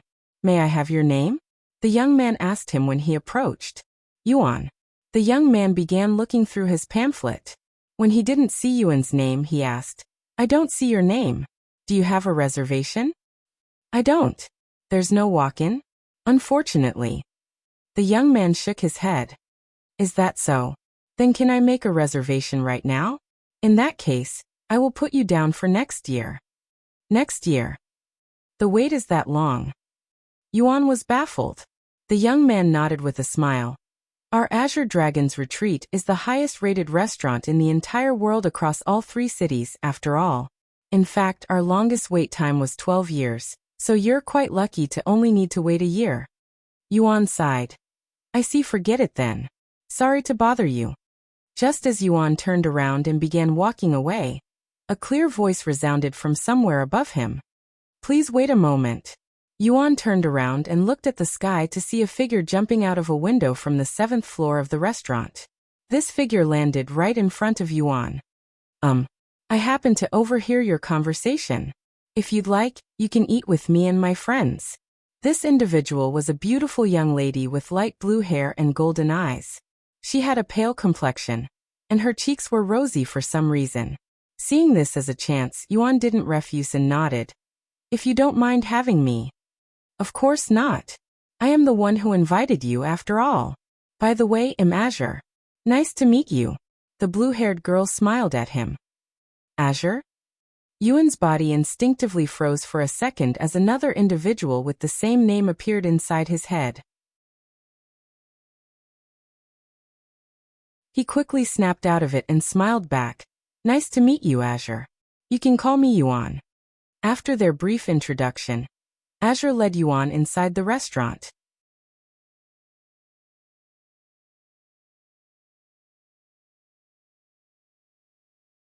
C1199 Azure Dragon Family. Chapter 1199 Azure Dragon Family 1199 Azure Dragon Family. Once they entered the restaurant, Azure led Yuan straight to the 7th floor of the restaurant, where only 2 rooms existed on the entire floor. Azure's room was on the left side of the building. Inside, there were 4 other people sitting around a long table that was filled with delicious-looking food and fragrant drinks. 2 young men and 2 young ladies, all around the same age as Azure. Sorry for that just now. Azure said to them with an apologetic smile on her face as she entered the room. Why did you jump out of the window so suddenly? That surprised us. Forget that. Who is that beside you? One of the ladies asked her with sparkling eyes. Let me introduce you to a new friend that I've just made. This is Yuan. He'll be dining with us. Azure introduced him with a bright smile. The ladies looked up and down at Yuan with glistening eyes while the 2 men had slight frowns on their faces. Where did you come from, Yuan? I have never seen you before. Oh. Zhuling. My name's Lina. Nice to meet you. The ladies introduced themselves while the men remained silent. Come sit over here with me, Yuan. Azure said to him as she walked over to her seat by the window. Azure, you sly beast. I was wondering why you had been staring outside the window with a dazed face. Lina said to her using divine sense. Hands off, you two. I found him, so he's mine. Azure said to them. Hey. That's not fair. You already have Guoxing and Wang Jun here. Zhuling said. Nonsense. You know we're not in that kind of relationship. Azure glared at her. Either way, you know that they've been trying to court you for over 1,000 years now. If you flirt with this new guy whom you've just met, they will definitely get jealous. That's none of my business. You say that, but, hey, you didn't answer my friend's question. Where are you from? Guoxing, a handsome young man with a naturally stern face, suddenly spoke to Yuan. Ancient Dragon City. What about your family? Which family are you from? Zhuling asked. Just an ordinary family. No way. You look like you belong to some big family. Lina exclaimed. The two men smirked a little when they realized that Yuan didn't belong to any prominent family. It's true. Yuan smiled, remaining calm. The room fell silent for a moment afterward. Who cares where he's from? Azure suddenly said, breaking the silence. And she continued. Let's eat before the food gets cold. Thanks again for the invitation. Yuan said to her. Don't worry about it. If there's anything you want to eat, feel free to order them. It's my treat. They began eating shortly after. As they ate, Zhuling started a conversation. So, I heard that Meili will be visiting the Azure Dragon family today. Is that true, Azure? Yuan glanced at Azure.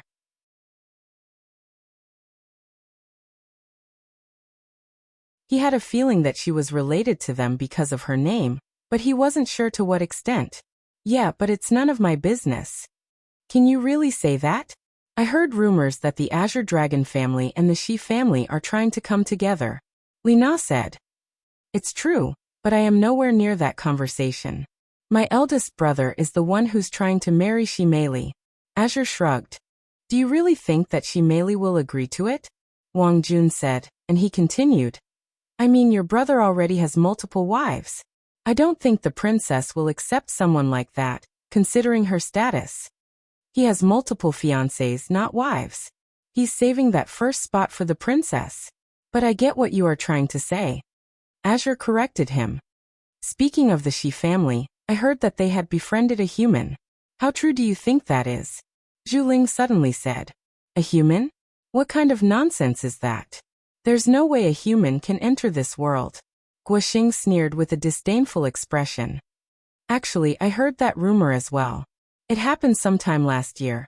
And rumors have it that this human had awoken all 9 pillars during the dragon awakening ritual. Lina said. Ha ha ha ha. Wang Jun suddenly burst out laughing upon hearing her words. There's no way a mere human could awaken 9 pillars when even the Shi family could only manage 7 pillars at most. I'd eat my own tail if a human could awaken 6 pillars, much less 9. If Wang Jun knew that the rumors were true and the human who awoke all 9 pillars was in the exact same room as him at this moment, not even the heavens would be able to predict his reaction. If a human like that really exists, I'd like to meet him. Azure sighed. Why would you want to meet a human? They're weak and fragile creatures. Yet they are arrogant as hell and act as though they're the ultimate race. Guoxing sneered. I just think it'll be interesting. Azure shrugged. What do you think, Yuan?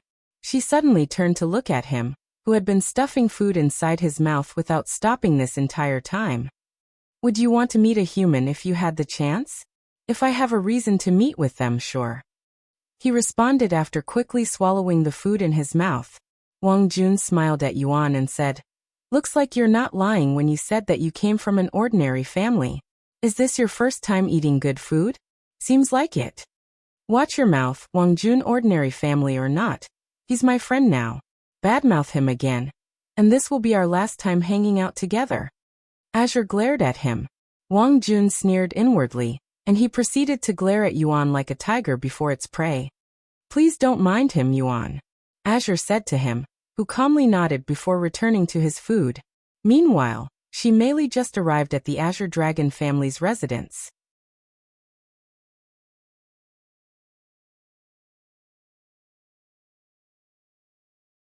Chapter 1200.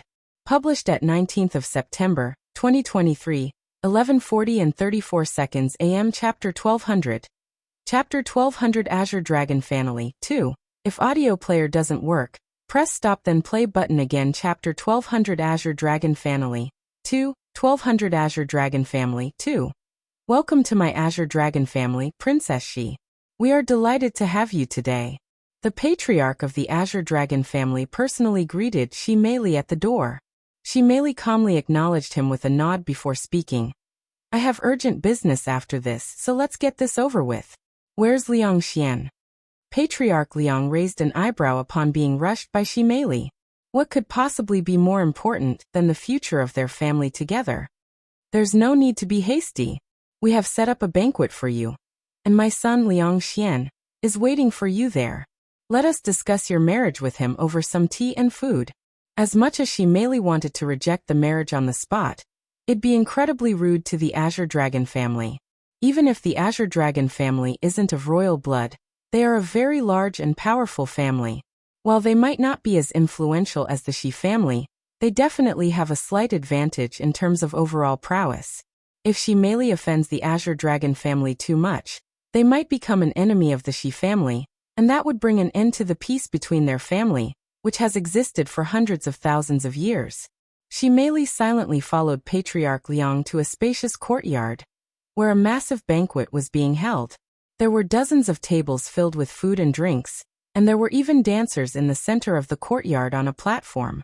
Seeing the banquet made Meili sneer inwardly. They're already acting as though I am going to accept the proposal. How unpleasant. Everyone in the courtyard stopped their movements when they noticed Meili and the patriarch's presence. Meanwhile, a group of individuals approached them. These people were all high-standing officials and renowned individuals within the Azure Dragon City. Welcome to Azure Dragon City, Princess Shi. It's been a while, Princess Shi. You look even better than before. I hope everything will work out between the Shi family and the Azure Dragon family.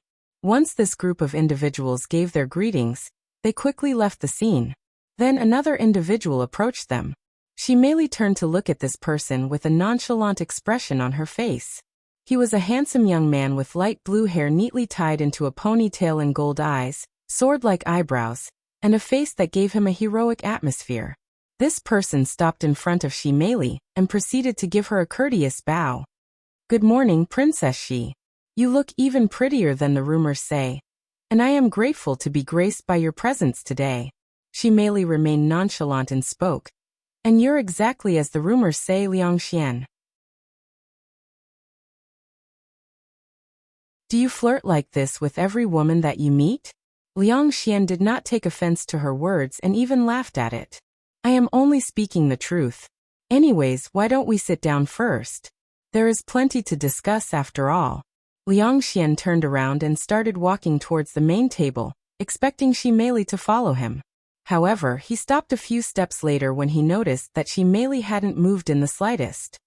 Princess Shi, is there something wrong? He asked her with a puzzled look on his face. I hope you didn't prepare this banquet specifically for me, as I will not be participating in it. Why not? Liang Xian was taken aback.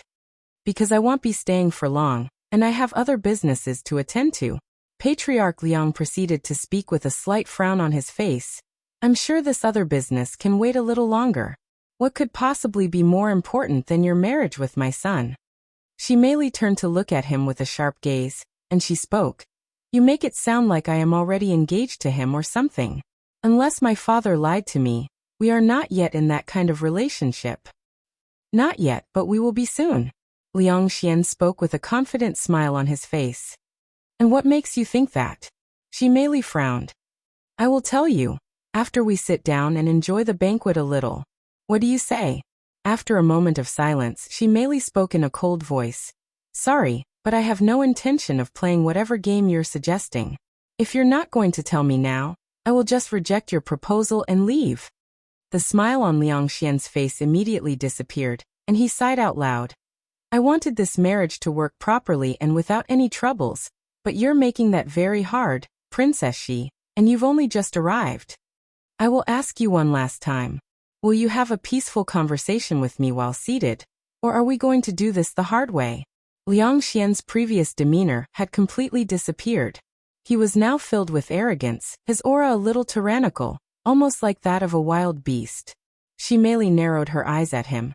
Since I am benevolent, I will disregard this disrespect once and act like it never happened. Or what? You'll report it to your father? Patriarch Liang suddenly spoke. What? Meili turned to look at him with wide eyes. Have they gone mad? She wondered inwardly. They are clearly acting hostile towards her, but she couldn't understand why. She hasn't officially rejected their proposal yet, so there was no reason for them to act in this manner. In fact, they have been acting a little weird since the beginning, which gave Meili a bad feeling. Now that I think about it, why would the Azure Dragon family suddenly propose to work together, when we've never really been that close? Why now? What is their motive? Meili asked herself. Before she could think of anything, Patriarch Liang suddenly swept the courtyard with a sharp gaze.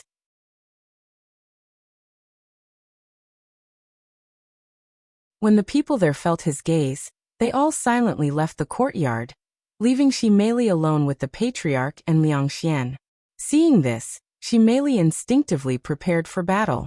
Patriarch Liang smiled coldly after seeing her reaction, and he said, "Relax, we're not going to attack you. That would be unbefitting of us, especially considering our stature.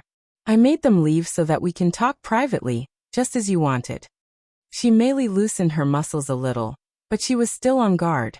"I can't wait to hear whatever nonsense you're going to spew next," Meili said with a somewhat nervous smile. "If you find any errors, broken links, non-standard content, etc., please let us know. Report chapter, so we can fix it as soon as possible. Tip: you can use left, right, A and D keyboard keys to browse between chapters."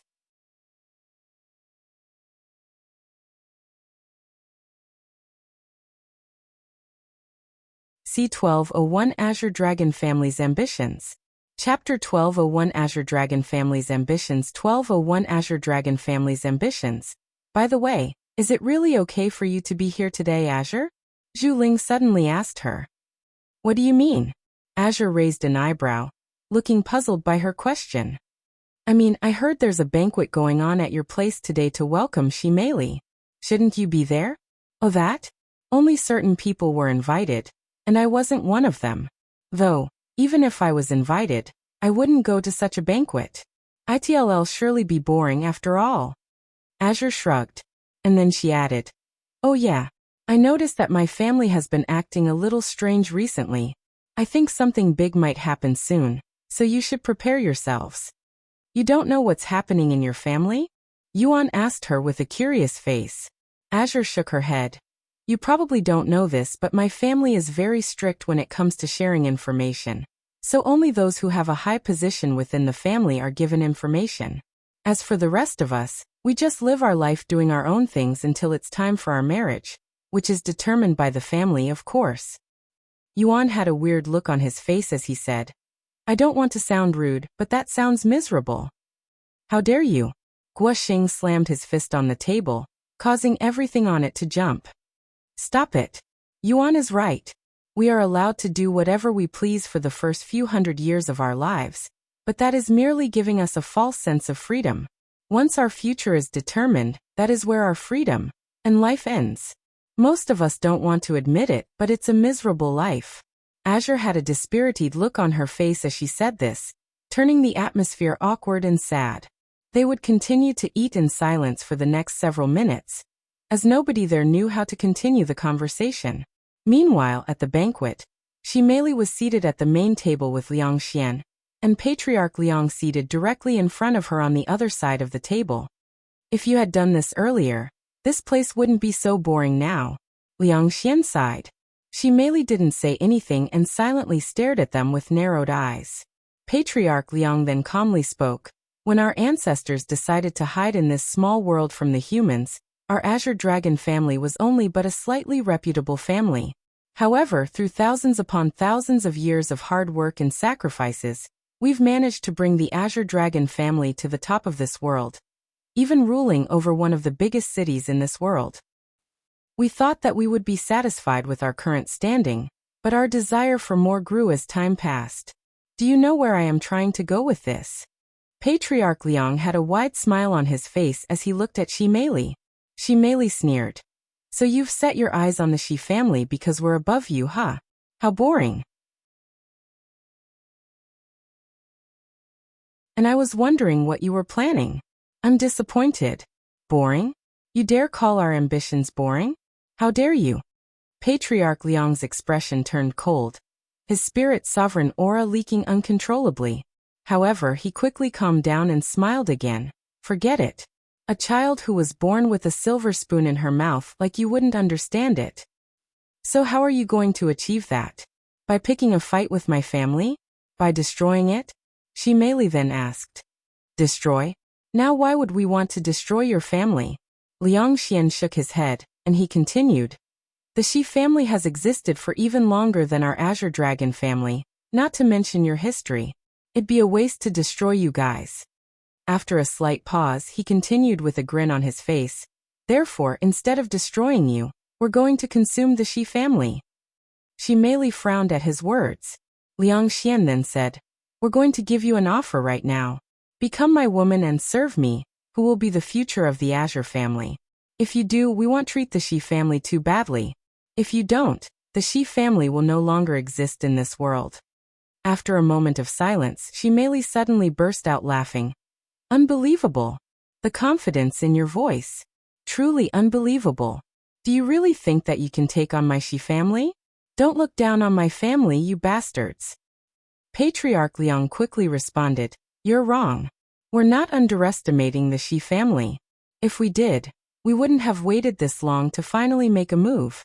It's precisely because we respect your power that we took this long to prepare. Meili stopped laughing upon hearing such words, and Patriarch Liang continued to speak. The Shi family has at most 2 spirit sovereigns, 7 spirit emperors, and 1,000 spirit kings under their command. Meanwhile, our ancient dragon family has 3 spirit sovereigns, 19 spirit emperors, and 3,000 spirit kings. Do you know why there's such a difference between us? While your Shi family has been slacking because of our peaceful environment, our Azure Dragon family has never stopped cultivating our military prowess. Furthermore, as I am aware, your Shi family only has 2 direct descendants. Meanwhile, our Azure Dragon family has over 100 direct descendants and thousands more in our branch families. Meili sneered. So you think you can defeat my family just because you have a slight advantage in numbers? How naive of you, Patriarch Liang. I think the one being naive here is you, Princess Shi. A new voice that Meili found familiar suddenly resounded from beside her. When Meili turned, she could see a tall middle-aged man with short black hair and emerald eyes calmly approaching their table. You are. Meili's eyes widened upon seeing this figure. Welcome, Patriarch Chui. I'm glad you were able to make it here today. Patriarch Liang stood up and greeted him with a bright smile. Patriarch Chui, what is the meaning of this? Meili glared at him, who she has only seen a few times in her life. Can't you tell by my presence here? You are truly naive. Patriarch Chui shook his head. Meili gritted her teeth. So the Emerald Dragon family is also in on this nonsense, huh? This man was the patriarch of the Emerald Dragon family, ruler of Verdant Dragon City, one of the 3 biggest cities in this world alongside the Azure Dragon City and the Ancient Dragon City. See? I told you that we weren't underestimating the Shi family. Patriarch Liang smiled at Meili. My Emerald Dragon family may only have 1 spirit sovereign, 5 spirit emperors, and 600 spirit kings, but if we combine our forces together, I think we have a pretty good chance to deal with the Shi family. What do you think, Princess Shi? Patriarch Chui asked her.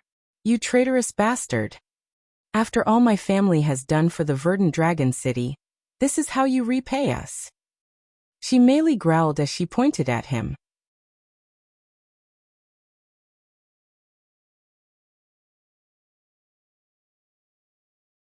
C1202 War. Chapter 1202 War. 1202 War. What will you even get out of this?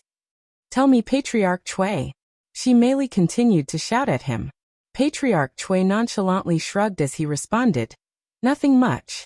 Just some of the Shi family's treasures, a third of the ancient dragon city, and Shi Mingzi. What? My mother? Meili had a baffled look on her face.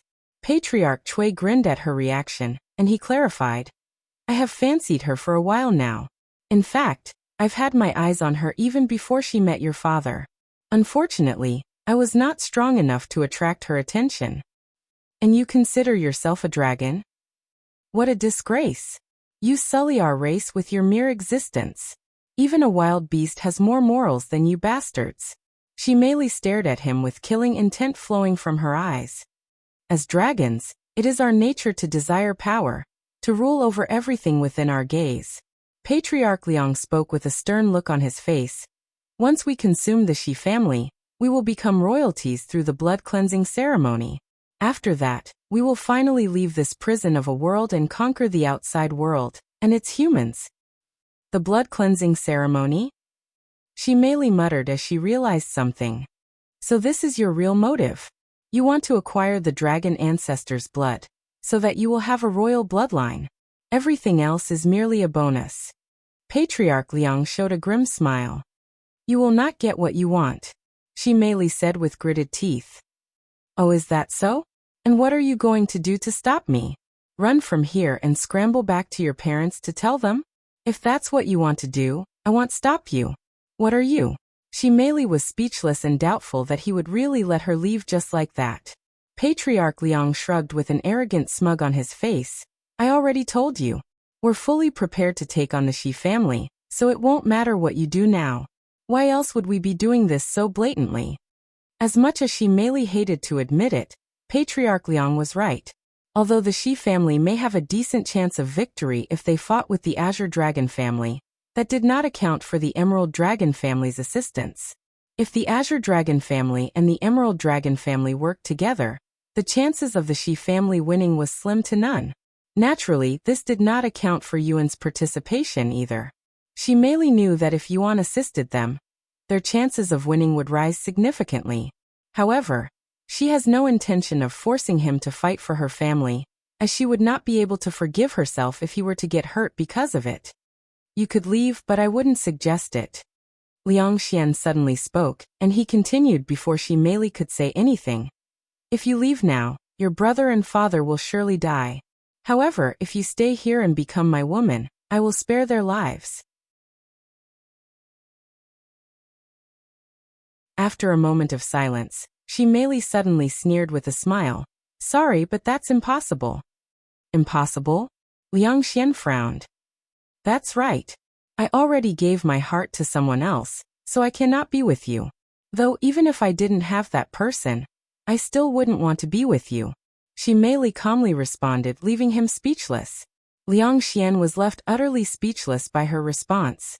He couldn't believe that she would be able to say such a thing when her brother and father's lives were at stake. Are you serious? He had to confirm it. Does it look like I am joking? You'd be willing to let your father and brother die over something like that?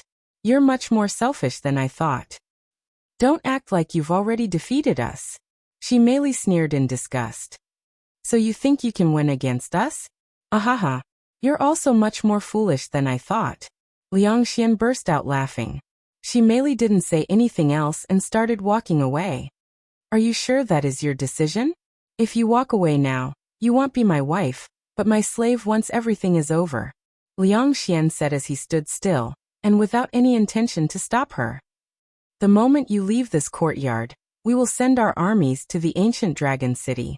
Patriarch Liang spoke in a nonchalant voice before sipping on. Meili stopped moving, and without turning around, she spoke in a cold voice. I, Meili, won't be threatened by anyone. And without saying anything else and without any hesitation, she flew out of the courtyard. Father, is it really okay to let her leave like that? We can still catch her right now. Liang Xian turned to look at his father with a doubtful face. It's fine. The Shi family cannot stop us. They don't have the power to do so, he said before turning to look at Patriarch Chui. Get your people ready. We're going to war. Patriarch Chui nodded with a serious expression before disappearing from the scene. Meanwhile, Yuan was still at the restaurant filling his mouth with food. Yuan, I have an offer for you. Azure suddenly looked at him and said. What kind of offer? He said after swallowing a mouthful of food. I would like to hire you. Yuan raised an eyebrow. For what kind of work? I'd like you to work for me. To put it bluntly, I want you to become mine. Azure said with a charming smile on her face. The others in the room stared at her with wide eyes. They didn't expect her to be so straightforward in public. I may not have the most influence in my family, but I do have plenty of influence as someone from the Azure Dragon family. Of course, you will be more than a servant. You will be akin to something like a concubine. What do you say? That you're tuning in to the Li Mei Sword of Destiny YouTube channel. We're so grateful for your support, and don't forget to subscribe to join us on this incredible journey through captivating stories. Your generosity through donations truly makes a world of difference, as it's the primary source of revenue that allows me to expand and enhance this channel for you.